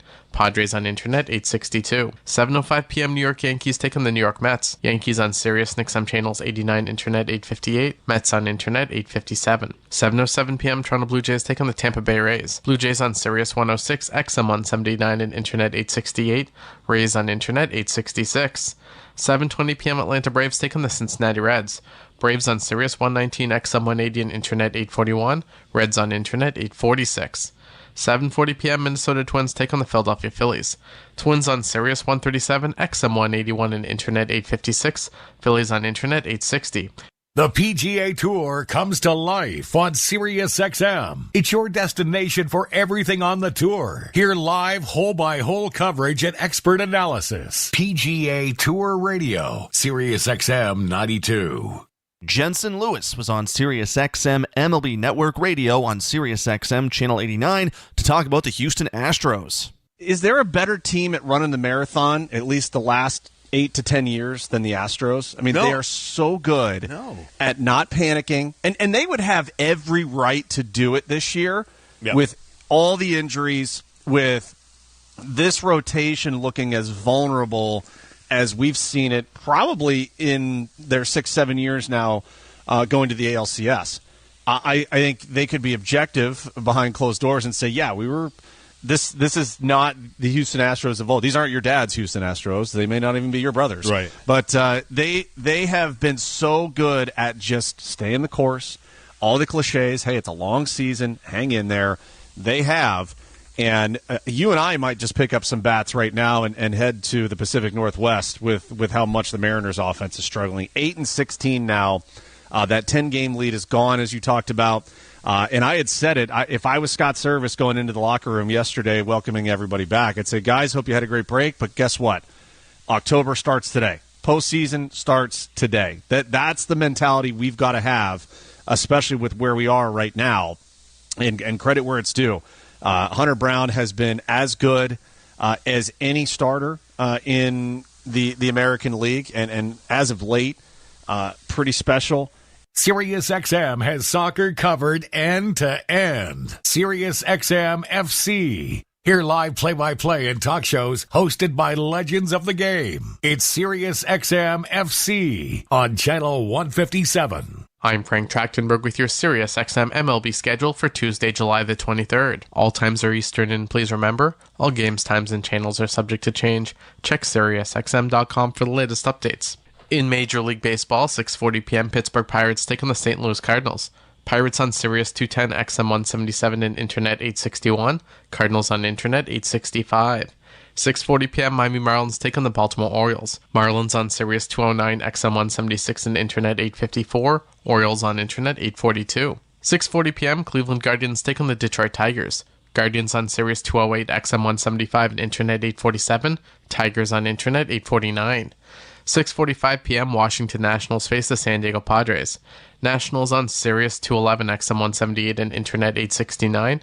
Padres on Internet 862. 7:05 p.m. New York Yankees take on the New York Mets. Yankees on Sirius and XM channels 89, Internet 858. Mets on Internet 857. 7:07 p.m. Toronto Blue Jays take on the Tampa Bay Rays. Blue Jays on Sirius 106, XM 179 and Internet 868.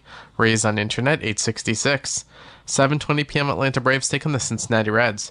Braves on Sirius 119, XM 180 and Internet 841. Reds on Internet 846. 7:40 p.m. Minnesota Twins take on the Philadelphia Phillies. Twins on Sirius 137, XM 181 and Internet 856. Phillies on Internet 860. 8:05 p.m. Chicago Cubs take on the Milwaukee Brewers. Cubs on Sirius 138, XM 182 and Internet 844. Brewers on Internet 855. 8:05 p.m. Texas Rangers take on the Chicago White Sox. Rangers on Sirius 139, XM 183 and Internet 867. White Sox on Internet 845. Spanish Feed on Internet 870. 8:10 p.m. Kansas City Royals take on the Arizona Diamondbacks. Royals on Sirius 161, XM 184 and Internet 851.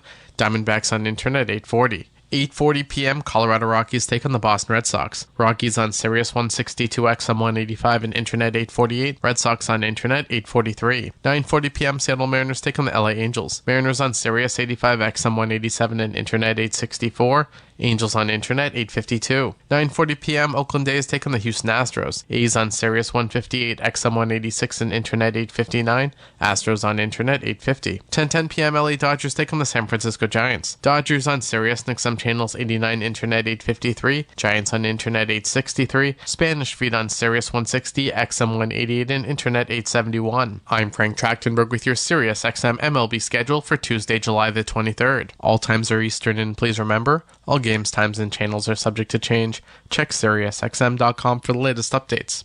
In Major League Baseball, 6:40 p.m. Pittsburgh Pirates take on the St. Louis Cardinals. Pirates on Sirius 210 XM 177 and Internet 861. Cardinals on Internet 865. 6:40 p.m. Miami Marlins take on the Baltimore Orioles. Marlins on Sirius 209 XM 176 and Internet 854. Orioles on Internet 842. 6:40 p.m. Cleveland Guardians take on the Detroit Tigers. Guardians on Sirius 208 XM 175 and Internet 847. Tigers on Internet 849. 6:45 p.m. Washington Nationals face the San Diego Padres. Nationals on Sirius 211 XM 178 and Internet 869. Padres on Internet 862. 7:05 p.m. New York Yankees take on the New York Mets. Yankees on Sirius and XM channels 89, Internet 858. Mets on Internet 857. 7:07 p.m. Toronto Blue Jays take on the Tampa Bay Rays. Blue Jays on Sirius 106 XM 179 and Internet 868. Rays on Internet 866. 7:20 p.m. Atlanta Braves take on the Cincinnati Reds. Braves on Sirius 119 XM 180 and Internet 841. Reds on Internet 846. 7:40 p.m. Minnesota Twins take on the Philadelphia Phillies. Twins on Sirius 137 XM 181 and Internet 856. Phillies on Internet 860. Follow every second of the action on NHL Network Radio. From behind the bench to every play on the ice. If it's hockey, it's on SiriusXM NHL Network Radio. SiriusXM 91. The injuries are stacking up for the Atlanta Braves as they will be without another one of their stars at the top of their order, Ozzie Albies. Albies was injured during a 6-2 loss to the St. Louis Cardinals when he had to leave the game with an apparent left wrist injury, and after an x-ray was revealed to be a fractured left wrist. He is now headed to the injured list and will miss approximately 8 weeks. To talk about this injury news, Xavier Scruggs from SiriusXM MLB Network Radio on SiriusXM Channel 89. Now, this is devastating for the Braves because you look at the main two dudes that have led the top of their lineup over the past few years in Ronald Acuna Jr. and Ozzie Albies unavailable once again. So just the guys that are so consistent at getting on base, causing havoc on the bases, being able to bring energy early in the games, you just don't have that. And it's disappointing because that affects guys like Austin Riley, affects guys like Matt Olson, Sean Murphy, guys, all those guys in the middle of the order that benefit from those guys at the top. And we've seen it. They haven't had the historic offense that we saw last year. Even Ozzie Albies was still struggling to kind of find his footing this season as well. So not having him for an extended amount of time is going to be tough. It may make it even more urgency for this Braves team to go get somebody at the deadline, but that's going to be tough. SiriusXM Fantasy Sports Radio is the place for expert advice, strategy, and information from the best fantasy sports analysis to win your league. Plus, hear pick-by-pick coverage of live drafts and interviews with top players, coaches, and team executives on SiriusXM 87. I'm Frank Trachtenberg with your SiriusXM MLB schedule for Tuesday, July the 23rd. All times are Eastern, and please remember, all games, times, and channels are subject to change. Check SiriusXM.com for the latest updates. In Major League Baseball, 6:40 p.m. Pittsburgh Pirates take on the St. Louis Cardinals. Pirates on Sirius 210 XM 177 and Internet 861. Cardinals on Internet 865. 6:40 p.m. Miami Marlins take on the Baltimore Orioles. Marlins on Sirius 209 XM 176 and Internet 854. Orioles on Internet 842. 6:40 p.m. Cleveland Guardians take on the Detroit Tigers. Guardians on Sirius 208 XM 175 and Internet 847. Tigers on Internet 849. 6:45 p.m. Washington Nationals face the San Diego Padres. Nationals on Sirius 211 XM 178 and Internet 869. Padres on Internet 862. 7:05 p.m. New York Yankees take on the New York Mets. Yankees on Sirius and XM channels 89, Internet 858. Mets on Internet 857. 7:07 p.m. Toronto Blue Jays take on the Tampa Bay Rays. Blue Jays on Sirius 106, XM 179 and Internet 868. Rays on Internet 866. 7:20 p.m. Atlanta Braves take on the Cincinnati Reds. Braves on Sirius 119, XM 180 and Internet 841. Reds on Internet 846. 7:40 p.m. Minnesota Twins take on the Philadelphia Phillies. Twins on Sirius 137, XM 181 and Internet 856. Phillies on Internet 860. 8:05 p.m. Chicago Cubs take on the Milwaukee Brewers. Cubs on Sirius 138, XM 182 and Internet 844. Brewers on Internet 855. 8:05 p.m. Texas Rangers take on the Chicago White Sox. Rangers on Sirius 139, XM 183 and Internet 867. White Sox on Internet 845. Spanish feed on Internet 870. 8:10 p.m. Kansas City Royals take on the Arizona Diamondbacks. Royals on Sirius 161, XM 184 and Internet 851. Diamondbacks on Internet 840. 8:40 p.m. Colorado Rockies take on the Boston Red Sox. Rockies on Sirius 162, XM 185 and Internet 848. Red Sox on Internet 843. 9:40 p.m. Seattle Mariners take on the LA Angels. Mariners on Sirius 85, XM 187 and Internet 864. Angels on Internet 852. 9:40 p.m. Oakland A's take on the Houston Astros. A's on Sirius 158, XM 186 and Internet 859. Astros on Internet 850. 10:10 p.m. LA Dodgers take on the San Francisco Giants. Dodgers on Sirius and XM channels 89, Internet 853. Giants on Internet 863. Spanish feed on Sirius 160, XM 188 and Internet 871. I'm Frank Trachtenberg with your Sirius XM MLB schedule for Tuesday, July the 23rd. All times are Eastern, and please remember, all games, times, and channels are subject to change. Check SiriusXM.com for the latest updates. In Major League Baseball, 6:40 p.m. Pittsburgh Pirates take on the St. Louis Cardinals.